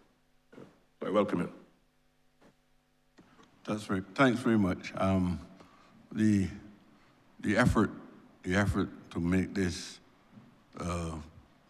or to have a pragmatic application into the education system is not going to be a single effort. It is a universal effort that will spread across ministries. And that's my perception. I'm trying to work assiduously to have all ministers on board, especially in allowing what we do as we go forward to be undergirded by, not saying it has to be exclusive. I'm not trying to be an extremist in any way, but Pan-Africanism must undergird the future as we go forward. Okay, I'm not going to hold on that too long. I also feel, Minister, that I'm seeing expressions of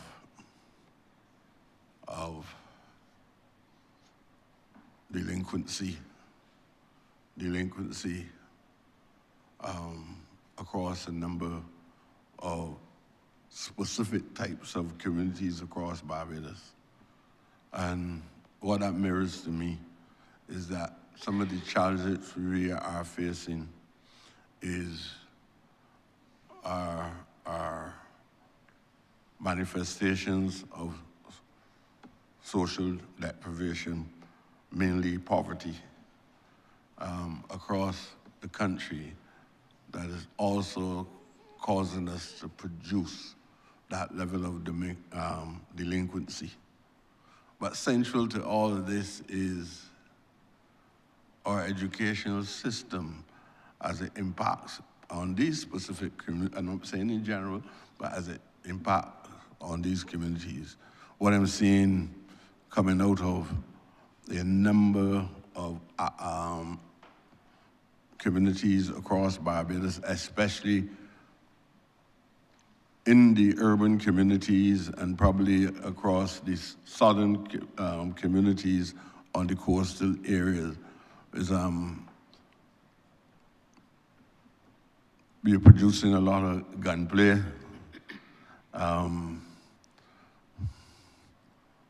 felonies in general. It isn't because man was born evil in these specific communities. there must be an element of what man is doing that is causing specific urban communities and suburban communities to continue to produce characters of this kind. One of my concerns, or what caused me to think about this a lot, is when I look at some of the plants that falls under your ministry, like Belmont Primary School. Belmont Primary School, the principals and the parents and the students have been promised spacious and modern facilities for a considerable time, and is rolling over from one government to the other. The school is devoid of any recreational facilities there. In addition to that, I believe that the data in your ministry would show that school is running extremely low in terms of the comparative performances with other primary schools, especially in my site, St. Michael's area. I don't know comparatively how it goes with the rural communities, but it is very low in comparison with the schools in the other areas. Subsequently, the environment is not doing as well as I believe that it can. And a considerable amount to young men and women from in the immediate surrounding areas really go to school there. I'm just telling you all the variables, but you being the specialist in this area and really expecting from the Ministry of Education a more profound and laser-like focus on what it is about that school that we are not seeing the kind of results that we would like to see, right? And it is not and I'm saying that because a few years ago, not last year or year before, a few years ago, I had access to those results, especially at the level of 11+. And that school was very second to the bottom and things of that nature. So I'm asking that an effort be made by the Ministry of Education to try to see if you can address some of the variables that might be deriving from that level of negligence that exists in the ministry in relation to the students at that school, the facilities at that school, and I don't know if the money being spent on the school is in any way proportionate to the money being spent on other primary schools across Barbados. Yep, thank you, Honourable Member. The first point I want to treat to is respect to the sociological side of what you mentioned.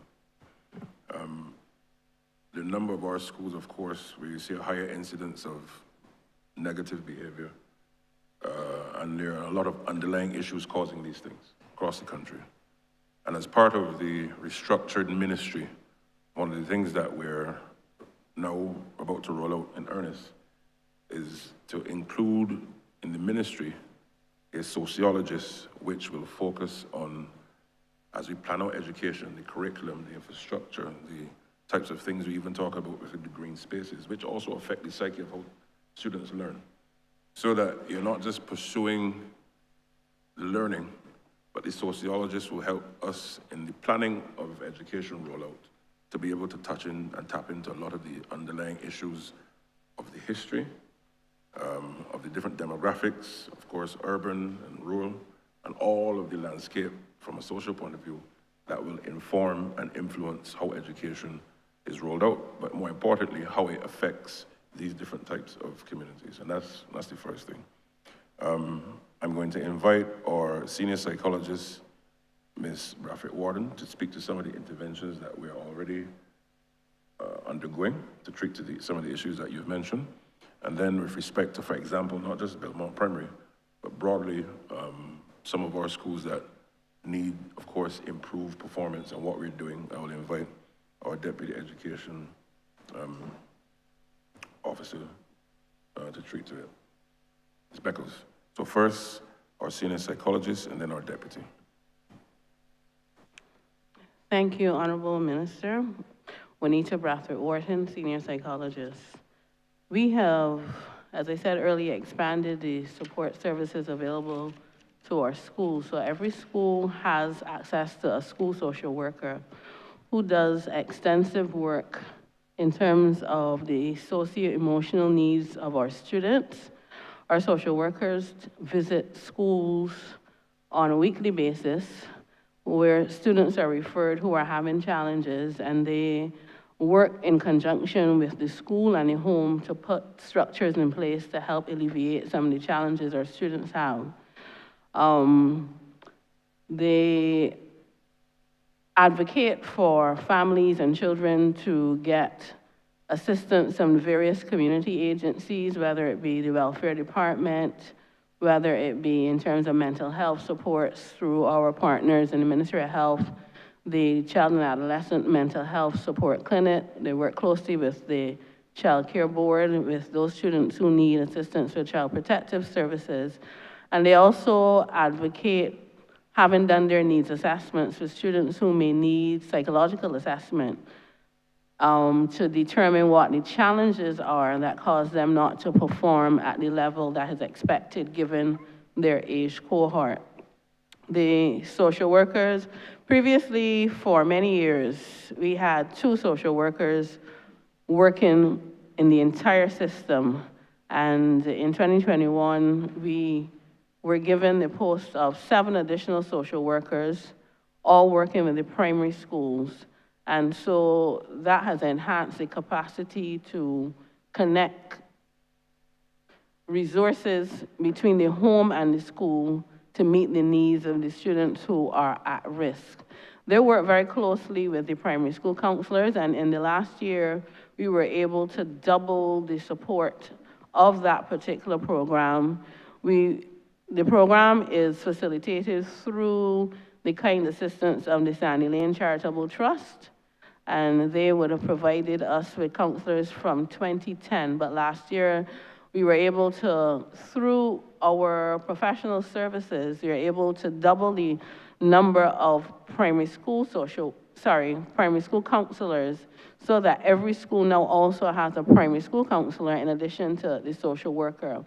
And the counselors would work with students again who are having various issues, things like motivation that may affect their school performance, if there is something going on in the household that may cause the children to need coping skills to help them manage what is going on at home, as well as benefit from what is being offered at school through the curriculum. Our primary school counselors, who in conjunction with the social workers, work on those kinds of challenges that could cause a child not to function and not to benefit from education to the best of their ability. I said earlier that we had increased the psychologists. So between 2008 and 2025, there was 1 psychologist working to assess students who presented with academic or behavioral challenges. That was yours truly. Last year, we added another 3 psychologists to the contingent in student services. 5 posts were created. 3 persons have filled. 3 out of those 5 posts have been filled, and we are hoping that we can fill the other 2 in short order. But it has significantly increased our capacity to test, to diagnose, and to make recommendations for things that can be done at the home level as well as at the school level. And working in conjunction with the social workers assist parents in holding their hands to help them put the things in place that need to be put in place at the home level. And they also work with the teachers so that they can put whatever social, emotional measures need to be put in place at the classroom level to help those children so that they can benefit from education.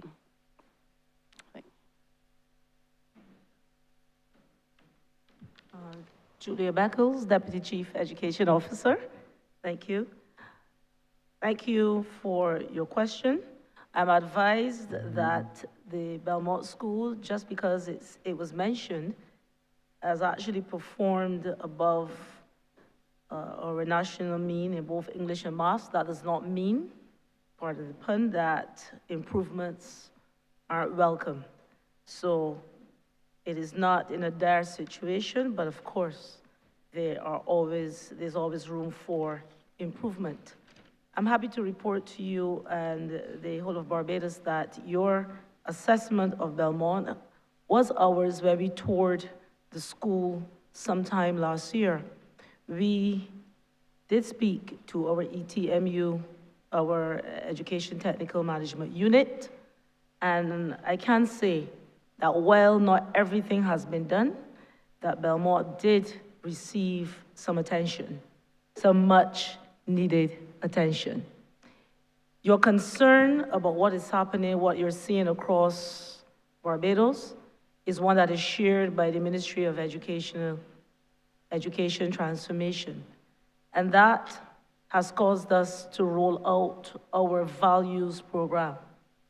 Simply put, we understand that our children need to behave better, that there needs to be improvements in the way our children behave. And we have rolled out a program in all of our schools. It used to be called SPBMP, Schools Positive Behavior Management Program.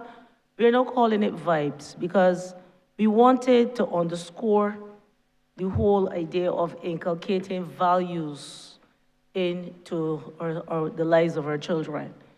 We recognize that it can't only be STEM, science, technology, engineering and math. Our children need to have good manners and they need to behave. And therefore, we have asked schools to come together and identify some core values: integrity, kindness, honesty. Come together, respect for each other. And we want those core values to infuse everything that is done within the school. They must be spoken of in every class. They must be spoken of in every operation within the school. They must be visible. We've asked and we have assisted in ensuring that signage is erected with these core values. I can report to you that 75% of our schools, in 75% of our schools, that signage is up, and in just over 60% of our secondary schools. And this was rolled out in September 2025. VIBE stands for Values-Driven Inclusive Behavioral Excellence, Empowering Learning Environments. And as I said, and I wish to underscore that whatever we do, regardless of how many accolades, regardless of how many grades 1s and 2s and certificates our children are able to obtain, wherever they go, they need to have good manners, they need to behave. And I want to assure the country that the Ministry of Education Transformation is underscoring this, is supporting it, is expecting it in all of our schools. But we are not leaving them to do this on their own. We are actually going to assist them, because it is one thing to say to them, we recognize to behave well. If it were so easy, maybe they would have done it, but more importantly, we recognize that that village is shrinking, and that our role as part of the village that helps to prepare our students has increased because of what is not happening in other places within our country. And therefore, we have partnered with this in mind. We recognize that we need to help our children to be able to regulate their emotions, to understand the whole business of emotions and be able to regulate their emotions so that they can make better choices. And what we've done is to partner with the Caribbean Institute for Social and Emotional Learning in this endeavor. Last term, We rolled out this program in 5 of our schools, 3 secondary and 2 primary schools. And the reason why we started so small is because we want to get it right. We're speaking of behavioral excellence, we're speaking of emotional learning, social and emotional learning. It's new for many, many children. It's new for many parents because the parents are also being engaged in this initiative. And we are hoping to do it, get it right, work out the kinks so that we can then escalate, expand across all the schools in Barbados. So just to underscore that social and emotional learning, we as a Ministry of Education, we are being intentional in teaching our children how to manage their emotions, and the impact of this is that they will make better choices. And therefore, some of what you've spoken about, Minister, we expect to see some changes in those maladaptive behaviors. Thank you.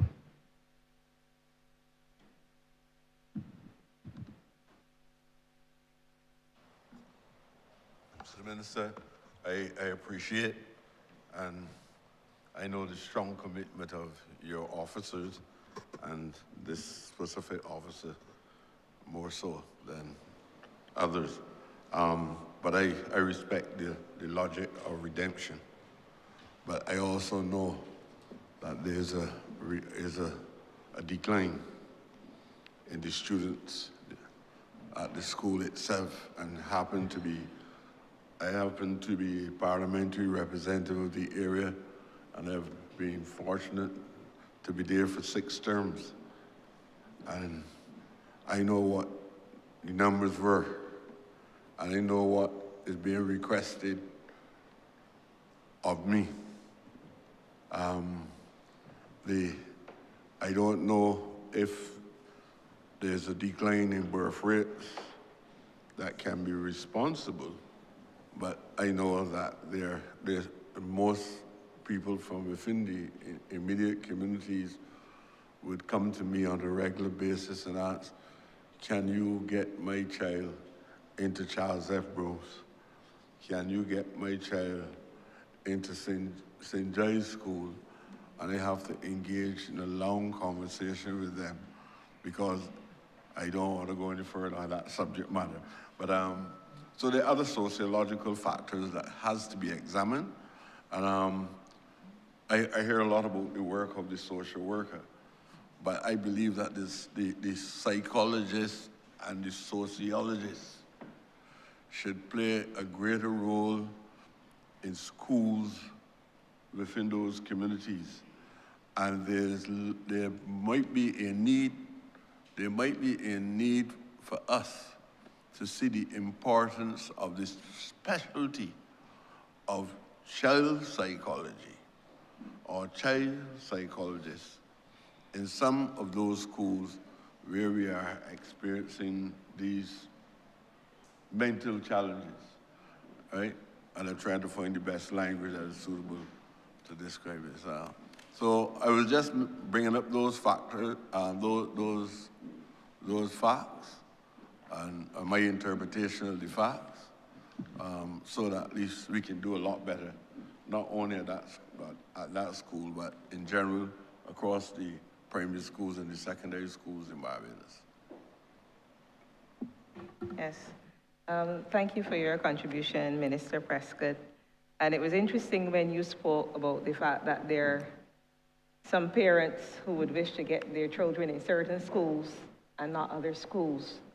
And the goal of the education transformation agenda is to make every school in Barbados a good school.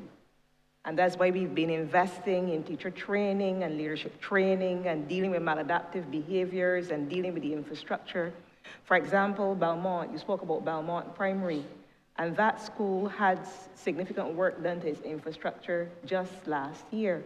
And I'm pleased to report, even in terms of their performance, the students in the BSSCE went from scoring 64 in English in terms of the mean to 74 last year. And then in math, from 56 in the mean to 66 just last year. And I will say that this is not one factor alone that caused this. It is the environment. We have teachers there who are dedicated. We have principals who are working with the teachers on school improvement plans to bring out the very best. So it just shows to a degree, I mean, we're not perfect in terms of the children scoring 90s, but it just shows that when we intentionally put effort in certain areas, in several areas, multifaceted areas, these efforts conduce to creating the kind of results that are needed. And I will speak to this as well, something called the External Quality Assurance Framework. And as I spoke with you, as I said, we are focusing on making every school a good school. We're looking at making every teacher a good teacher and making every leader a good leader so that parents will not be in a quandary thinking, well, you know, if my child goes to school A, he will get a better experience than if he goes to school B. And I must say that the change is happening. It's incremental, but it is happening. And we just want the support of our partners in education to make this a reality. Thank you. Yes, thanks very much. I just want to be a partner with you and to try to reach the high levels that we set about to reach. But those issues to your attention. All right? Well, thank you very much. Thank you.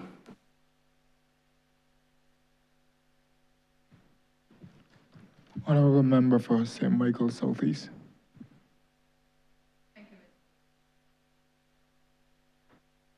Thank you, Mr. Chairman. Honourable Minister, always a pleasure to see you and certainly other members of your team. A very familiar team to me as former Minister of Education.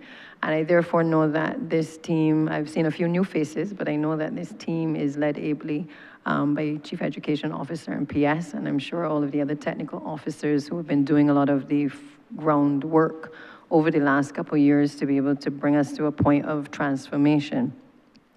I think sometimes we tend to forget that in the last 7 years, we have done extremely well in being able to reduce the number of challenges across the educational system, and in particular as it relates to the maintenance of the school plans. I recall back in 2018 presiding over a ministry that I felt like every day there was a challenge with the beehive, there was issue with cowitch, there were challenges with bees, and it became very difficult, really, to get to the point of dealing with the issues of transformation because you simply were just troubleshooting the issues of maintenance daily. Fortunately, I think we placed significant funds in the first couple of years in being able to address a number of the inequalities across the maintenance program of education, to be able to build out a number of the schools, to repair a number of the bathrooms, because I think there was a feeling generally that especially children from vulnerable communities needed to be able to come to school in spaces where there was an adequacy of bathroom facilities, but equally that children needed to want to come to school and want to spend a lot of their time there. Equally, our teachers needed to feel as though they were in a space where they also wanted to teach, and that the resources as well as the school plan was not plagued with a number of environmental issues. So while I think we have much to champion, and sometimes we forget in the midst of all of the outbreaks of issues, I want to, I think, start by just reminding that while we've been upgrading the school plans, and I can see in these estimates that we're going to continue to do so in this financial year, that the ministry clearly has also been building out some new heads and in turn some new school facilities within the school plan infrastructure. So when I look at the estimates, I recall that prior to 2018, the Alma Paris School had been closed. We see now within this budget for this financial year having reopened the school, you've got 3.7 million being spent in terms of that facility. And for those who may forget, that was a facility that was directed at a number of our children who did not necessarily perform academically well, who had fallen below par in the standardized examinations, but whom we felt needed the opportunity to have a different curriculum to be able to cater to their specific needs. We've also seen a new head appear, the Oceana Educational Innovation Hub, 6.1 million being invested into that particular facility, which again addresses the issues of climate change. And I believe, as one of the officers spoke to earlier, the areas within which we are able now to marry the climate agenda with being able to teach this new generation about the importance of climate change and the role that they must play in sustainability. We also have it's in the estimates as Chelston, but I believe the correction will be made to more appropriately call it the Climate Change School, if that's correct. And the amount being allocated for this financial year is 2.6 million. So I think collectively, when we look at it, it is clear that while we have been improving the plant facilities and we still have a long way to go, there has been a conscious effort to be able to build out new experiences for our children across the educational system. Now, New Horizon Academy has been one which has been on the cards for a little while. While it's not new, I think for the students who've benefited from that particular program, that also caters to children who, in a sense, have fallen through the cracks, have had some challenges within the mainstream system. And we've been able to pull them out and certainly be able to invest in a curriculum to be able to facilitate those particular kids. But what, from these estimates, I think the public needs to hear perhaps is the expenditure that is being placed in relation to some of the other secondary school plants in particular, first of all. So my question really relates to, while we are building out schools in relation to climate, we're dealing with the issues of adaptation and resilience. We're also dealing with some additional schools in special education, which could never be the amount that we need, but at least it's a start. What else is planned within the secondary school plans that would allow students as they transition and their parents to recognize that the efforts are being made to build out schools in a different way? We speak about education transformation. I think the time should be spent explaining how other schools are intended for that transformation. I know that at the Parkinson Memorial Secondary School, we started the process of the transformation there into a creative arts space to allow children, again, who may not be academically inclined alone or who may have both skill sets to be able to also be good at the creative arts, to have an opportunity to tap into those skills. So I would like to hear from you, Minister, and your team. What are some of the other plans that are borne out in these estimates in relation to not just Parkinson, but certainly a number of the other schools where it's not just about repairs alone, but it's actually the new thought process that is taking place in the Ministry of Educational Transformation in relation to the schools? Yeah, thank you very much, Deputy Prime Minister, for your intervention and question. With respect to, and you've hit the nail on the head, with respect to Parkinson's School and the ministry's focus on ensuring that that school can tap into, one, its legacy, and two, its current talent with respect to creative arts, and the benefit that that can bring to the students. Because why? We've learned and appreciated the fact that the cultural economy, the orange economy as it's called, places a huge opportunity for students who also, by and large, have had a long history of being able to do these things as well. To be able to now, in a strategic and seamless way, benefit from that culture through a curriculum that caters for such as well. But in addition to the creative arts, and for example at Parkinson, one of the things that you're going to be seeing across the schools, particularly this year, come September through the curriculum reform at the secondary level, is also in the area of metalwork, woodwork, and technical drawing, but at industry level and at scale. What do I mean?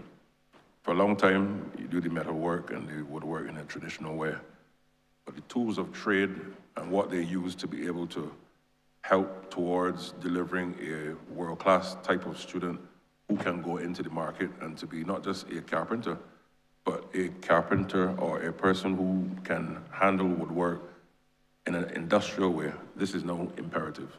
So what the ministry has already started to do is to work with the BIDC/Export Barbados, where they're now, through us, of course, bringing in equipment from abroad that is at industry scale and level that will allow for these students to now be able to now see themselves not just as students who will graduate with a certificate in these areas, but to, just for example, how you would have businesses around the world like an IKEA.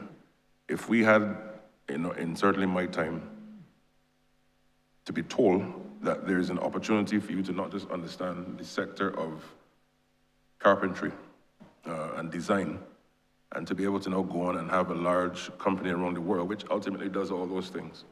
This is what we're trying to help them to achieve as well. So the idea is that the curriculum reform must now take the traditional subjects that we've become accustomed to and to be able to now help in the pursuit, for example, of the reindustrialization that the country is also pursuing as well. So you're preparing them not just for the world of work, but also giving them that business acumen as we're going forward. But I also invite the chief to treat to some of the other things that we're doing in that regard.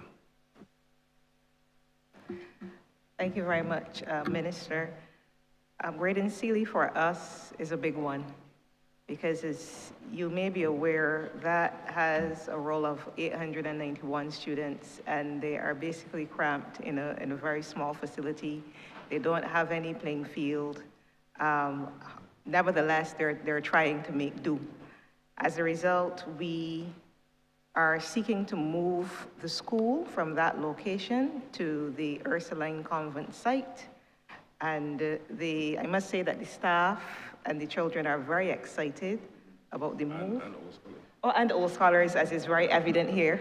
They're hitting the desk, right, are very excited about that move. But as we transition from one site to another, we have planned a series of workshops to help the students and teachers transition in terms of teaching, in terms of behavior, in terms of the entire mindset that is required to ensure that the children, when they move, operate, to their highest potential. So Graydon Sealy is one. In the near future, we are also seeking to build out an AI school and a school that focuses on sports. Yes, but that is a phase two part of the education transformation. But we have identified schools for certain areas, because certain schools across Barbados have certain specialties, and we want to ensure that all children get the opportunity to showcase their talents and abilities.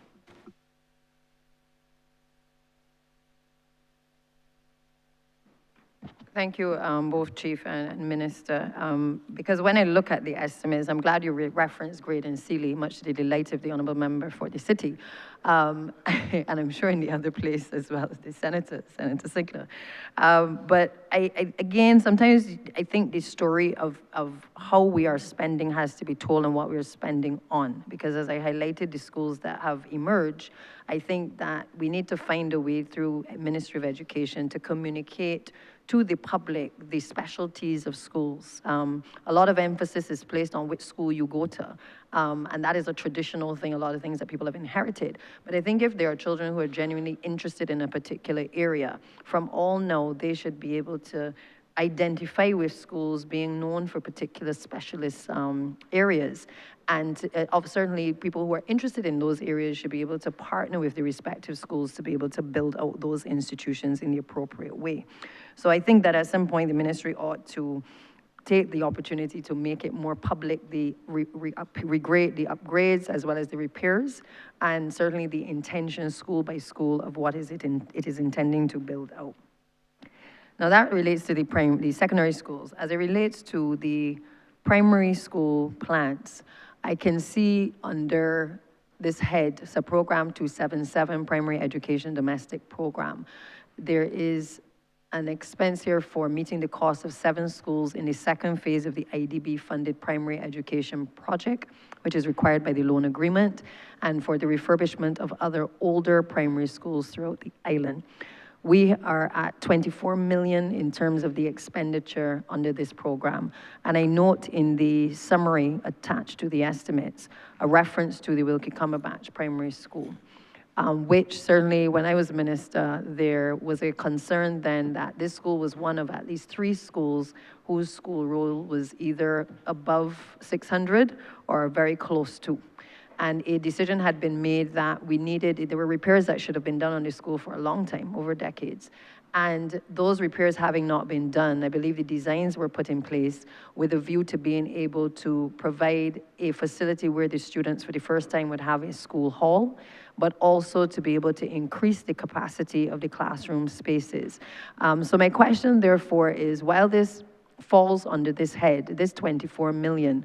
Obviously, all 24 million is not being allocated to the Wilkie Cumberbatch Primary School, but I would like some details from the team as it relates to what is the intention, Minister, because you've spoken about how this will be one of the future school plans. What is that school going to look like when the students who are there, who have been obviously dislocated for the last few weeks, what is it going to look like when you return? But more importantly, what are some of the other schools that have been identified under this IDB project that are going to be upgraded under this particular program? Yeah. Thank you very much, Deputy Prime Minister. I'll invite the PS, followed by the head of our ETMU to respond. Thank you, Minister. You are quite correct, Deputy Prime Minister, in relation to the 24 million. Yes, it goes beyond Wilkie. We're doing a number of schools. For the upcoming financial year, we have earmarked some 35 schools that will undergo extensive works, including roof repairs, ceilings, lighting, upgrading of bathrooms, because you did mention before that we do have to, in terms of upgrading our bathrooms, I've spoken to my team and I've said to them, this is the year of the bathrooms. In that, I believe that when a student or a staff member, one of the key things that you need is a clean and sanitary bathroom that is welcoming to you. The same type of conditions you would want in your own home when you go to school, that is what you want to see. And you are quite correct also in your statement earlier that there are some children that when they go into the school bathroom, and based on where they have come from, yeah? So we want to ensure that our bathrooms have been upgraded. We want to make sure that, and I would mention earlier in terms of the lighting, etc., the roofs, because we are doing intensive work. We are no longer doing little patchwork, where when work is completed, then you have to go back in the next couple of months or next couple of weeks to do it, to redo it. Our work going forward is intentional, and it no longer spans a summer period, but the entire year. And it's for that reason that you see the level of expenditure that we're seeking this year for our schools, because we have some 82 schools within our our primary, pre-primary special education needs that the ETMU unit has responsibility for. So this money will go a long way in significantly improving our school plans. Because added to that, we need to ensure, and I would use the word earlier, making our schools resilient. Making sure that our schools are compatible for persons with disabilities. That is something that we have to ensure that that is done. That is how some of that money will be spent, making sure that we have ramps, etc., bathrooms that are also compliant for persons with disabilities. So these are a lot of major works that we'll be doing throughout the upcoming financial year, which explains the level of expenditure that we're asking for. But I will allow our director, ETMU, he will be able to go into more detail in terms of all of the schools that we'll be doing, and also by name and the type of works. Thank you. Thank you. Specific to those schools under the IDB-funded project, or the Skills for the Future project, The 10 schools to benefit are Elliott Belgrave, and these are all primary schools. St. Elizabeth, St. Jules, St. Catherine, St. Martin's Mangrove, St. Philip, Milton Lynch, St. Paul's, Eagle Hall, and Good Shepherd. Those are the ones specific to the Skill for the Future project. There are 12 other major ones that will be done through ETMU. Again, all primary schools in this case. Ada Costa Edwards, All Saints Primary, Bailey's Primary, Blackman and Gollop, Deacons, Grantley Prescott, Hilda Skeen, Hillby Turner's Hall, Roland Edwards, St. George Primary, St. James Primary, St. Stephen's Primary. So those are the major ones out of the 35 that are captured within the program for the coming year. Thank you, sir. A follow-on question to that, though. As obviously we keep hearing the school rules are declining, and we are perhaps beginning to start to right-size ratios in terms of teachers and students across the schools, although some teachers may still feel that these school numbers are still too high. But as we redesign the school plant, are there plans to improve the plants to allow for greater spaces for teachers to, for instance, do the individual education plans, to ensure that we have literacy centers within the school plant, to ensure that we have more dedicated spaces for special needs education? Because oftentimes there's a temptation to say, well, close the school, as opposed to looking at the space and being able to build out the space to be able to make that space now a more dedicated space for learning of different resources. Obviously, when I think of the introduction of the robotics program, for instance, we had talked a lot in the early stages about building out the schools from nursery right through to tertiary, where we had dedicated programs for robotics clubs and robotic classes. I see the monies also allocated in this year's budget as well for the robotics program. I think I see about $330,000. But are we reimagining the school plans, or is the approach going to be that we are going to see the school plants as the numbers dwindling, and therefore we may have to bring about closures? Because I recall, and I'll just share this experience quickly, St. Luke's Brighton is a school in St. George where we had done a walkthrough, and I was sharing this with the minister yesterday, and we had looked at the school plant because those numbers had also been declining. Instead of making the case to move the students, what we actually looked at is how could we better resource the existing school plant to allow the teachers to be more comfortable, to allow the students to be more comfortable, and to kind of model it after what we would consider the private school models, where the spaces are really more suitable for more intimate learning within the school environment. So I'm just wondering, as we talk about transformation, are we reimagining the school plant as we know it, or are we acting to respond to the fact that school numbers are dwindling, and therefore we may need to condense the school plants in such a way to be able to have fewer schools? All right, I'll ask the team to jump in, but let me say to you, DPM, the answer is yes to all. And why is this? As you've rightly said, there is a declining number in terms of our birth rate, which of course is manifesting in the lower roles coming into the school. And therefore, right now, we're at a ratio of really 1 in 10, teacher-student ratio, as it were. But it therefore means that we have to now look across the system of teachers, particularly with respect to their skill set and qualification, and to see how do we match that number to have, one, an effective teacher-student ratio that will allow for us to deliver on education through not just the right number, but as you rightly said, the perfect classroom size, as it were.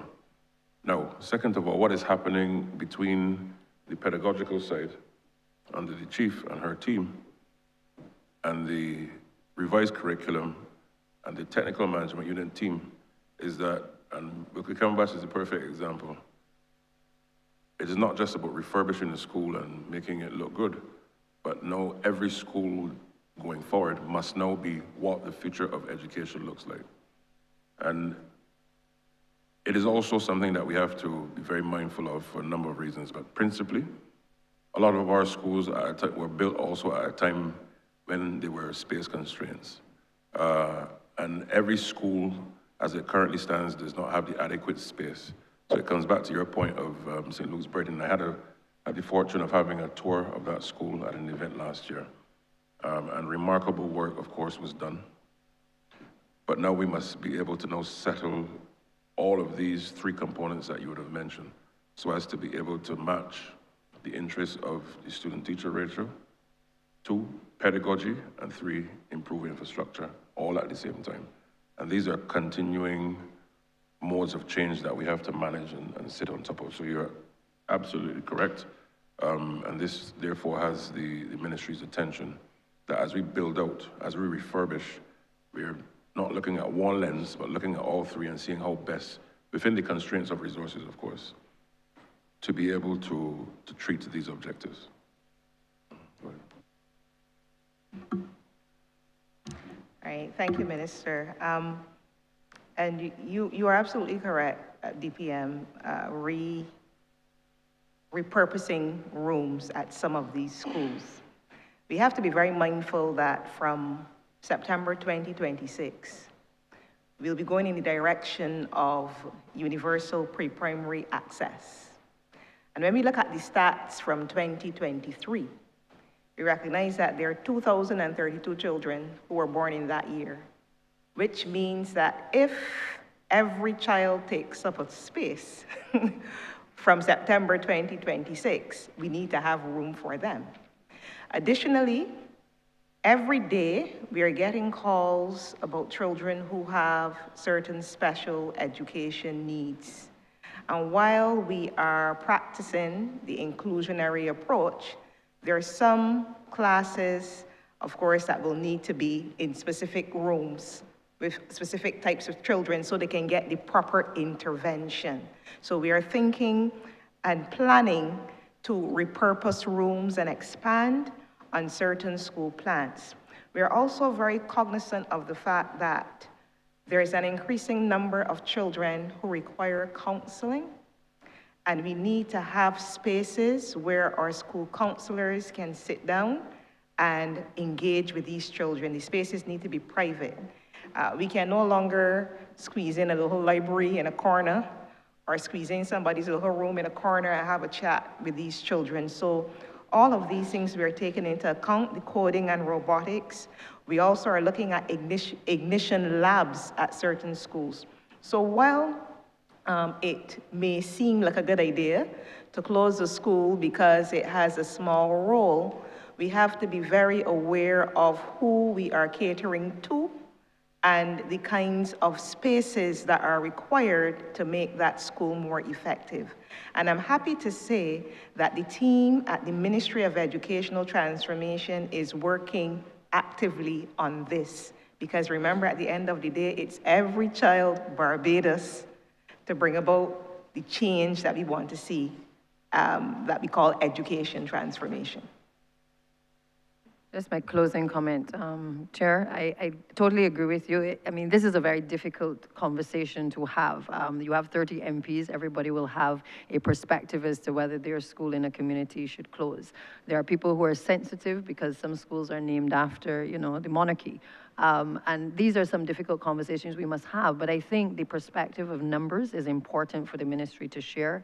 I think the repurposing of the school plants is an important conversation to have, and that's why I started by saying that I think the ministry has to share the vision in terms of how they are reimagining the school plants so that there is not a knee-jerk reaction when you say this school may need to be downsized or it may need to be closed because the numbers are declining, but rather that people are taken on the journey to really fully appreciate why these decisions are being made in the context of declining numbers and also the thrust of the ministry towards educational transformation. So again, I will come back, no doubt, yes, tomorrow, but I do believe that we are on the right track in terms of being able to build out plant while at the same time maintaining and preserving the existing ones and retooling to be able to deal with the new technologies that are ahead of us as well.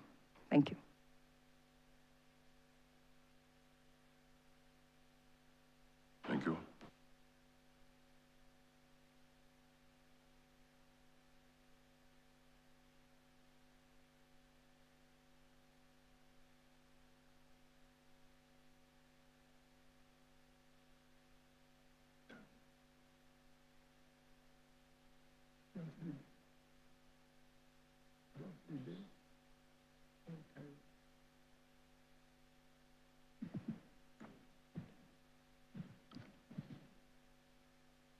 Honourable Member for St. Michael Central.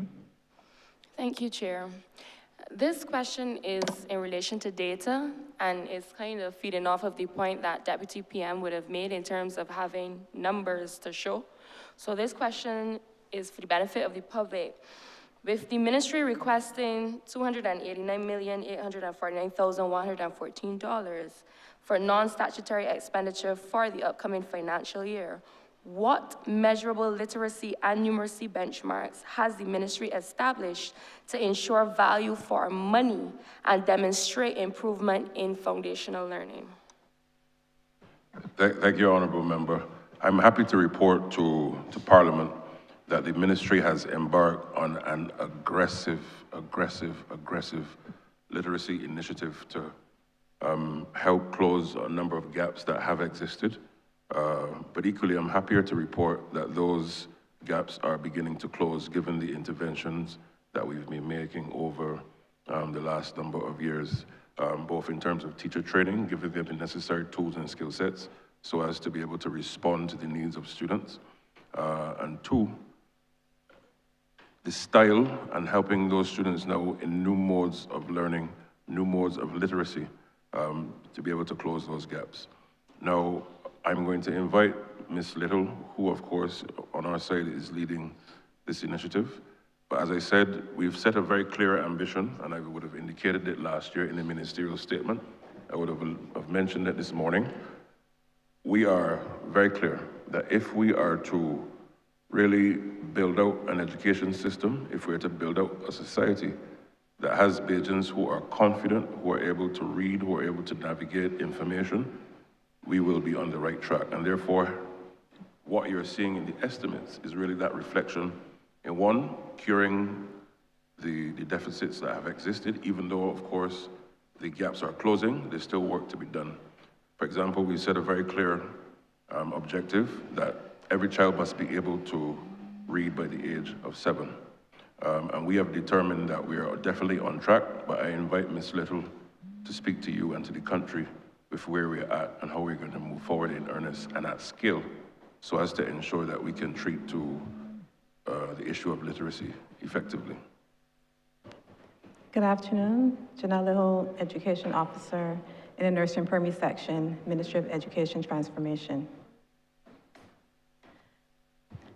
As the Honourable Minister mentioned, we are currently engaged in what we would call a national intervention, literacy intervention program. We want to make sure that every school in Barbados has the same level of literacy outcomes for our students. So therefore, we have invested heavily in structured literacy resources for every primary school in Barbados. We have scale, so therefore we have resources from nursery right up to class 4. And we also cater to the learning intervention groups at the secondary school level. We also cater to the special education schools and units as well. So we want to ensure that every child in Barbados has access to high quality literacy resources. In addition to that, we know that, as Minister said, we have heavily invested in training our teachers to deliver quality education, but we also recognize that teacher training only goes so far. We have now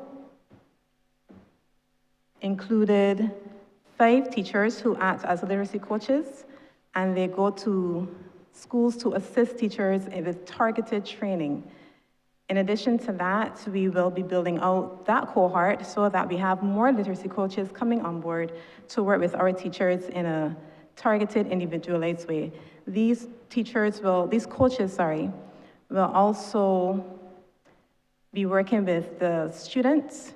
As you mentioned, we want to make sure that the children who are challenged can also have the individual interventions as well. So these coaches will be working with the teachers, they'll be working with the students as well to make sure that they receive better literacy outcomes. We are also going to ensure that our students are assessed at the end of every term. We are currently on board to engage in assessments at the end of this month, so we have a good gauge as to where our children are currently, and at the end of next term, we will know what gains have been made between now and then as well. Thank you. I'm happy to hear that these students will be continuously assessed, because oftentimes we have programs put in place, but then we don't collect the data to see whether or not these programs are actually working. So I'm happy to hear that, but my follow-up question would be then, will the data that is being collected become available to the public so that the taxpayers can see their money's worth, especially in circumstances where the source of revenue is primarily tax revenue? And more specifically, 94% of it is tax revenue, and there also has been a 34% jump from the last financial year. So the question really is, will this data become available to the public so that taxpayers can see where their money is being spent and if it's effectively working? Before Ms. Little jumps in to respond to you in the affirmative, let me also indicate, Honourable Member, that there's going to be an aggressive national campaign led by Ms. Little and team so that the country understands where we're going and how do we get there. Because what has to now happen is that the pursuit and road towards literacy has to become similar to that approach of tourism years ago. It is not just for the education ministry, it's not just for the teachers, it's not even just for parents. It is for every entity in Barbados to get on board. So whether you're in the private sector, you're an NGO, you're a faith-based organization, literacy must now be the new movement of development for Barbados. And the ministry is committed to rolling out that media campaign, as it were, in sharing the data, in sharing the success, in sharing the improvements, so that the country understands where we've come from, where we're moving, and where we're going to get to. But equally, I want to use this as an opportunity to also remind us that we mustn't get complacent with respect to the achievements that we will continue to make in literacy. Because as simple as you can succeed, you can also fall short. And therefore, this must be a continued national drive and effort as we go on. As it relates to the assessments, I will say that we are going to be utilizing an international assessment, the Dibels assessment. And yes, I believe that that information can be made available to the public. As I said, it is an international assessment. So therefore, it will be good to see where our children rank internationally as well. Thank you. So my final question would just be a logical follow-up from there, which would be then how soon, because everyone will start to ask then how soon from now will we be able to see that first international assessment being publicized? All right, so I will jump in here.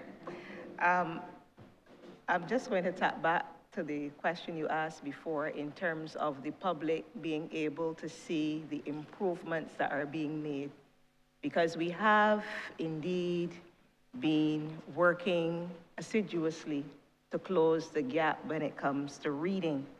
And to date, we have reached 6,421 students.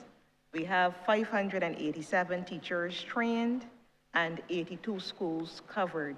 So this represents 97% of the target group, okay?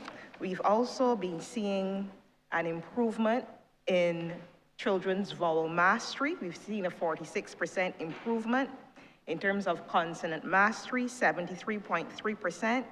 There were students who were unable to sound any vowels. Now that number has reduced by 3.4%. So what has been happening is that with the interventions, with the targeted interventions that we have been giving in literacy, our children have been improving in terms of their ability to read.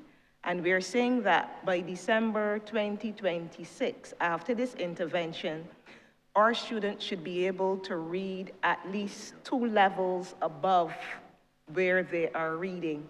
And how have we done this? Yes, We've spoken about training teachers, but what we did administratively was that we said we are going to set aside 1 period every day for children to read, where teachers will teach children who can't read, and those who can read will strengthen their ability to read. And that's the reason we call it the SOAR period, S-O-A-R, where, not S-O-R-E, S-O-A-R, where S is strengthen, O is or, A, ability, to R, read. So across primary schools in Barbados, every day there is a period for all children to engage in the act of reading. And we'll be very pleased to share with the public the gains that we've been making in that regard.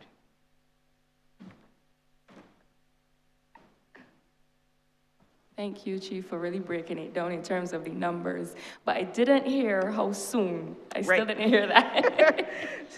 So by December 2026, we are seeking to close that gap significantly. So all children by age 7 who have the ability to read should be able to read by age 7 because of the intensive efforts that we are putting into this program. Thank you.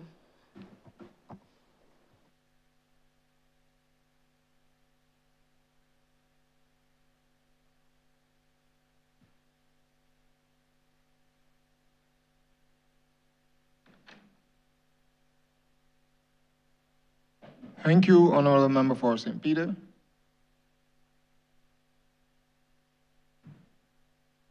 Thank you very much, Mr. Chair. My question this round, and I must confess to being a little bit confused. I'm intervening at different times because I thought that we had to ask a single question with related follow-ups, but I realize that that may not necessarily be the case. But I will ask this question nonetheless.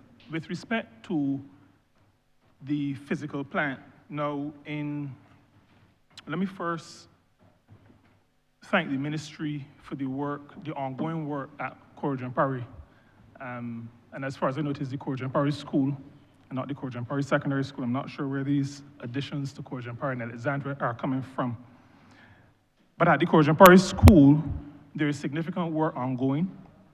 My interaction with those involved tell me that there is very good support coming from the ministry, and I want on their behalf and on the constituents' behalf, because Korejampari is seen in St. Peter as St. Peter's School, and they are very happy about the work, particularly to the cafeteria area. There is, and I'm still speaking about construction, in the estimates, I think it's subhead 642, and this is with respect to Alma Paris, a significant amount for physical, for capital works. And as I indicate that we are very, very happy about the reopening of the school and the work done so far, I'd just like to get an idea of the work that is planned for this fiscal year that supports the 1-point-something million, I think, that I see in the estimates under that subhead. Yep, thank you very much, Honourable Member Minister. I'll invite the PS to intervene. Good evening, Minister, once again. When the Paris School was opened, yes, we did a lot of work to make sure that it was open for the students and the staff that are there. It has a roll of around 30 children. However, there is a building on the site that is not in use, and it is required to be refurbished to allow for the expansion of the programs at that school. Yeah? As you would imagine, I know the chief will be able to go a bit deeper in terms of the curriculum, what the children there are exposed to is not the traditional curriculum. Yeah, so there, the different tech voc areas, etc. Because as we do education transformation, is meeting the children where they are. And so therefore, in that vein, there is that building there that needs to be developed for I think it's allowed for arts and carpentry, etc. So there's a building that is closed up, but that is to be developed in that way.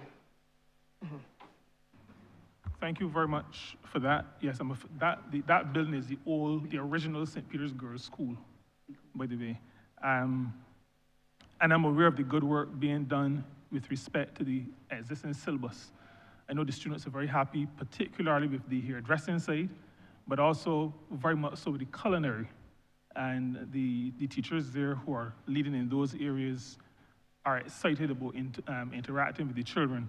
And of course, as a parliamentary representative, I'm also excited about that. This would just be a comment as opposed to a follow-up question. There was a response to a question from the Honourable Member for St. Michael, Christchurch West Central with respect to people with disabilities. And if I am not mistaken, one of the responses suggested to me that once things are in place, we would engage with the stakeholders to make wrong things right. That's what it sounded to me. I'm not sure if I was mistaken, but I just want to say that getting the council engaged at the beginning will help to prevent some of the issues that may arise a little bit later. And so matters relating to access, not just at the Alma Paris Academy, but also at Corrigan Parry, Alexandra, and all the other secondary schools on the island, and primary schools as well. That whole matter of access for people with disabilities, students with disabilities, needs to be on the front burner, and it needs to be done in the planning stages. And so I encourage the technical management unit, through, obviously, Chair speaking through the Minister, to ensure that the Barbados Council for the Disabled is involved in the planning or involved at the planning stage, so that we make sure that the commitment we've made to people with disabilities is not a paper commitment, but that it is a lived reality, not engaging them afterward, but recognizing that they need to be involved from the get-go. Thank you very much. Thank you very much, Honourable Member. I also want to reassure you and other Honourable Members and the country by extension that that's definitely something that I support. And once again, it comes back to the same focus of partnering in education. Because of course, if we're going to not just build out the facility, but make it fit for purpose for different audiences, and in this case, of course, inclusion, we must ensure that those who are directly affected, as it were, must be involved at the onset in the shaping and also the testing of what we are rolling out as well. So I completely support and endorse your suggestion and give you that assurance. Thank you. Mr. Chairman, I beg to move that you do not report progress to His Honor the Speaker and beg leave to speak again. The question is that I do not report progress to His Honor the Speaker and beg for leave to sit again. All honorable members in favor, say aye. Aye. Honorable members against, say no. Methinks the ayes have it.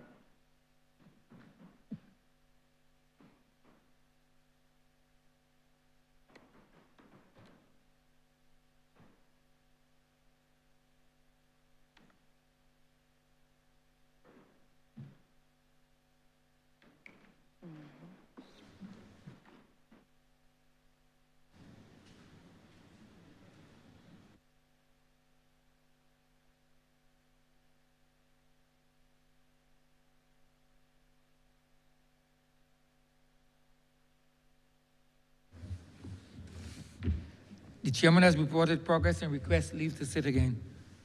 Honourable Leader of Government Business. Thank you, Mr. Speaker. I beg to move the adjournment of the suspension of the House until tomorrow, the 3rd of March at 10 a.m. The question is that this Honourable House be suspended until tomorrow 10 a.m. in the forenoon.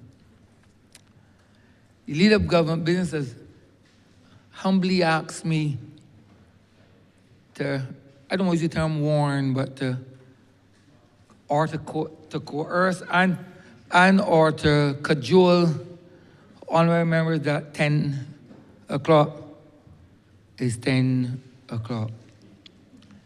That 10 o'clock is not 10:30.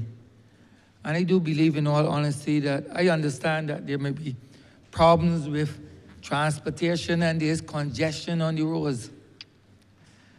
But I believe that if we know that we have to get here for 10, that we can make all effort to get here for 10. The same way that I get here for 9:30, you all can get here for 10 o'clock. A word to the wise is more than enough.